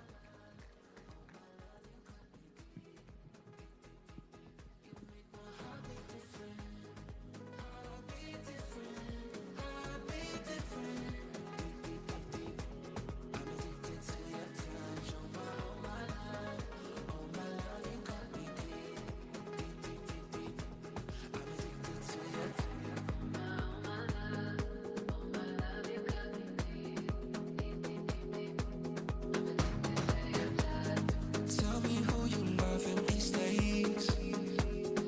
No, we cannot love you the way I do. I know I have prices to pay. Every night I pray you're coming back to me. Lonely, I'm at the club slowly, killing my buzz, no sleep. You keep me up, you make my heart beat different. Oh my love, oh my love, you got me deep. I'm addicted to your touch. Oh my love, you got me deep. You make my heart beat different. Heart beat different. Heart beat different. I'm addicted to your touch. Oh my love, you got me deep. Like the moon with the sun out of touch. Oh, I see you, I hear you. You're an echo that's moving through the night. You're a memory that was lost in time.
Bye.